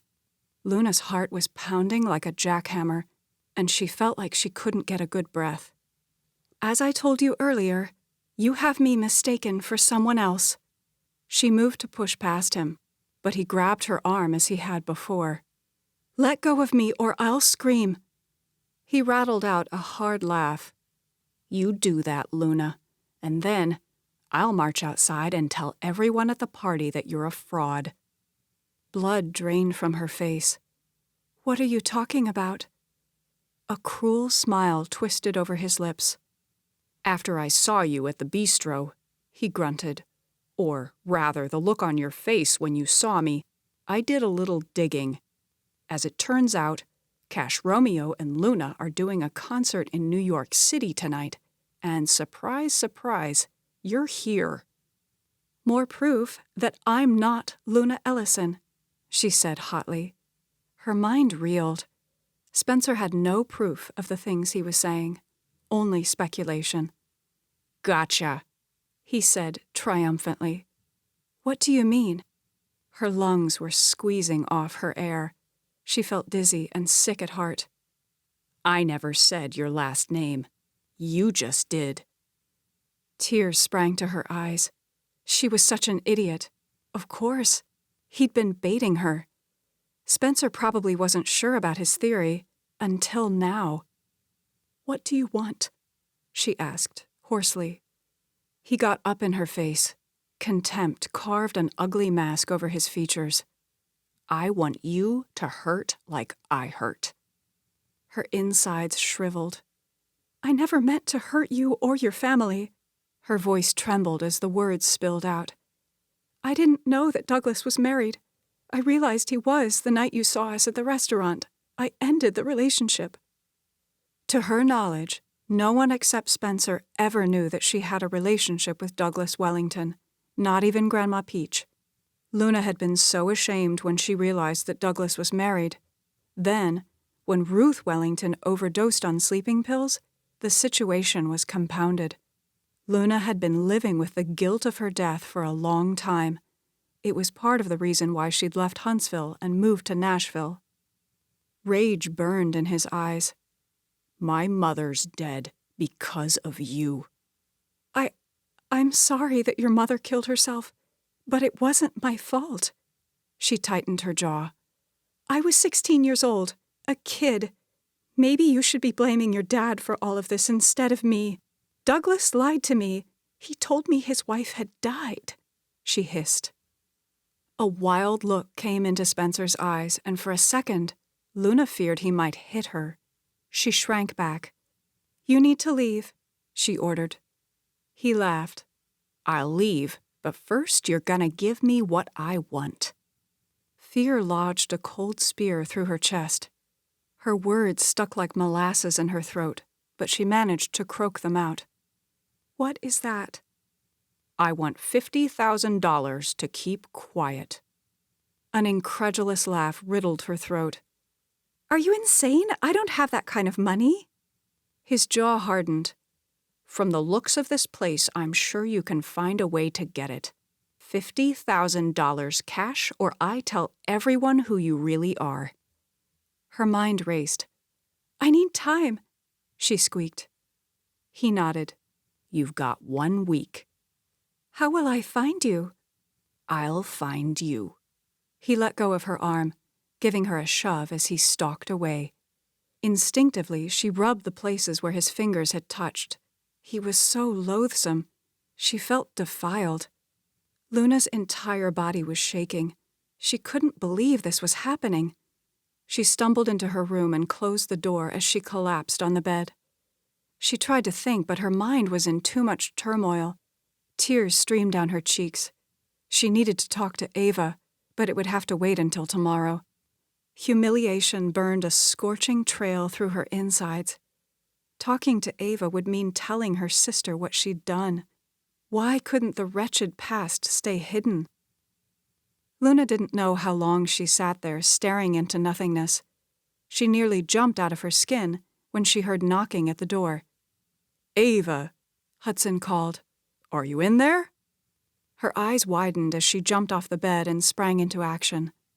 Not knowing what else to do, she ran into the restroom and closed the door. Quickly, she splashed cold water over her face and fluffed her hair. She stared at her reflection. Would Hudson be able to tell that she'd been crying? A couple seconds later, Hudson knocked on the bathroom door. "Ava, are you in there?" "Hey," she said, trying to sound cheerful. "Is everything okay?" "Yeah, I'm good." She hesitated. "Sorry, my stomach's a little queasy. It must have been something I ate." "Can I come in?" She went to the door and placed her palm against the cool wood. Everything was such a mess. She'd never meant to hurt Ruth Wellington. Sure, deep down, Luna had known it wasn't wise to get involved with an older man, but Douglas had been so charismatic, so caring. When she realized that he'd played her, she shut off her heart. Then, when Ava came into her life and proposed a switch, it was the opportunity Luna needed to break out of her self-imposed shell. She could start a new life fresh, without any baggage. And she had. She'd opened her heart to a wonderful man whom she adored. But the net was closing in. It was absurd to think that Spencer Wellington actually thought she would pay him $50,000 to keep quiet. The guy was a snake. He was so vindictive. Surely he had to know that his mother's death wasn't Luna's fault. Did Spencer work somewhere in Sonoma? Was that what had brought him here? Hudson knocked again. "Ava?" She sucked in a breath and rose to her full height as she stepped back and opened the door. One look at the tender concern on Hudson's face misted her eyes. "Hey," he began as he held out his arms. "It's okay." She went to him and buried her head against his chest. An avalanche of emotion welled in her throat. It took a superhuman effort to push it back down. She couldn't fall apart, no matter how much she wanted to. She had exactly 1 week before everything came crashing down around her. She needed to talk to Ava so the two of them could work out a plan. But right now, it felt good just to be in Hudson's comforting arms. A prayer wrenched through her mind.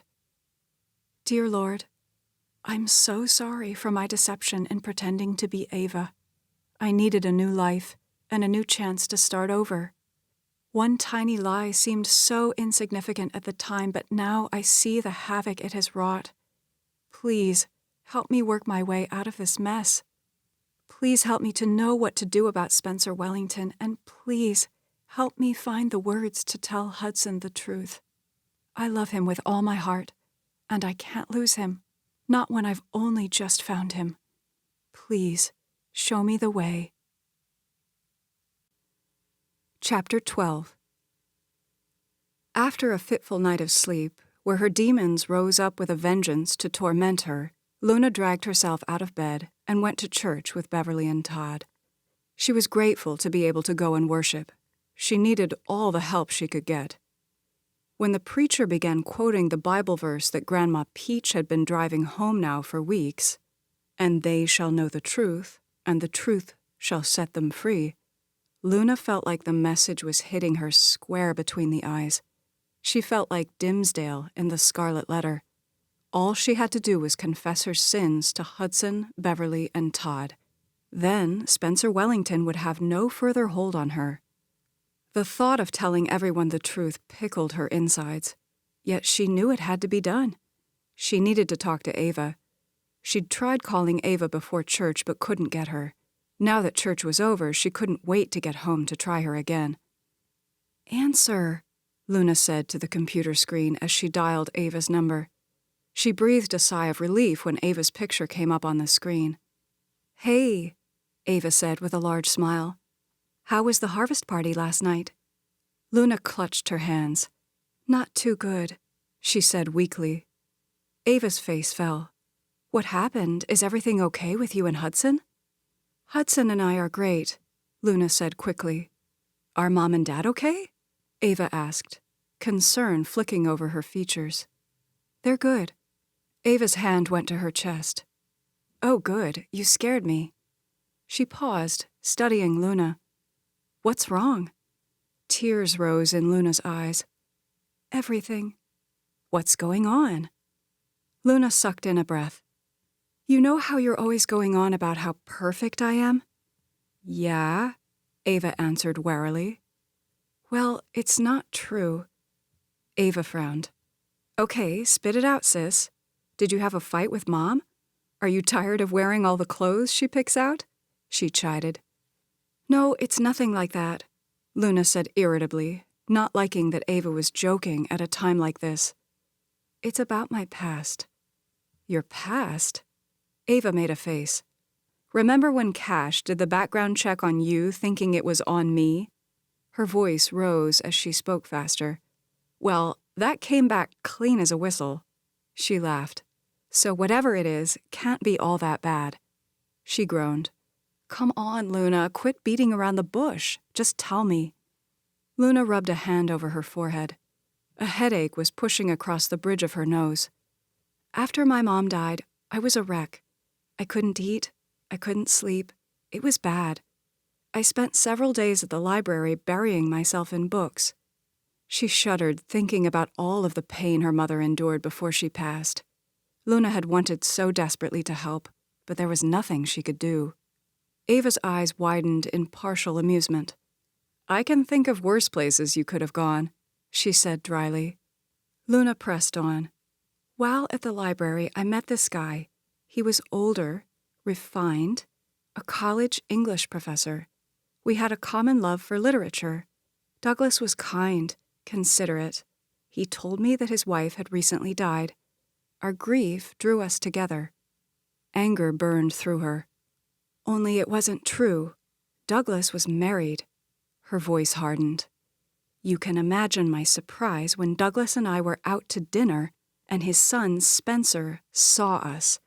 That's when I learned that Douglas's wife was very much alive. In fact, that very night, she was waiting for him to return home, having thought he'd gotten held up in a work meeting." "Wow, I'm so sorry. I had no idea. What did you do?" Luna's eyes narrowed. "Well, for starters, I dumped his butt." "Good for you," Ava chimed in, jutting out her jaw. But it didn't stop there. Sadness and regret rolled over her. Ruth Wellington, Douglas's wife, killed herself shortly thereafter. The look of horror on Ava's face came at Luna like a firing squad. She felt so ashamed. Tears blurred her vision. "I felt responsible." There it was, the moment in time that haunted her. She'd thought she could escape it by coming to Sonoma and pretending to be Ava, And yet, it had found her here. "No," Ava countered. "That wasn't your fault." She scrunched her nose. "Didn't you tell me that your mom died when you were 16? "Yes." Ava's eyes turned to pancakes. "That guy's a criminal. He had no business having a relationship with a minor." Luna sucked in a quick breath, trying to rein in her emotions. "You're right," she said flatly. "I feel so stupid for being duped. Logically, I know that Ruth's death wasn't my fault." Her voice trembled. "But in here," she touched her chest, "it was a lot to process. For years, I lived in the shadows. Finally, I moved to Nashville and put all of my energy into my music. Then, you came along and offered me an opportunity for a new life." She laughed as she looked at Ava through her tears. "You have no idea how much you've helped me." Ava was surprised. "How?" "You have this zest for life. You're impetuous. You go after what you want, not letting your insecurities get in the way." Ava rolled her eyes. "I never thought of those qualities as being good." "Well, they are." She balled her fists. "When I saw you and Cash in the hospital, how in love with each other you are," her voice caught, "something inside of me shifted. I figured that if you could find your happily ever after, then maybe I could too." Her voice shook as tears rolled down her cheeks. "I began to think that I might be worthy of happiness in spite of my mistakes." "Your only mistake was trusting the wrong man," Ava fired back, her eyes sparking with indignation. Luna continued, "When I became you, I met Hudson and fell in love. I feel like I have a family now. You, Beverly, and Todd, Grandma Peach." "You do," Ava assured her. "My family is your family. You know that." A chuckle rumbled in her throat. "My parents will love having 2 daughters instead of 1. Her brows creased. "I don't understand how your past connects with the present." "Oh yeah, that." Despondence gathered over Luna like a dark thundercloud. "Friday, Margot and I had lunch at that bistro you recommended, the one in the town square." Ava began talking with her hands. "I hope you got the sausage, egg, and cheese croissant. It's so good. I would kill for one of those right now." "It was delicious," Luna said absently. "There was a man at the bistro, Spencer Wellington, Douglas's son. He recognized me." "Oh, no." Ava's hand went to her mouth. "That's crazy," she uttered. "Of all the places in the world for him to be." "I know." Luna tightened her jaw. She couldn't help but feel like fate was punishing her for her past. "I told Spencer that he was mistaken, and I walked away. I thought that might be the end of it, but he showed up at the harvest party last night. He followed me up to my room." She shuddered, thinking of how vulnerable she'd felt when Spencer invaded her personal space. For one terrible moment, she thought he might try to rape her. "He told me that if I don't pay him $50,000 in 1 week's time, that he's going to tell everyone that I'm an imposter." Ava's eyes bugged.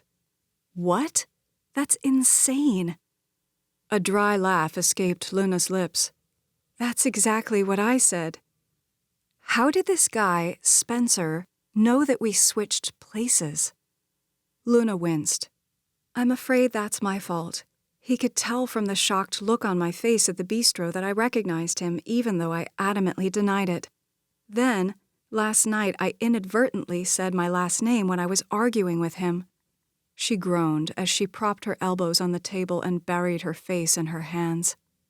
"I'm so sorry. I've wrecked everything." "Okay, calm down. We've got to figure this out." "Luna, get a grip," Ava commanded. Luna sat up. "I was planning on telling Hudson the truth before Dad's birthday party next week. I can't let him get engaged to me without knowing the truth." Ava twisted her finger around her hair. "That's good. It's time to tell him." Her eyes hardened. "But what are we going to do about Spencer Wellington?" Luna shrugged. Well, if I tell everyone the truth, then he can't exactly blackmail me, can he? I guess not.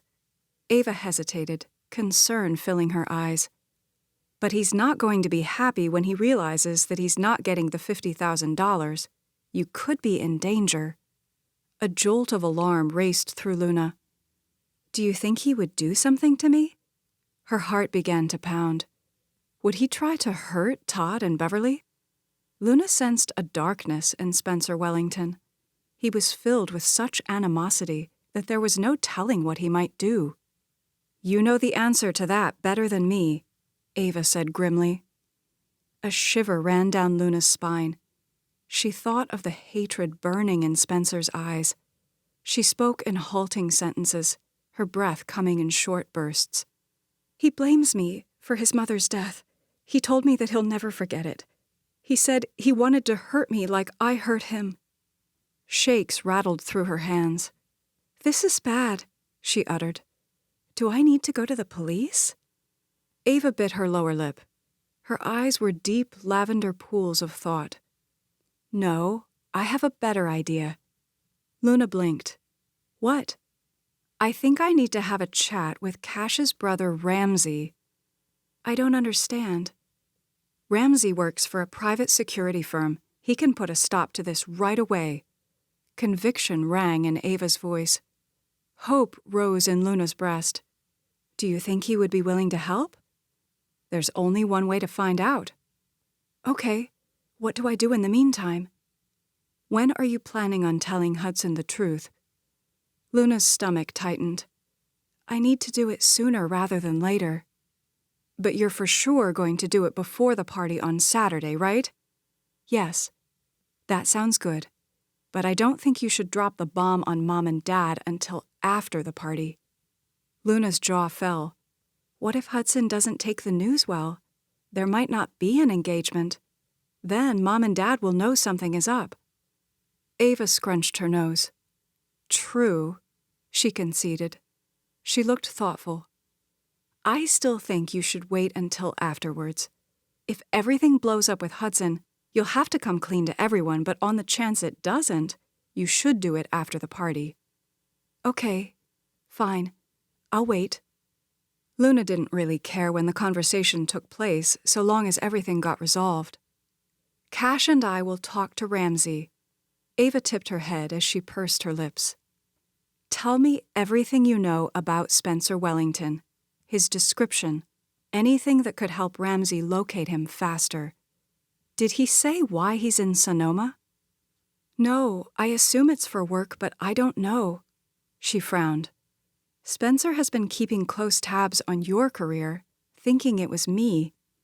Ava's expression tightened. More reason to nip this in the bud. What do I do for now? The same thing you've been doing. Ava smiled brightly. Just keep being me. Luna chuckled dryly. Easier said than done. You seem to be doing it much better than I ever did, Ava said seriously. Luna appreciated the compliment. Who would have guessed that I'm better at being you than me, she said humorlessly. You could take the next few days to get even closer to Hudson, Ava suggested with a playful grin. Make him fall so madly in love with you that he won't care what your name is. Luna rolled her eyes, but a smile tugged at her lips. You know what? That's one task I don't mind tackling. They were about to end the chat when Ava grew serious. One more thing. Yeah? Ava gave Luna a penetrating look. I don't want to hear any more crap about you not being worthy of happiness. You are the kindest, best person I know. You deserve all the happiness this world has to offer, but you have to rise up and fight for it. She squared her jaw. Do you hear me? You don't let anything or anyone come between you and Hudson. If only I had an ounce of your strength. An astute smile tipped Ava's lips. Oh, you do. It's in there. You just need the right catalyst to bring it out. You mean the perfect storm? Luna grunted sarcastically. Ava shrugged. If that's what it takes, then so be it. Chapter 13. Hudson finished the last of the letter as he sat back in his chair. A grin stole over his lips. Ava would be so surprised. He'd been writing letters to her for years. He'd never actually planned to give them to Ava because he feared that she would think they were ridiculous. They were more of a cathartic process for him to work through his feelings. Now that he realized Ava loved literature and poetry as much as he did, it changed things. Things were so great with Ava that Hudson almost had to pinch himself to make sure this wasn't all a dream. In the past, Ava had accused him of being in love with the idea of her rather than the actual person. Hudson had always scoffed at that, mostly because he knew it was Ava's way of keeping him in the friend zone. Now, however, he realized that there was merit to what Ava had said. Their relationship was different now, so meaningful. Hudson liked how Ava kept insisting that he get to know the person she was now, rather than who she'd been before. He loved that they were creating new memories. He was glad Ava was feeling better. Yesterday they'd spent the evening together and she seemed perfectly fine. Saturday night at the harvest party, when Hudson opened the bathroom door and saw the distraught expression on Ava's face, it had frozen his heart. For one fleeting instant, he feared that she might have changed her mind about marrying him. He was relieved that she was just under the weather. She'd run into his arms and buried her head in his chest. As he wrapped his arms around her, Hudson caught a glimpse of their future, how they would weather life's storms side by side as a united couple. Ava had found a renewed sense of purpose with the vineyard and their way of life. He picked up his phone to call Ava, mainly just so that he could hear her voice. Ava would probably tease him mercilessly if she realized how truly smitten with her he actually was. He paused when he heard the knock. His personal assistant stuck her head in the door. "You have a visitor." Hudson didn't have any appointments scheduled. He typically reserved Mondays for catching up on emails and other housekeeping items. His brows knitted. "Who is it?" "Margot Chase." He quirked a face. Really? What did Margot want? Hudson knew she was Ava's best friend, but the woman was getting intrusive. It was obvious at the harvest party that she intended to stick close to Hudson and Ava, and she would have, had Peter Sedgwick not intervened. "Should I tell her you're unavailable?" "Please." She nodded, turning to leave. "Wait a minute," Hudson called. His assistant turned back around. "Send her on in," he sighed. Margot was Ava's friend. Hudson needed to be more understanding. He was sure it was hard for Margot to see Ava getting engaged, to know that she would have to share her best friend with someone else. A few minutes later, Margot came flouncing in with a large, buoyant smile. She closed the door as Hudson stood to greet her. "Hey, you," she said as she went around the desk and gave him a tight hug. She pressed her body up against his in the process. Quickly, he extricated himself from her grip and stepped back. "Hey, Margot, what can I do for you?" He motioned across the desk. "Have a seat." He wanted to put as much space between himself and Margot as he could. She went over and sat down, crossing her legs. As always, Margot was dressed to the nines in white pants and a frilly floral blouse. She was a beautiful woman, but there was something feline about her that was off-putting to Hudson. He'd once been enamored with Margot and her charms, but learned quick that she was fickle. Margot's smile fell. "I came here to talk to you about Ava." He tensed. "What's going on?" "Ava's been acting so odd lately. Surely you've noticed how much she has changed." Margot scrunched her sculpted brows. "It's like she's not even the same person." A swift tide of relief swept over Hudson as he laughed. "Yeah, I've noticed." Margot leaned forward. "Don't you think it's odd?" "Yeah, I suppose I did, at first. But I like the change. A lot. Ava and I have talked about her change. She's trying to become a different, better person than she was before. I applaud her for that." Margot's face turned red. "I'm all about someone wanting to become better, but there's something strange about this whole thing. Before Ava up and disappeared for those weeks, she was adamantly against marrying you. The breath left Hudson's lungs. Sorry, Margot amended with an apologetic smile. I don't mean to offend you. He just sat there looking at her. How else was he supposed to take that comment? It was an insult. What made it worse was that Margot was right. Ava had been against marrying him initially. I'm just trying to understand what's going on. Hudson gave her a steely look. Why are you so worried about this? Ava has obviously changed for the better. She's getting along great with her parents. She loves her life on the vineyard. You, Margot spat. Yes, she even loves me. How is this a bad thing? He lifted an eyebrow, waiting for her answer. I guess it's good. She threw up her hands. I just think that something strange is going on. There was the guy at the bistro. His jaw tightened. What guy? Ava and I were having lunch at that bistro downtown. I went to the restroom, and when I came back out, Ava was talking to some guy. She looked really upset. The guy claimed to know her, but she told him he was mistaken. Ava started walking away in a hurry. I followed after her. The guy then said, "See ya around, Luna." Maybe the guy was mistaken. Things like that happen all the time. She shrugged. Yeah, maybe, but then I saw that same guy at the harvest party the other night. Did you talk to him? Yeah, I asked him about the incident at the bistro. What did he say? She pushed out a loud sigh. That he'd mistaken Ava for someone else. Hudson sat back in his seat and crossed his ankle over his thigh. Okay, there you have it, easily solved. The guy made a mistake. Look, I know my best friend, and she has changed. Something is wrong. Hudson pushed out a breath. Margot, why are you really here? She jerked. What do you mean? There was a tremor in her voice. You come here with these allegations that have no substance. You're supposed to be Ava's best friend, and yet I can't help but think that you're throwing her under the bus. He pinned her with a look. Why? Tears glittered in her eyes. She's no good for you. I beg your pardon? Irritation trickled down his spine. Ava is the best thing that has ever happened to me. She'll break your heart. Her feelings for you changed so suddenly. Aren't you worried that the switch will flip back the other direction? Hudson felt like an invisible fist had socked him in the gut. Why are you doing this?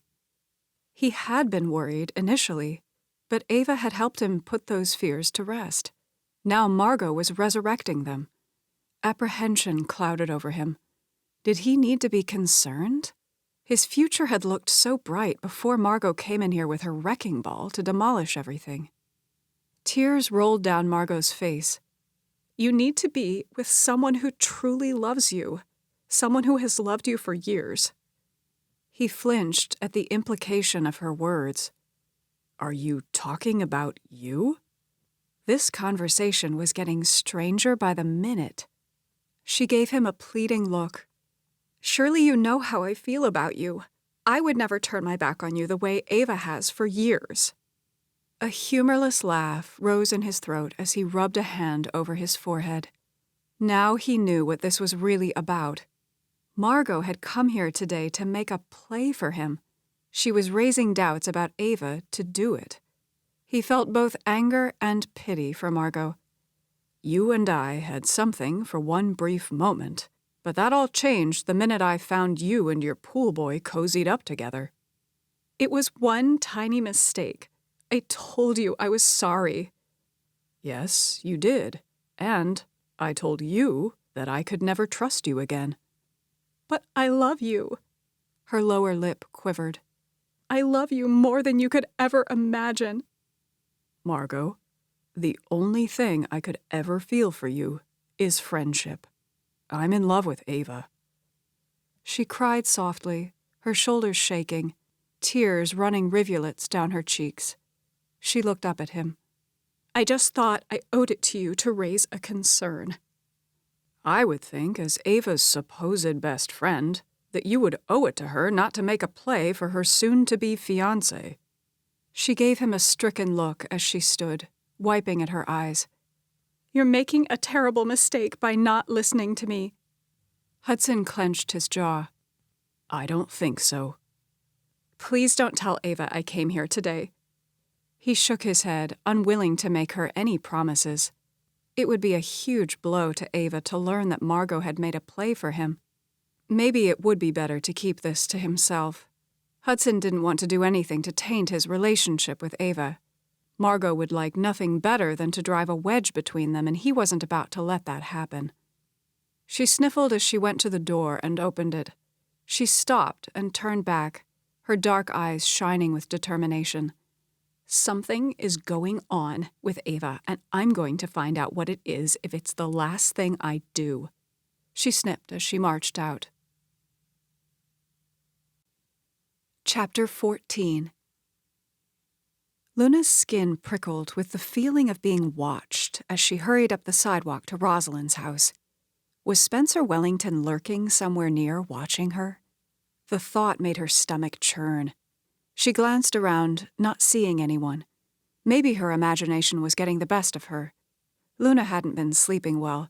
Last night, she dreamt of Douglas Wellington, but then the dream shifted and she was standing over Ruth Wellington, shaking her lifeless body and begging her to wake up. This morning, Luna had gotten a text from Ava saying that Ramsay Romeo had agreed to look into the situation with Spencer Wellington. That was great news.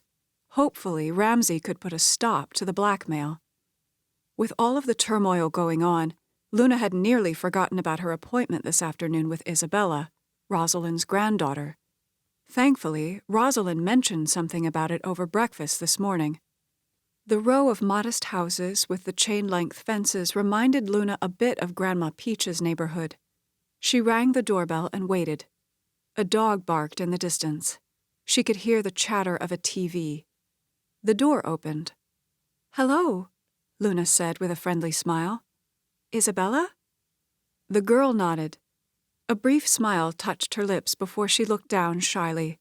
Petite, with long, straight, dark hair and matching eyes, Isabella was a whisper of a girl, the kind of person who preferred to remain in the shadows. "Thanks for agreeing to help me," she said softly.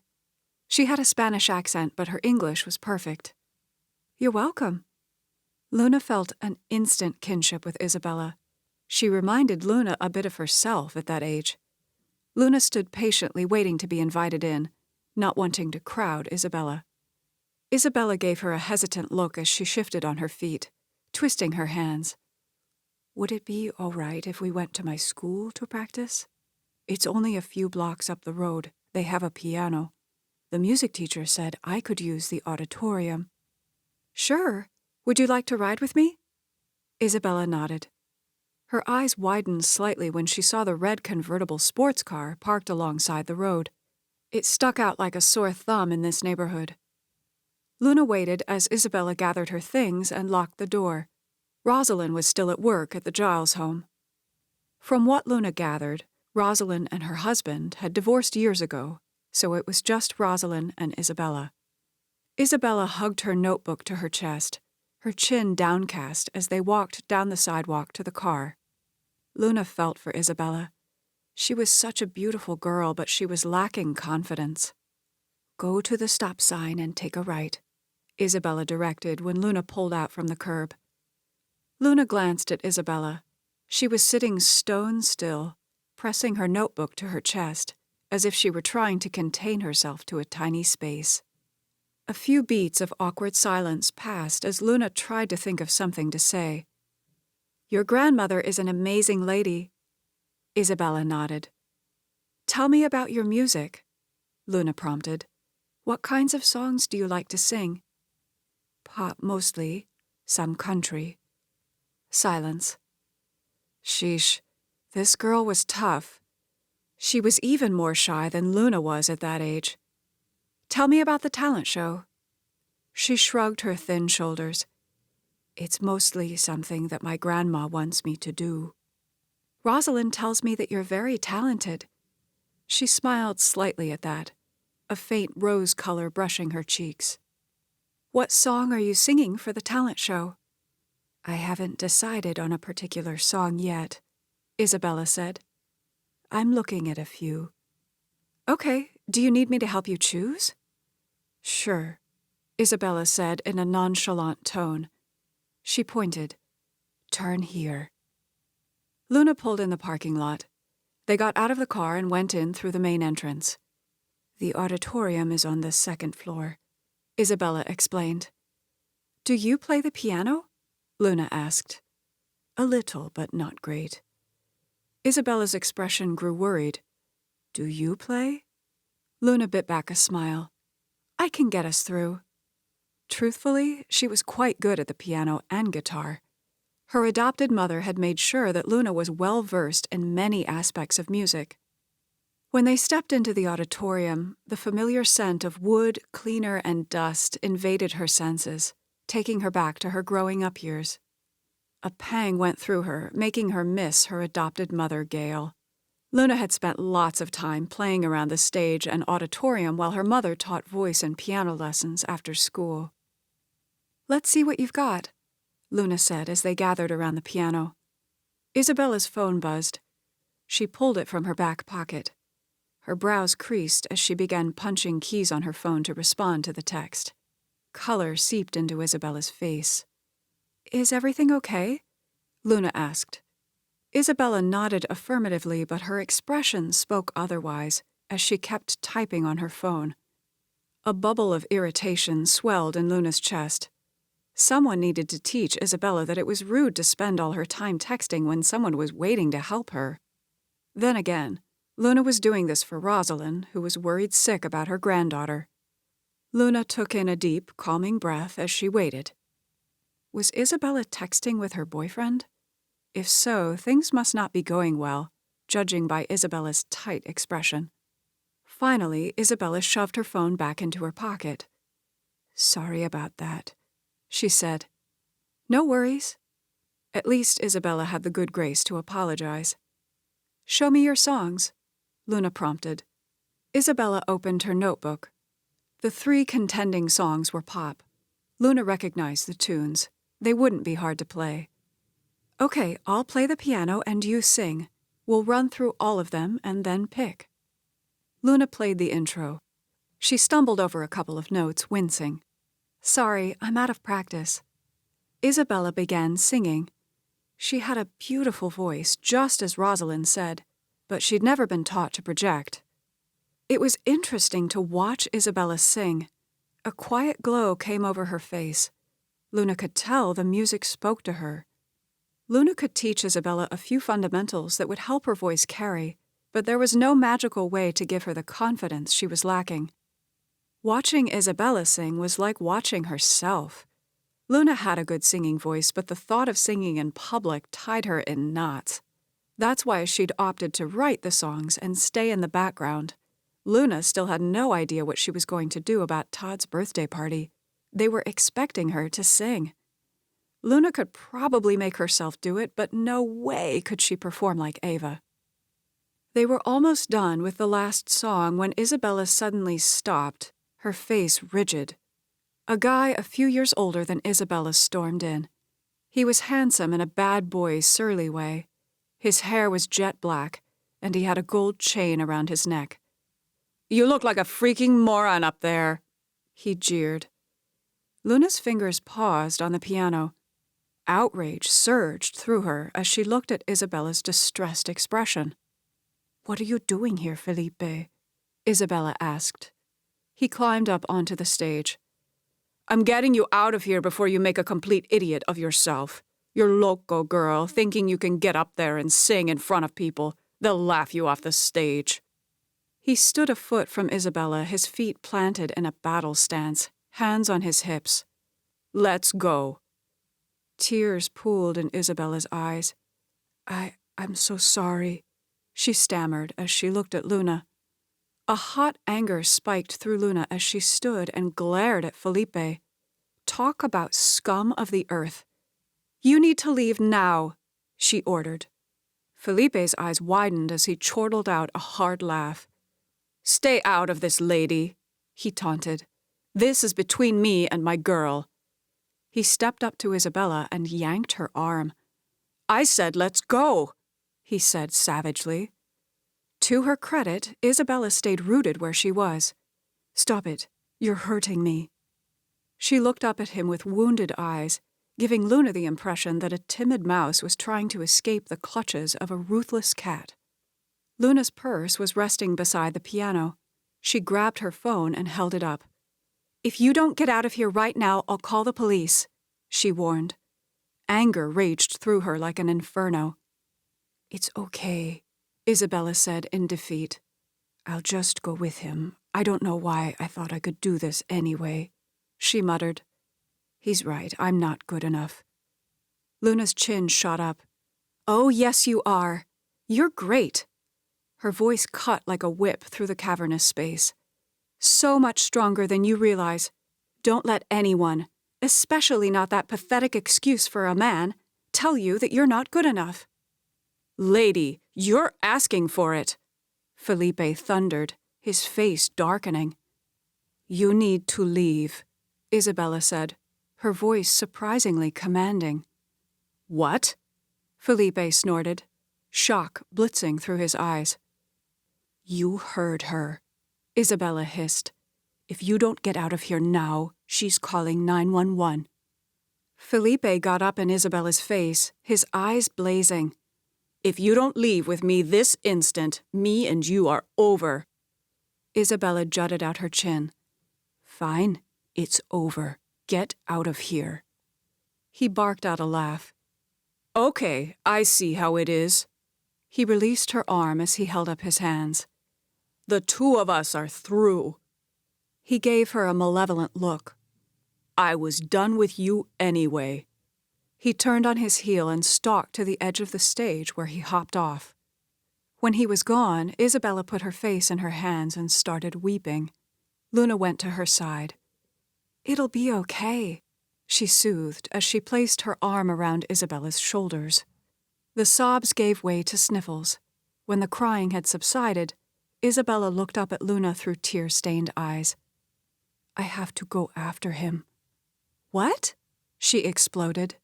"No, you can't." "He's right," she sniffed, wiping her nose on her sleeve. "I can't get on stage and sing in front of people." Her eyes darted fearfully around the empty auditorium. An incredulous laugh gurgled in Luna's throat.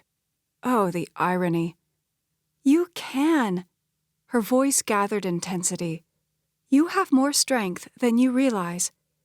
Do you know why Felipe doesn't want you to sing at the talent show?" Isabella's eyes were black ovals of doubt. "Why?" she squeaked. "Because he wants to keep you down.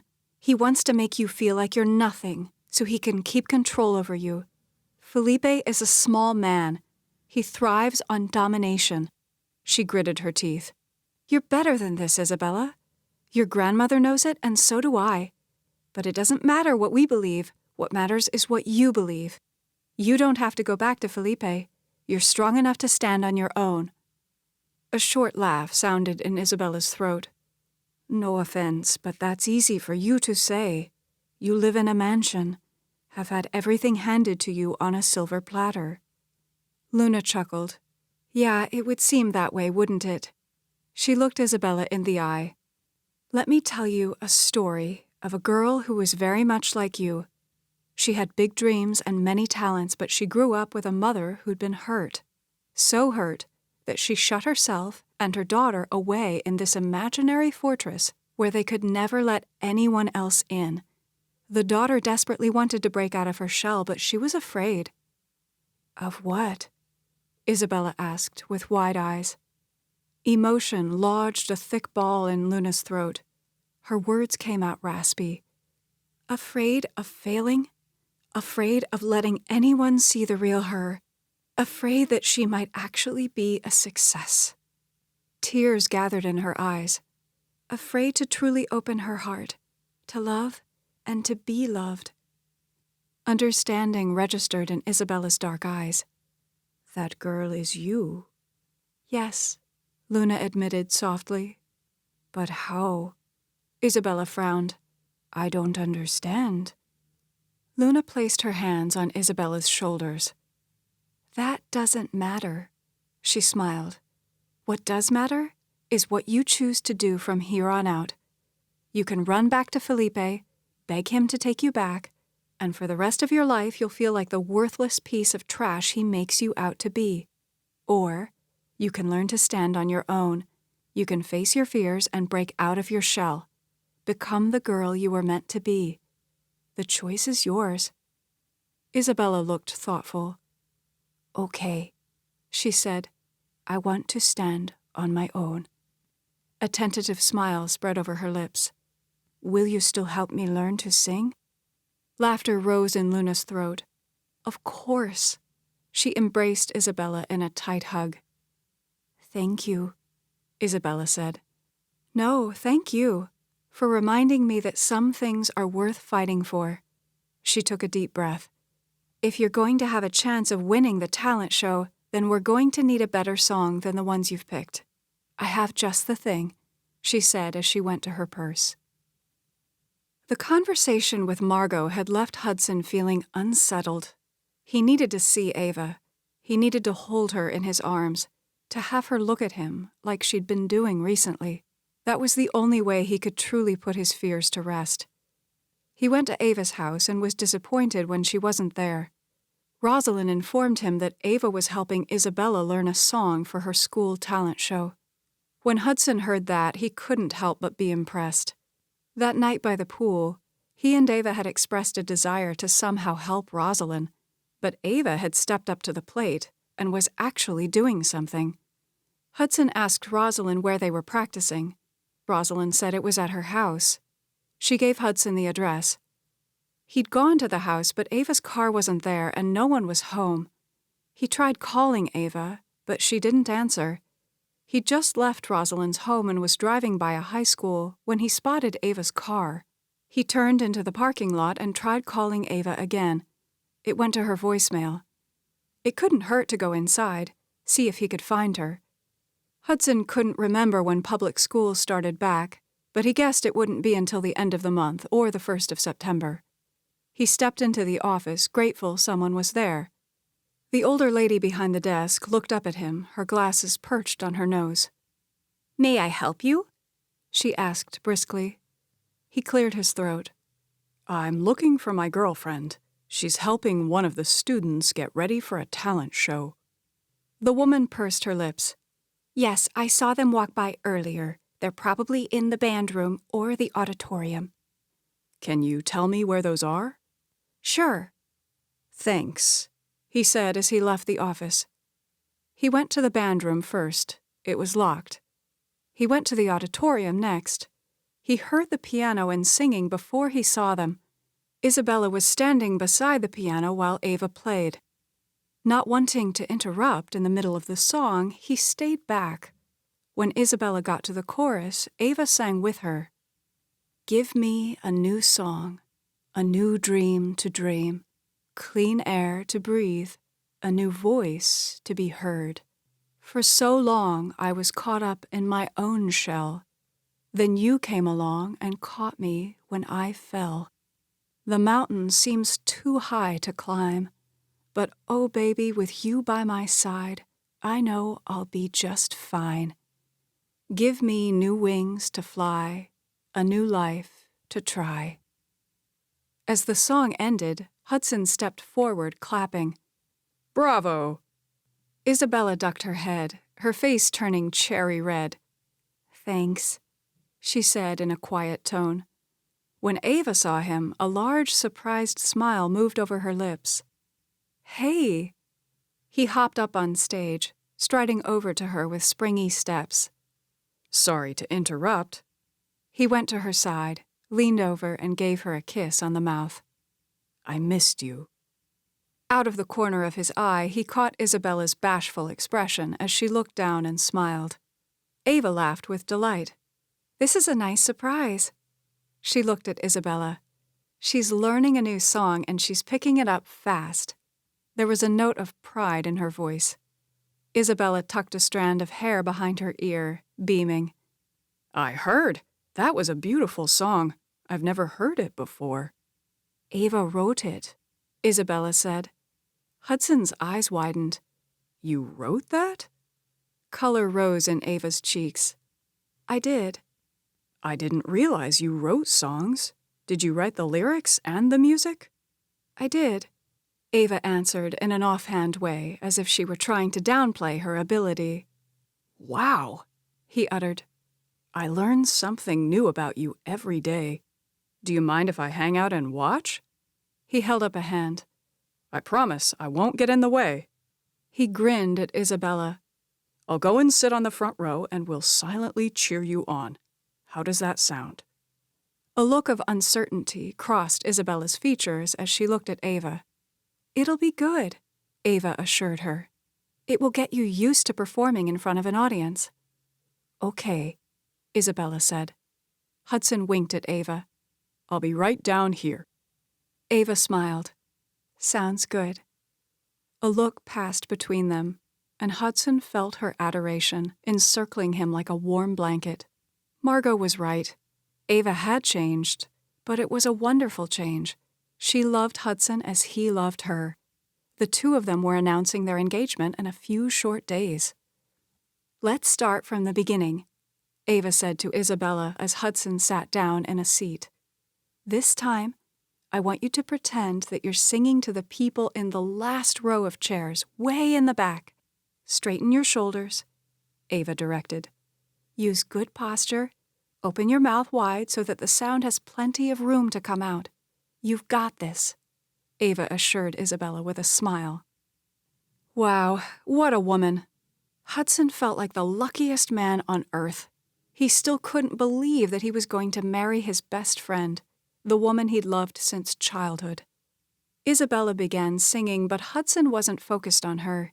His attention was drawn to Ava. She was so alive, so mesmerizing. The combination of the music and the lyrics to the song touched Hudson. The song was incredible, the kind of song that had the power to move people. Ava truly had a gift. Had she always written songs? If so, why had she never said anything before? Chapter 15. Luna's nerves were jumping like a bucket full of crickets. Todd's birthday party was in a few short hours. Beverly was holding it at the country club. It would be a smaller, more intimate gathering than the harvest party had been. She'd been trying to call Ava all day but hadn't been able to reach her. Yesterday, when Luna and Ava spoke, Luna had been freaking out about Spencer Wellington. She'd not heard a word from the man since the harvest party, but she felt sure he'd rear his ugly head before the night was over. Ava told Luna not to worry about Spencer Wellington, that Ramsay would take care of the situation. When Luna asked how, Ava said it was better not to ask. Luna had no idea what that meant. She asked Ava to explain, but Ava had just laughed, promising that all would become clear soon. Sometimes her sister could be so infuriating. Ava was acting like this was all a game, but Luna's head was on the chopping block. Luna had been trying to work up the nerve to tell Hudson the truth all week. Several times the words had been on the tip of her tongue, but she just couldn't make herself say them. However, she'd reached the point of do or die. Hudson was due to arrive any minute. Luna would take him out by the pool and tell him everything. What he chose to do with that information was up to him. The doorbell rang. Beverly went to get it. A second later, she called up to Luna, who was standing by the stairs, positioned where she couldn't be seen from below. Ava, Hudson's here. I'll be right down. She took in a deep breath and offered a silent prayer for help. Pasting a smile on her face, she went down the stairs. Hello, beautiful, Hudson said as she stepped up to him. He leaned in and kissed her mouth, sending tingles rushing through her. I'll leave you two kiddos alone, Beverly said with a twinkle in her eye as she left the foyer. Luna's heart was pounding so fiercely that she was afraid Hudson would hear it. She realized he was holding a bundle. What's that? He grinned broadly. For you. A loving smile curved his lips as he placed the bundle in her hands. I have been writing you letters for years. She went cold all over. You have? She stammered. He'd been writing Ava for years. She felt sick at heart. He kept his hands over hers. I love you, Ava Giles. Her eyes grew moist. I love you too, she croaked. That's the first time you've ever told me that. You have made me the happiest man on earth, he said jubilantly. Tonight we'll announce to the world that we're engaged. This is just the beginning. He winked. From now on, it's just me and you. She tightened her hold on the letters. There's something I need to talk to you about. Blood was thrashing like a washing machine against her ears. His phone rang. Sorry, I should probably get this. I promised my dad I'd keep my phone handy in case he needed to reach me. He pulled it out of his pocket and answered. Hey, Dad. Right now? He looked at Ava. Are you sure it can't wait? Okay, I'll be right there. He ended the call with a heavy sigh. I'm sorry, I have to go. Her eyes rounded. I thought we were spending the next several hours together. She needed to do this now before she lost her nerve. One of our distributors is in town. Dad called an impromptu meeting about the new label. I'm so sorry. His eyes glowed turquoise. Tonight, I'm all yours. He gave her a quick peck on the lips, and then he was gone. She stood, staring at the closed door, tears welling in her eyes. She looked down at the letters. He'd been writing them to Ava for years. A tear dripped onto the top envelope as she wiped it away. With a heavy sigh, she turned to go back to her room. After closing the door, she locked it. Then she went to the bed and sat down. She untied the twine and picked up the first envelope. Feeling like she was opening Pandora's box, she slid her finger beneath the edge of the seal to open it. It was dated 8 years ago. Her breath caught as she began reading. Dear Ava, tonight was the greatest night of my life. You would be furious if you knew that my dad was the one who gave your dad the idea for us to work alongside the harvest crew. I enjoyed having you all to myself for the night, away from Richard Kimball and all of those other sharks who were trying to get you to go out with them. Those jokes you told had me in stitches, and when you talked me into sneaking back to the house, and then your dad caught us, that was the icing on the cake. I wish I could tell you in person how wonderful you are, but I know you would only laugh, so I'll tell you here. Ava, you're amazing. I know how cheesy this sounds, but when I saw your skin glowing silver in the moonlight and the vivacious slice of life in your eyes, it did something to my heart. Ugh, I'm glad you won't ever read this. I sound like one of those literature geeks in Mr. Waters' class. Yours always, Hudson. Luna reached for the next one. It was dated 6 months later than the first. Hudson was telling Ava about his new car and how he was glad she'd been the first girl to ride in it. She could hear the voice of the young boy Hudson had been in the letters. She skimmed through the rest, her heart getting heavier as she read. As the letters went on, Hudson grew more mature. His feelings for Ava went from a schoolboy crush to something deeper. She opened the one Hudson had written when Ava went away to college. My dearest Ava, I can't believe you're actually gone. I stopped by your parents' house the other day and it felt so empty. I sat by the pool and thought of all the times we swam together. Remember that night we swam under the moonlight? Remember our kisses? You said they didn't mean anything to you, but they meant something to me. I know you feel stifled here and that you want to go out and conquer the world.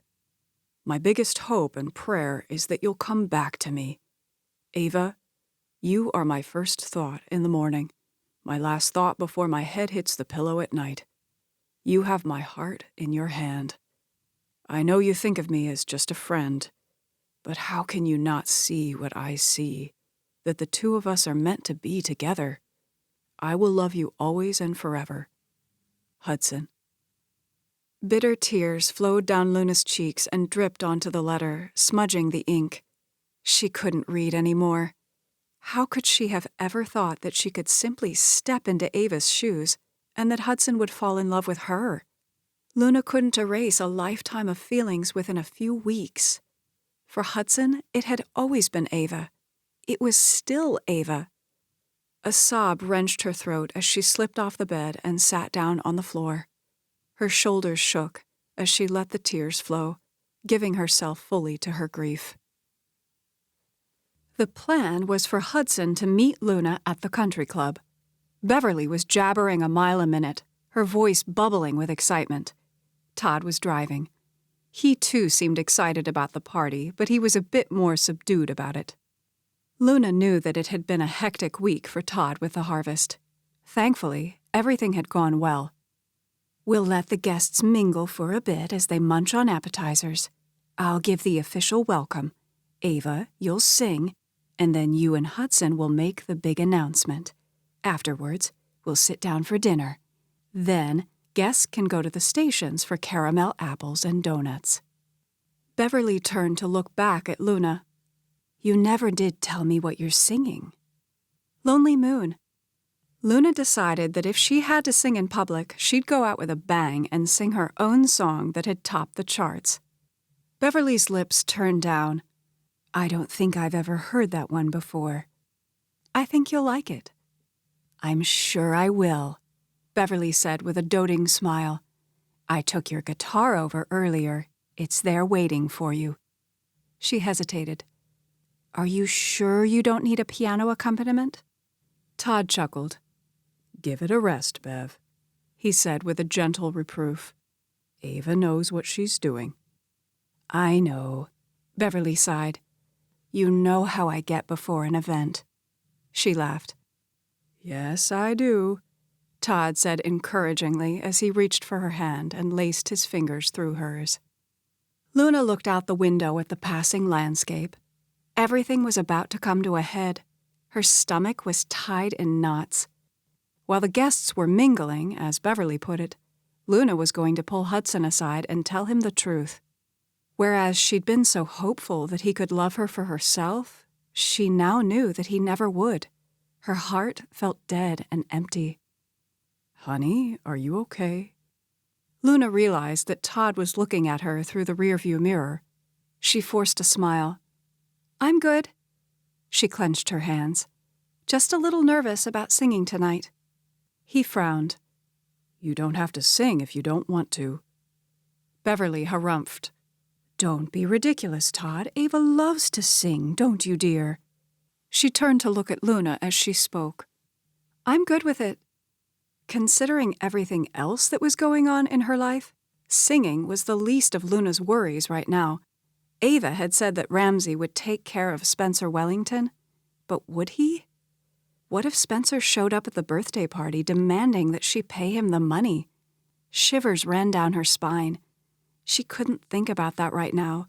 She had to take things one step at a time. Todd pulled the Lexus up to the country club entrance. A valet came up as he got out. Todd came around and opened the car doors for Beverly and Luna. As they walked inside, Beverly hurried ahead, saying that she needed to have a quick word with the caterers. Todd hooked his arm through Luna's, pulling her close. "Something's wrong.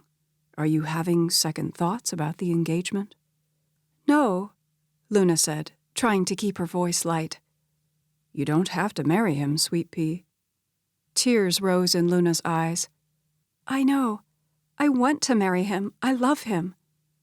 "Then what's wrong?" She stopped in her tracks as she turned to Todd, her heart pounding. She'd promised Ava she'd wait until after the party to break the news, but her heart was so heavy that she felt like it would drop through her stomach if she didn't unburden it. "There's something you need—" "Hello!" Alistair Davenport said heartily as he came trotting towards them wearing a chipper smile. "How's the man of the evening?" he asked as he clasped Todd's hand in a firm shake and patted him on the back. He turned to Luna. "Hello!" A charming smile spread over his lips. "You look lovely." He gave her a hug. He smelled of cloves and spice. Congratulations on your engagement. Juliet and I are thrilled beyond words. Thanks, Luna said with a gracious smile. She could see the familial resemblance between Hudson and his dad. Alistair was tall and lean. His wavy hair was messy like Hudson's, but snow-white. His skin was tanned and weathered from being outdoors. She could easily picture Alistair working beside Hudson to restore the windswept. This genteel man, who exuded confidence with his every mannerism, would have been her father-in-law. He would have bounced his grandchildren on his knee. He would have been an intimate part of Luna's life. He would have come to love her as he loved Hudson. She could already tell that about Alistair, that he was a solid, good guy. Moisture rose in her eyes as she blinked it back.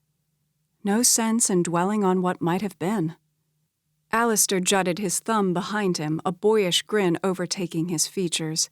He looked so much like Hudson in that moment that it pierced her heart. There's a guy in there who's chomping at the bit to see you. Luna smiled. I'll go and find him. She looked briefly at Todd and could tell that he was concerned about her. She'd have to explain everything to him later, after the party. Perhaps tomorrow. She went into the ballroom where the party was being held. Luna was surprised at the number of guests who were present. She'd thought it would be a smaller, more intimate gathering. Then again, it was Beverly they were talking about. She spotted Hudson off to the side laughing and talking to some guys that she didn't recognize. When Hudson saw her, a dazzling smile lit his face. He crossed the room in quick strides. His eyes flicked over her appreciatively. Wow, he uttered. You look amazing. Thanks, so do you. It was true. He was dressed impeccably in black trousers and a white dress shirt. His curls were tamed and pushed back from his face, enhancing the masculine lines of his features. He kissed her lips before slipping a protective arm around her waist. Luna loved how well the two of them fit together. A very large part of her wished that she could just keep living the dream. But that was impossible. She had to tell Hudson the truth. He gave her a tentative look. Did you read the letters? Yeah, she said casually as she forced a smile. Thanks. His eyes tightened. Did you read them all? All that I could stomach, her mind shouted. Hey, there's something I need to talk to you about before we make our announcement. Okay, he said carefully. Is it about the letters? Yeah, sort of. He nodded. I thought that might be the case. Several emotions pinged over his features. Regret, apprehension. She couldn't get a definite read on what Hudson was feeling. He took in a breath, his jaw hardening. Let's go find somewhere private. They turned to go as Hudson placed his hand on the small of Luna's back to navigate her. There you are, a lively voice said. Mom, Hudson said as they turned back around. Juliet's face lit with a wide smile that showcased her beautiful white teeth. I'm so happy, she breathed as she rushed forward and embraced Luna in a tight hug. She pulled back, tears glittering in her eyes. She touched Luna's hair. Sorry, I don't want to mess up your hair, she sighed. This is a wonderful day. She turned to Hudson. I'm so proud of you, she uttered in a throaty voice. Thanks, Mom. Luna's heart was being carved out with a spoon. She could add Juliet Davenport to the list of people who were going to hate her when they learned the truth. Ava and I need to have a quick word before the announcement. Juliet's features compressed with surprise. Is everything okay? Her probing eyes moved from one to the other. We're fine, Hudson asserted with a smile.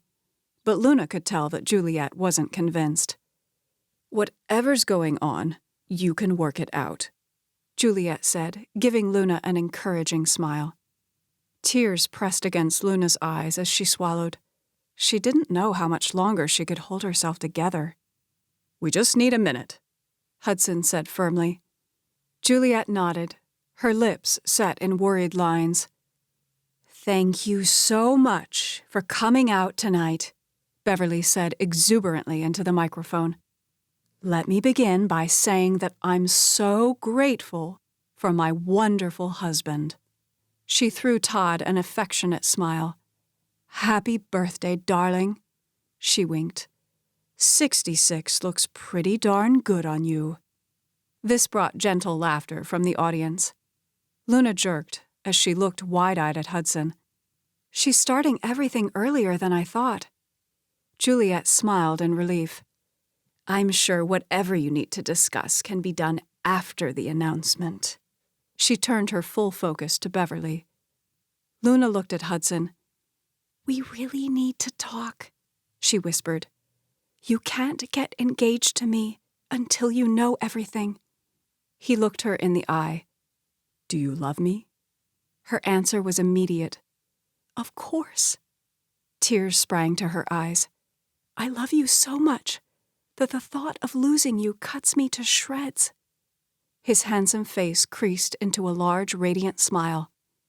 "That's all I needed to know." "But you don't understand," she argued. He gave her a fierce look. "I understand that I love you and you love me. Anything else can be worked out."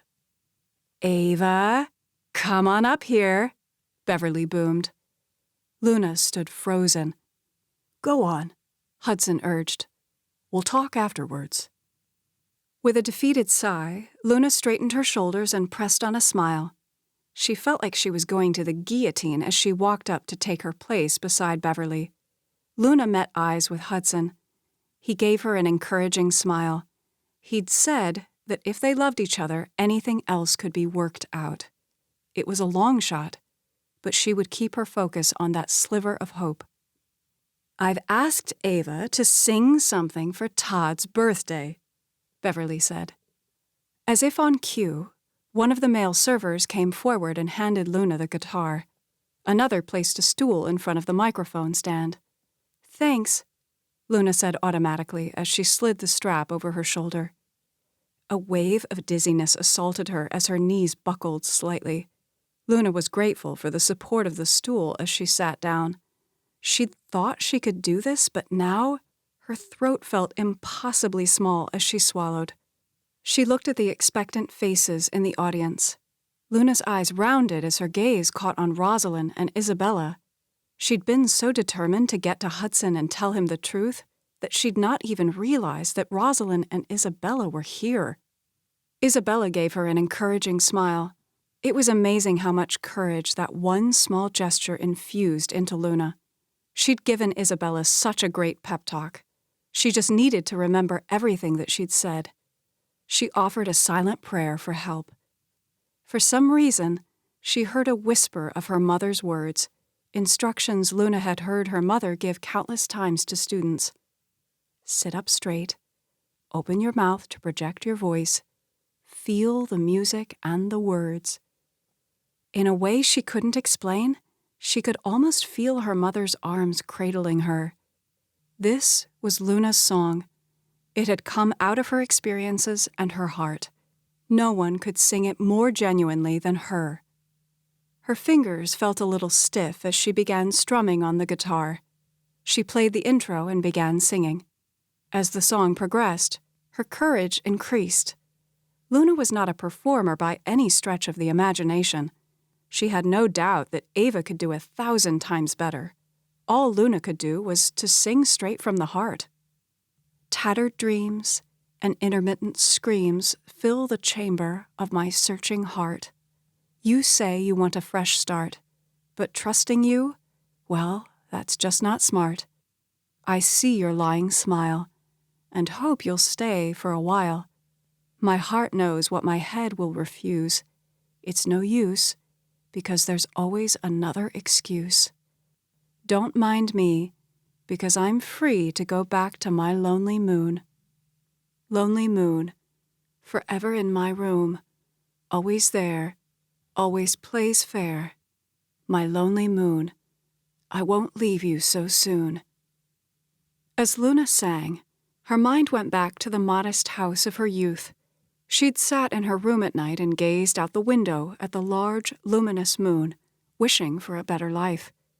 She realized now that any love she thought she felt for Douglas Wellington was the illusion of a broken-hearted little girl who was desperate to be loved. Luna had found love with a wonderful man. Her eyes locked with Hudson's as she sang the last notes of the song. There were tears in his eyes. He looked so proud. Applause broke out as Luna rose to her feet. She looked at Beverly and Todd. Tears were streaming down Beverly's cheeks, and Todd's eyes were glistening. Isabella was grinning from ear to ear, and so was Rosalyn. Luna felt a burst of victory. For the first time in her life, she felt like she'd broken out of her shell. She'd done the impossible. Beverly stepped up to Luna. "That was so beautiful," she said. Smiling, she reached for the microphone. Her voice was coated with excitement.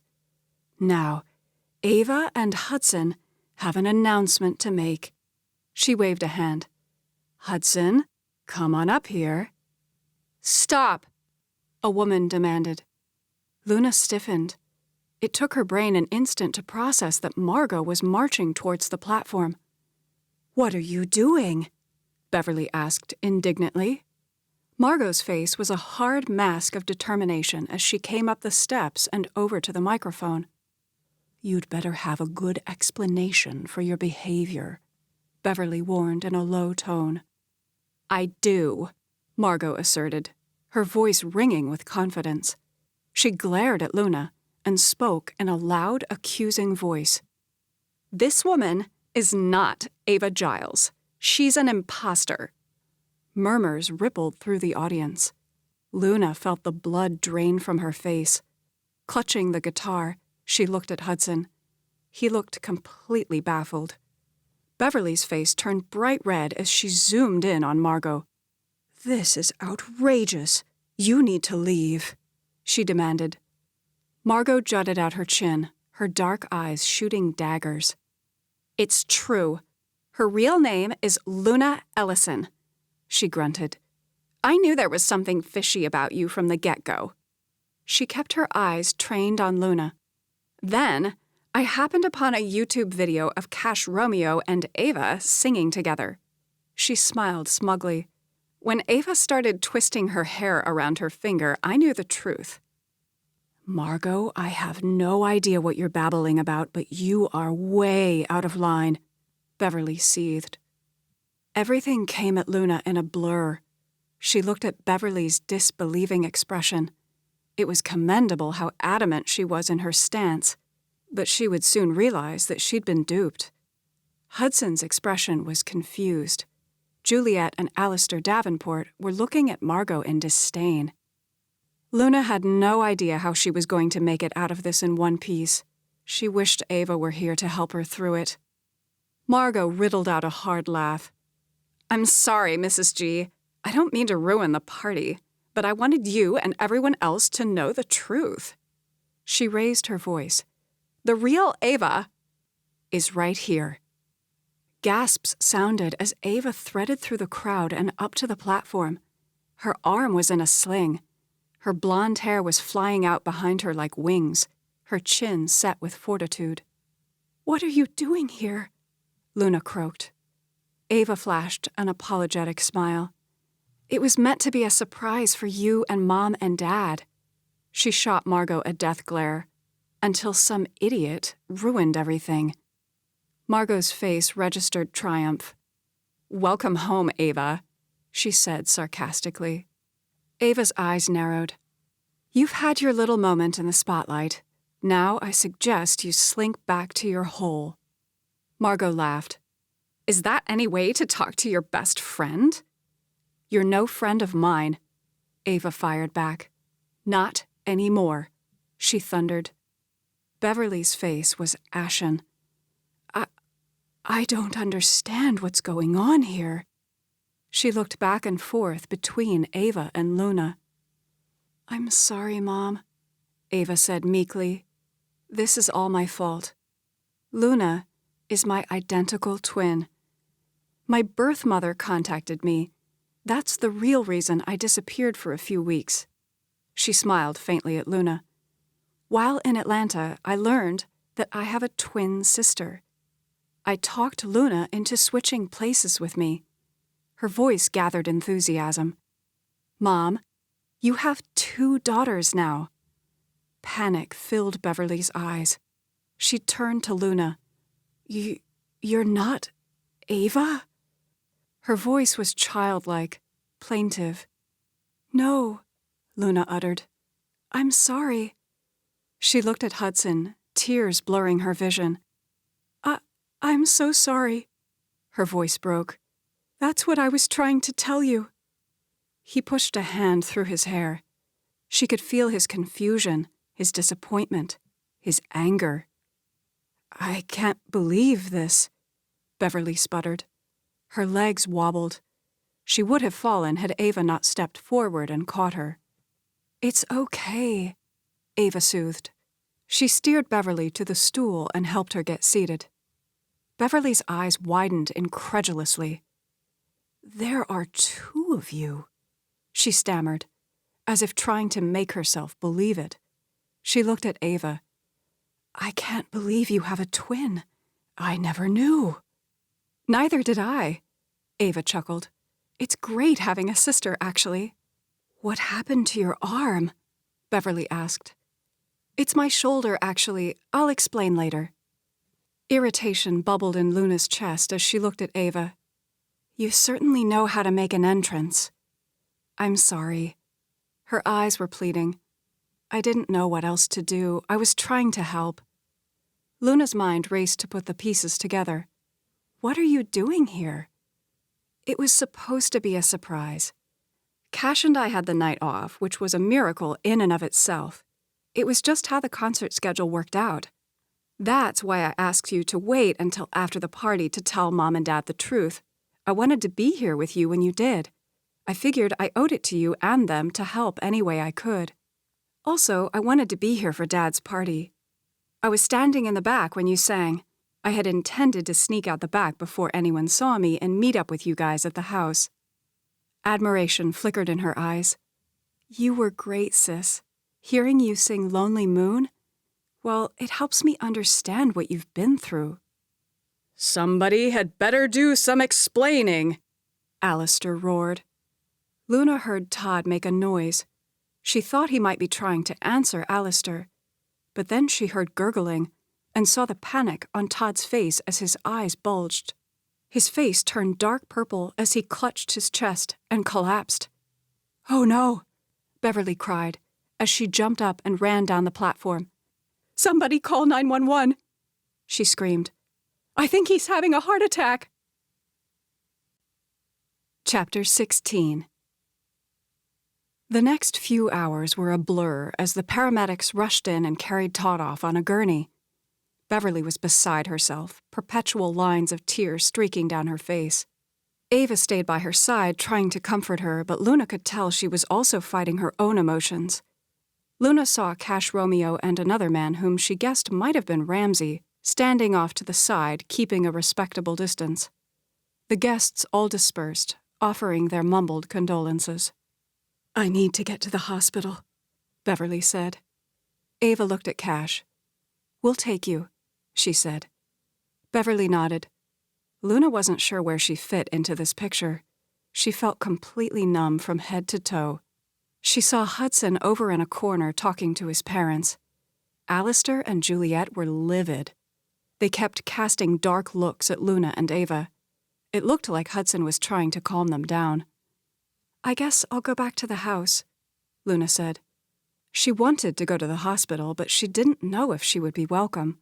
She was surprised when Beverly caught her arm in a strong grip. "No," Beverly asserted, squaring her jaw. "You're coming with us." Tears rose in Luna's eyes. "Do you still want me?" she squeaked. "Of course I want you," Beverly harumphed. "Like Ava said, I have 2 daughters now, and you're much more agreeable than the other one." She gave Ava a sharp look. "Hey," Ava protested. but relaxed when she saw the blip of a twinkle in Beverly's eyes. It was quickly overshadowed, however, by worry. "I hope Todd's okay." Beverly bit her lower lip. "If anything happens to him." Her voice dribbled off to silence. Tears filled Ava's eyes. "This is all my fault." Cash touched her shoulder. "It'll be all right." "I left my purse in the trunk of the car," Beverly said in distress. Ava blew out an impatient huff. "Why are you worried about your purse at a time like this?" "I need my phone. My things," Beverly countered. Luna held out a hand. "It's okay. I'll go get the car. I can drive it to the hospital and meet y'all there." She recognized that Beverly's plea for her purse was her way of trying to hold on to what shred of normalcy she could. It was how Beverly dealt with crisis situations. That's why she was so keen on her parties and gatherings. Those were aspects of her life she could control. "Thank you," Beverly said with an appreciative smile. "See you at the hospital," Ava said. "Sounds good." Luna looked at the corner where Hudson and his parents had been. With a sinking heart, she realized that they were gone. Hudson had not even said goodbye. Her heart squeezed. She swallowed, pushing aside the despondency. Right now, she had to focus on getting the car and going to the hospital. She hoped Todd was okay. "Please let him be okay," she prayed. Luna pulled into the parking deck at the hospital, driving around the concrete maze until she found an empty spot. She'd just gotten out and was standing by the trunk about to get Beverly's purse out when she heard movement. She spun around and gasped as Spencer Wellington grabbed her arm. "Did you really think you could get away without paying me the 50 grand? His face was an ugly red, his eyes raging with fury. "It's over," she hissed. A smoldering anger kindled inside her as she met his eyes full on. "What happened to your mother was a terrible thing, but it wasn't my fault. Your dad is a predator. I was 16 years old when he pursued me. He's a criminal," she spat, disgust rolling over her. "You had no right to try and blackmail me." She ground her teeth. "If you ever come near me again, I'll go straight to the police." She grabbed the keys with both hands. A cynical laugh rasped in his throat. "It's not over until I say it's over. There's more than one way for me to extract payment." A cold, sinking despair turned Luna's heart to glass when she saw the lust in his eyes. It occurred to her that they were alone in the parking deck. She pressed the alarm button on the keypad. The car horn started blaring loudly. "Let go of me," she screamed as she tried to pull her arm away from his grasp. She was determined to put up the fight of her life.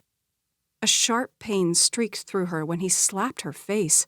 He wrenched the remote out of her hand and clicked off the alarm. "Nice try," he laughed. Adrenaline surged through her as she kneed him in the groin. He grunted in surprise as he doubled over, dropping the keys.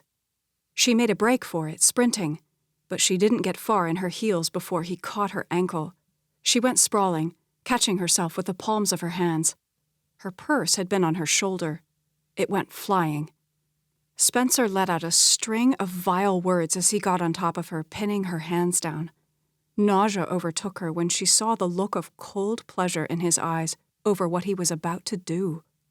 Then, just like that, Spencer was pulled off her.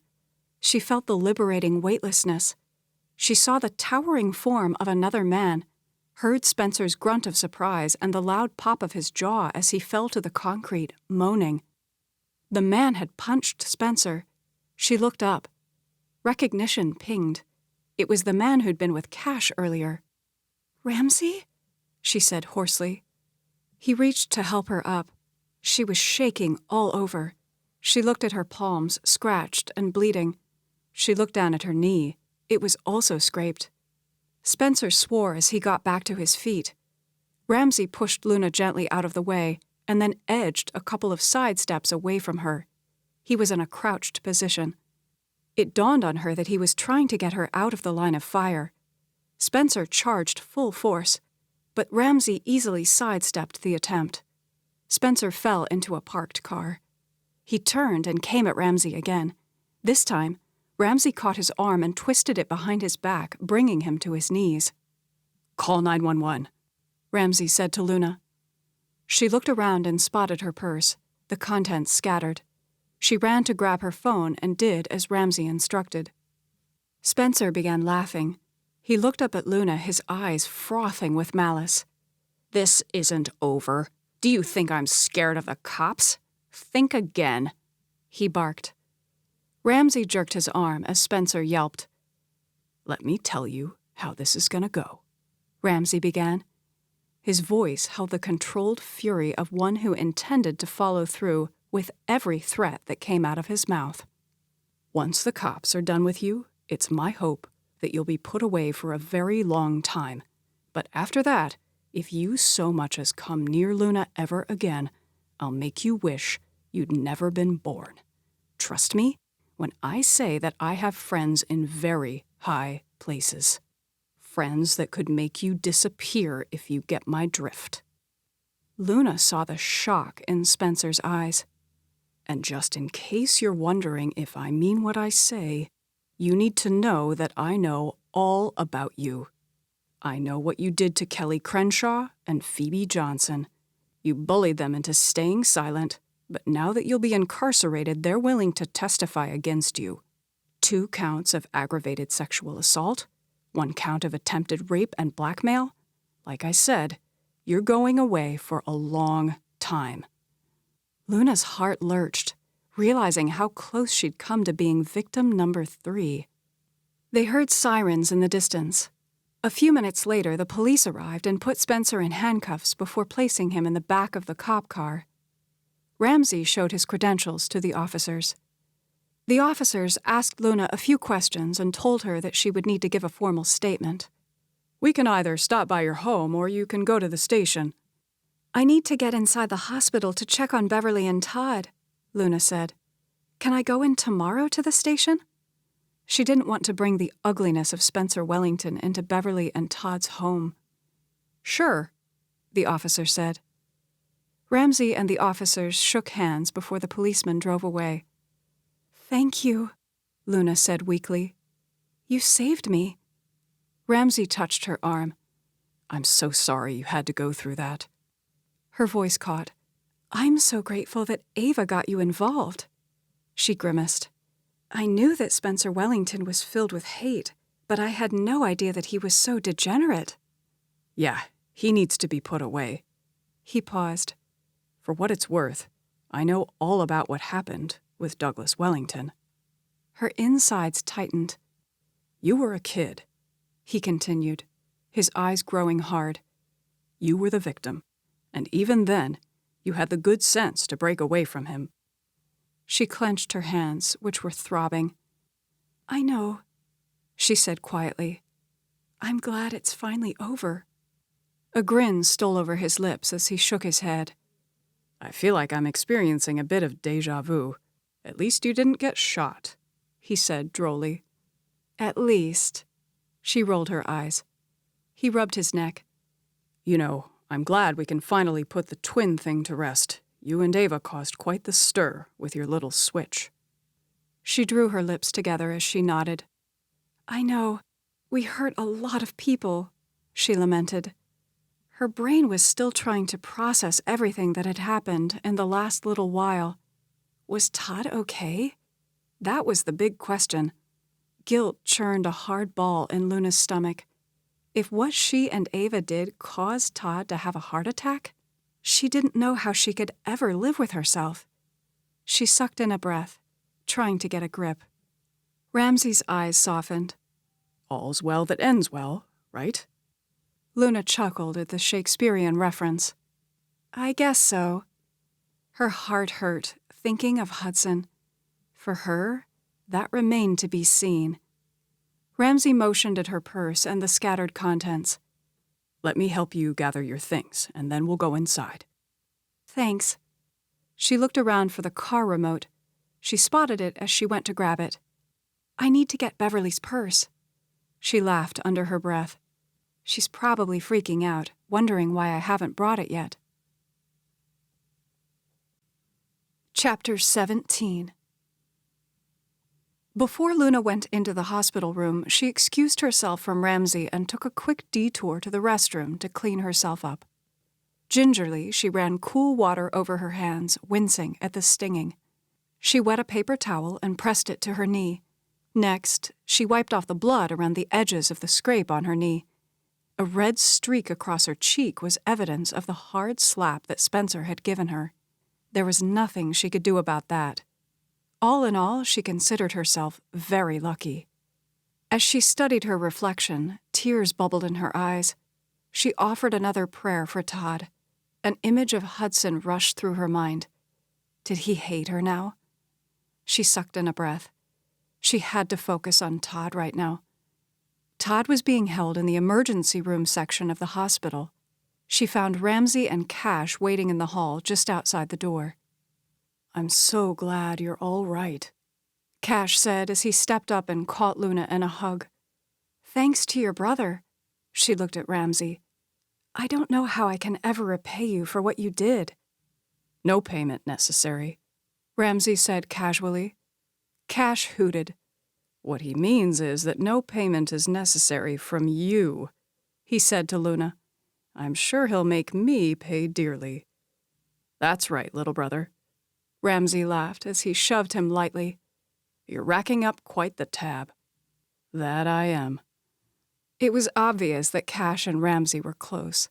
From what Ava had told Luna, all of the Romeo siblings were. Luna looked at Cash. "How did Beverly and Todd take the news of you and Ava being together?" "I'm not sure. I figured it was safer to stay out here for now." A faint amusement sparkled in his emerald eyes. "Do the doctors know anything yet? Was it a heart attack?" She braced herself for the news as she waited for Cash to answer. "They did some sort of high-sensitivity enzyme test that will supposedly let them know in under 3 hours if it was a heart attack." Luna took in a deep breath as she nodded. "Well, wish me luck." "Good luck," the brothers said simultaneously. Luna cautiously stepped in. When Todd saw her, a large smile spread over his lips. "Hey." The sight of Todd in the hospital bed, wearing a gown, hooked up to monitors, brought tears to Luna's eyes. "Hey," Todd said gently. "None of that." She smiled as she nodded. She approached the bed as she looked at Beverly and Ava, who were seated beside it. "I'm so sorry," she began as she reached for Todd's hand. He gave it a firm squeeze. "It's okay. Ava told us everything." She looked at Ava and Beverly for affirmation. Ava nodded and smiled. Beverly patted the empty seat beside her. "Come and sit down." Luna moved over and sat down. "Oh, I almost forgot. Here's your purse." She went to hand it over as Beverly gasped. "What happened?" Luna looked down at her hands, her brain scrambling to come up with an explanation. She didn't want to burden Beverly and Todd with the Spencer ordeal, but she was tired of lying. "Your knee is scraped," Beverly said in dismay. Before Luna could answer, Ava spoke. Luna fell while she was in the parking deck. Some thug tried to mug her.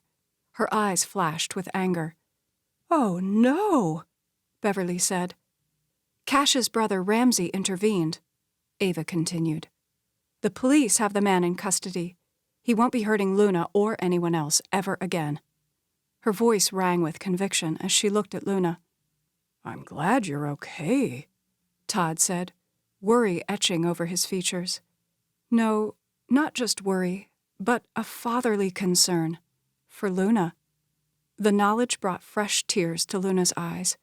She took a quick assessment of Todd. He looked surprisingly good, considering. Beverly put a hand on Luna's knee.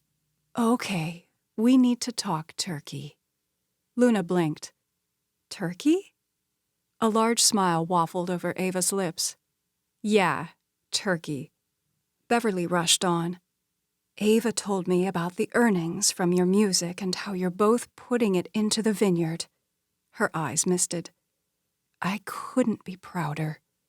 "That goes for me, too," Todd piped in. Beverly glanced at Ava before turning to Luna.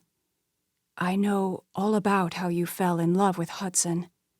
Color rushed to Luna's cheeks. It's true. I couldn't for the life of me understand why you'd suddenly changed your position on the marriage, Todd said with a chuckle.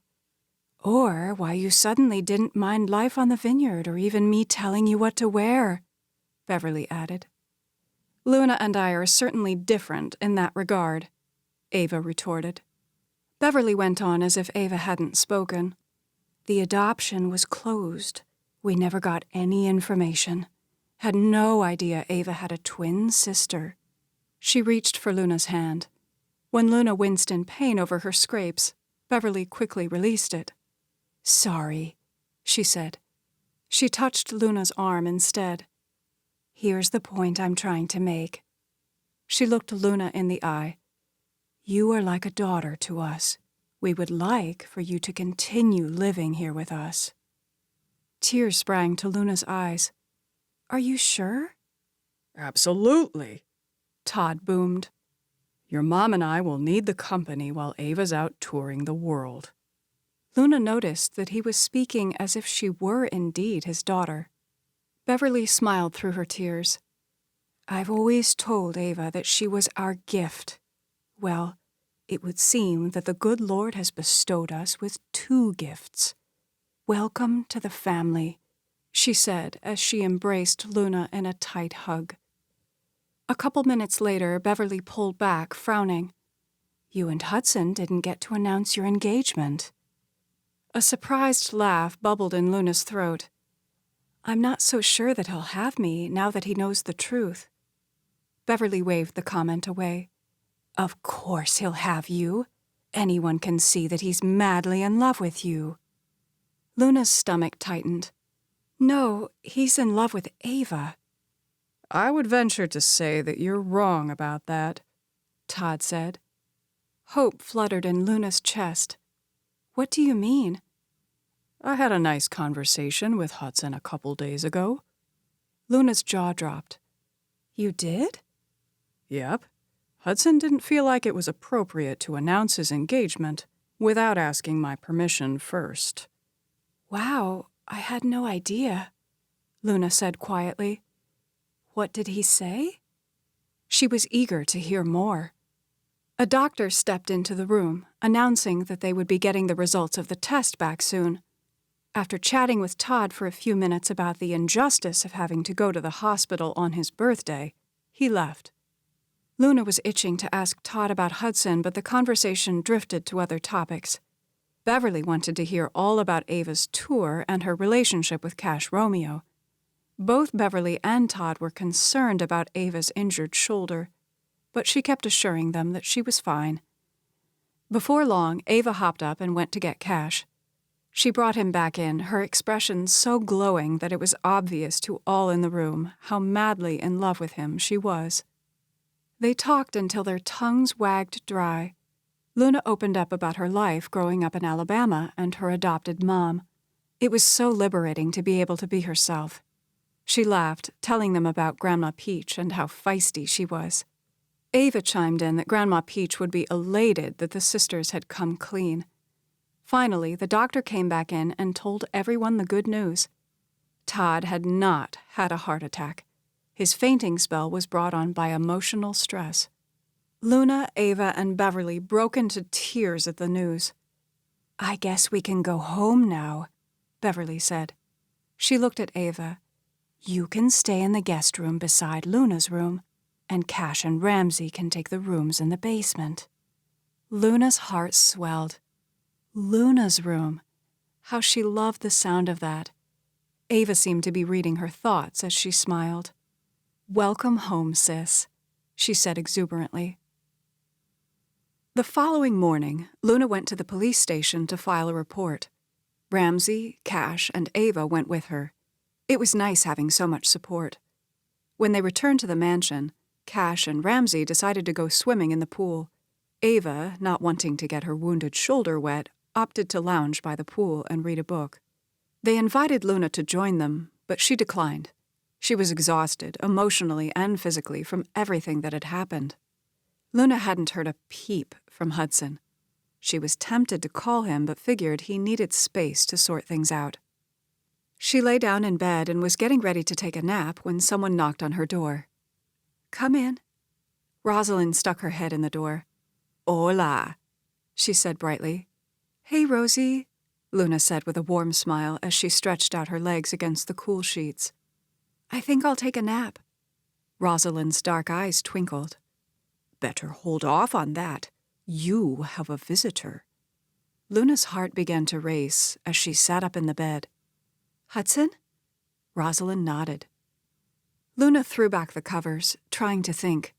She rubbed a hand over her hair, thinking she should at least do a little something with it, and put on some lipstick. "Okay, I'll go down and meet him."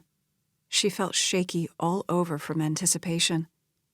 "I think it's better if I send him up here. That way you can have some privacy." Okay. How does he seem?" Rosalyn frowned. "What do you mean?" "Is Hudson in a good mood, or is he mad?" "He was pleasant, as always." Rosalyn winked. "It'll be fine. You'll see." Luna could only hope Rosalyn was right. She went to the mirror over the dresser and cringed at her reflection. She looked down at her t-shirt and sweatpants. After returning from the police station, she changed into something comfy. She pulled out a drawer, reaching for a pair of jeans, when a knock sounded at the door. She froze, her heart hammering in her chest. At this rate, she was going to pass out. She took in a deep breath, trying to calm her nerves. She pushed the dresser drawer closed as she straightened. "Come in," she said casually. Hudson stepped in the door and closed it behind him. A smile wobbled over her lips. "Hey." As usual, he looked fantastic, even in a simple t-shirt and jeans. She tried to get a read on his expression, but it was too guarded.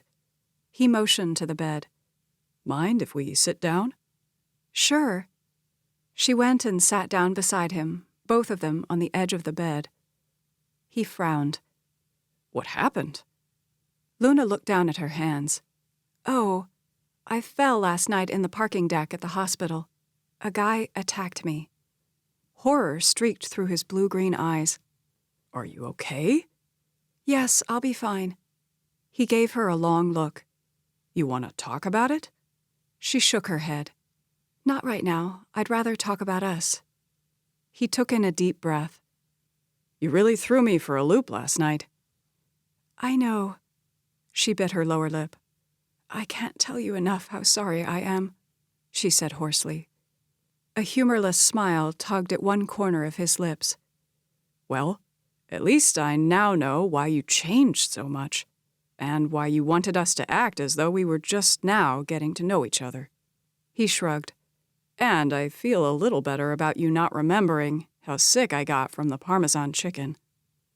"I never meant to hurt you," she said, her voice sounding small and hollow in her ears. He nodded.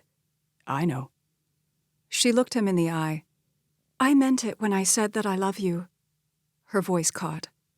"I fell in love with you from the first moment I saw you." She let out a shaky laugh. "I had hoped that you could love me for me. Then, when you gave me those letters and I read all about how you felt for Ava all those years..." She sucked in a breath, clasping her hands. "Well, I realized then that it was Ava that you love, not me." A tear slipped down her cheek. He lifted an eyebrow. "Did you read the last letter?" She frowned. "No, I couldn't stomach it." A slow grin stole over his lips. "What?" she asked, irritated that he found her pain so amusing. She looked down at her hands. "You should have." Her head snapped up. "Why is that?" "Then you would have realized that it's you I love, not Ava." Tears pooled in her eyes. For a second, she wondered if she'd heard him correctly, or if her desperate heart was somehow translating the words to her ears that she so wanted to hear. He continued, "Let me clear the air by saying that in the letter, I also told you that I was the one who orchestrated the plan for Ava and me to get engaged." Her eyes rounded. "Oh." "I'm not proud of what I did." Regret washed over his face. "The right thing to do would have been to help Beverly and Todd with the vineyard, expecting nothing in return. In fact, I told Todd that when I met with him." He cocked his head. "You know, Todd has some great marketing ideas. He said you were instrumental in helping him develop them." He gave her an appraising look. "See, you have a knack for business. You were born for this way of life." "Can you say that again?" He chuckled. "Which part?" "The part where you said that it's me you love, not Ava." His eyes sparkled. "Ah, that part." He sighed. "Before I met you, I only thought I knew what love was. What I felt for Ava was infatuation. Now, however, I know for sure that it is you, Luna, that I love." Her eyes grew moist as she searched his face. "Are you sure?" "I've never been more certain of anything in my life." He caressed her cheek. "I want to go sailing with you, ride bikes, take more spontaneous swims in the pool. I want to talk books and marketing with you." His eyes burned with an intensity that spoke to Luna's soul. "I know you, Luna. Your kindness, your compassion, your depth. You are the yin to my yang, the answer to my soul." A smile touched his lips. "I want to have beautiful daughters that look exactly like you." He leaned close, his voice growing husky. "I want to kiss you long and hard any time I want. Luna Ellison, will you marry me for real?" "I will," she uttered. A warm desire swirled through her stomach. With that desire came an all-consuming bubble of happiness that spread throughout her entire body. "I guess there really is such a thing as happily ever after," she said softly, as her lips connected with his. "Always and forever." As she had the night before, Luna again felt the quiet whisper of her mother's embrace, and she knew that she was smiling down from above, basking in Luna's joy. Luna had finally found home. Epilogue. Ramsey, along with Jackson and Mason, had flown to San Francisco for Cash and Ava's concert. It was a monumental event, as it was the first time Ava was performing under her own name. News of Ava and Luna's switch had been all over the media. According to Cash and Ava, the record label was taking the news surprisingly well. The execs didn't seem to care who wrote the songs, so long as the songs kept coming. It seemed that everything Luna wrote was turning to gold almost as fast as they could produce the songs. Ramsey was grateful to be able to attend tonight's performance as a spectator. The last time he'd been at one of Cash's concerts, he was in charge of the security detail, trying to catch a murderer. Ramsey was used to dealing with gnarly situations with his work, but the stakes were incredibly higher when family was involved. He was glad that Cash and Ava were now in a good spot. Ramsey stepped up to Luna and Hudson. They'd come to the concert also. It was great to see them doing so well. Hudson had his arm around Luna, and she was glowing with happiness. The two of them looked great together. "Hello," Luna said with a warm greeting. "Hey there," Ramsey responded. He would always feel a kinship with Luna as he did with all his past clients that he'd helped. Hudson reached for Ramsey's hand and gave it a firm shake. "I wanted to tell you how much I appreciate what you did for Luna that night in the parking deck." Ramsey looked at Luna in surprise. "You told him?" Due to the embarrassing nature of Luna's past concerning Douglas and Spencer Wellington, Ramsey thought she might want to keep the incident to herself. Then again, Spencer's court date was coming up soon, and Luna would be summoned to testify, so it would all eventually come out anyway. Ramsey hoped that scumbag got exactly what he deserved. "I told Hudson the whole story," Luna said. She gave Hudson a tender smile. "I don't ever want there to be any more secrets between us." "I hear congratulations are in order. Ava and Cash tell me that the two of you are officially engaged." The wedding is in December, Hudson said with a broad smile. We'll be sending you an invitation, Luna added. She chuckled. I have a feeling there will be more than one wedding in the family this year. Ramsay grinned. I believe you're right. From the heat flowing between them, I kept expecting Cash to propose to Ava tonight on stage. I can't blame him for not wanting to do it in front of a crowd, though. He and Ava share enough of their lives with the public as it is. I'm sure they wish to keep their engagement private. I can't blame them for that, Hudson said. Ramsay looked around. Have you seen Jackson and Mason? They came by a few minutes ago, Luna answered. Said they were headed to the after-party. Have Cash and Ava come out of their dressing rooms yet? Nope, Luna said. Hudson and I figured we'd just hang out here and wait for them. Ramsay grinned. They're probably off somewhere sucking face. He shoved his hands into his pockets and rocked forward on his feet. All right, well, when the dynamic duo emerges, tell them I decided to mosey on over to the party. Will do, Hudson said as he turned his attention back to Luna. From the way he looked at her, one would think she hung the moon and stars. He laughed to himself as he walked away. First Noah, then Zoe, and now Cash. Love was definitely in the air. Ramsay was starting to feel like the last man standing. Well, at least there were still Jackson and Mason, and from what Ramsay could tell, neither of them seemed like they were planning on settling down anytime soon. Ramsay's thoughts went to tonight's opening act. Hartley Rains was an incredible performer, all fire and flash. A strong awareness had buzzed through Ramsay tonight when he watched her. For one brief instant, it seemed as though Hartley had noticed him in the crowd. She'd smirked a little, as if she knew that he'd been checking her out. Hartley had been a royal pain in his side when he was trying to track down the murderer on Cash's tour. Paulette, one of Cash's backup singers, had tried to frame Hartley, and the woman had almost succeeded. Ramsay felt guilty for coming down so hard on Hartley. He'd simply been tracking down the clues, and they'd led straight to her. Yeah, he'd gone a bit too far in the direction of hostility, probably to try and cover up his attraction to her. Ramsay nodded at the security guard standing at the door of the lounge area where the after-party was being held. The big guy recognized Ramsay. A large smile filled his face. "Hey, dude! Long time no see!" The two clasped hands. The guard motioned with his head. "Go on in." "Thanks." Ramsay stepped into the room. It took a second for his eyes to adjust to the dim lighting. He scoped the large area looking for Jackson and Mason. No surprise, he spotted them over against the far wall laughing and talking to two beautiful women. Leave it to his brothers to pick up chicks wherever they went. Ramsay sighed. He sometimes wished he could be as carefree as his brothers, but his work had beaten that out of him a long time ago. Well, well, looky what the cat dragged in. He halted in his tracks as Hartley Rains glided up to him. His heart missed a beat. He gave her a surreptitious once-over. She looked even more incredible up close than she had on stage.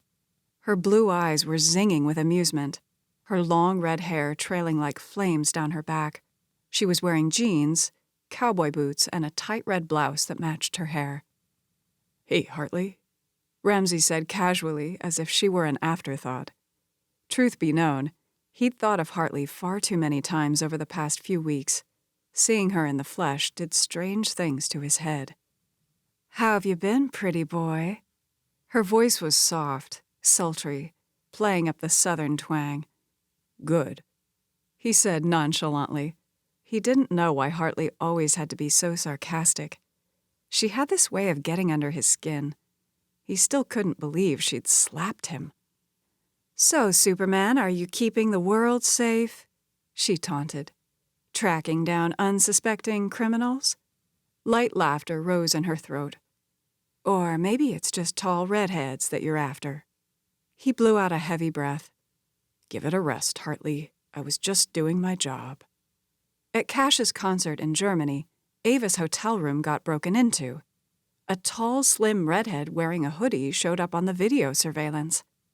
As it turned out, it was Paulette impersonating Hartley, but Ramsay hadn't known that at the time. A smile curved her ruby lips. I know what you were doing, she murmured. He was partially amused. What is that? She took a step closer, her crystal eyes dancing with mirth. You were trying to get me to go out with you. An astounding laugh gurgled in his throat. Is that what I was doing? She smelled good, a combination of vanilla and a light floral scent that was as sophisticated as it was carefree. He was taken off guard by the yearning that rose up inside him. Hartley was fire and dynamite all wrapped into one. Trouble, from the word go. She was obviously playing him. His breath came faster. He hated the effect she had on him. Normally, Ramsay was so cool and collected, but something about her sent his cells into a wild spin. Even if I did want to go out, I couldn't do it. Her lips turned down. Why not?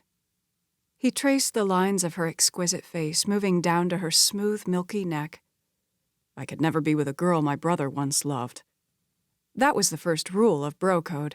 Sure, Cash had found his true love, but still, Hartley had messed up his brother bad. That couldn't be overlooked. Her petulant mask slipped, and for one blip of a second, he caught a glimpse of the real woman beneath the facade. Her vulnerability called out to some secret part of him that he normally kept under lock and key. The knowledge hit home that, like him, she was lonely. That's a crying shame. Something about the challenge in her eyes jangled him with an unspeakable excitement. If you ever change your mind, you know where to find me, she winked. See you around, Superman.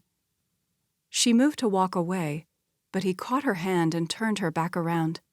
He felt the electricity of her touch, was too entranced by her to think clearly. Her eyebrows shot up in a question. He encircled her waist with his arm, pulling her roughly to him. He caught the delicious spark of attraction in her azure eyes as she melded against his chest, sending shivers of warmth through him. His lips came down on hers, hard and demanding. He wanted to squelch the need he felt for her, a need that had burned in him for weeks. He'd known he would see Hartley tonight, had told himself that he wouldn't let her draw him into forbidden paths, and yet, here he was. Their lips moved together in a tumult of passion and flames.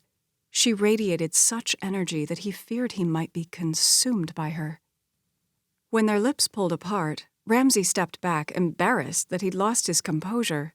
Never had he grabbed a girl and kissed her like that before. His heart was thumping erratically in his chest, the feel of her mouth burning on his lips. I'm sorry, he said quietly. He was ashamed of himself. Where in the heck had that come from? I'm not, she laughed.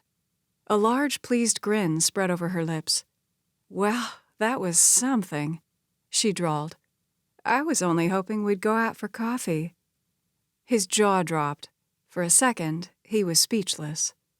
What's wrong, pretty boy? Afraid of a little coffee? She tipped her head, a playful look in her eyes. He was standing on the edge of a cliff.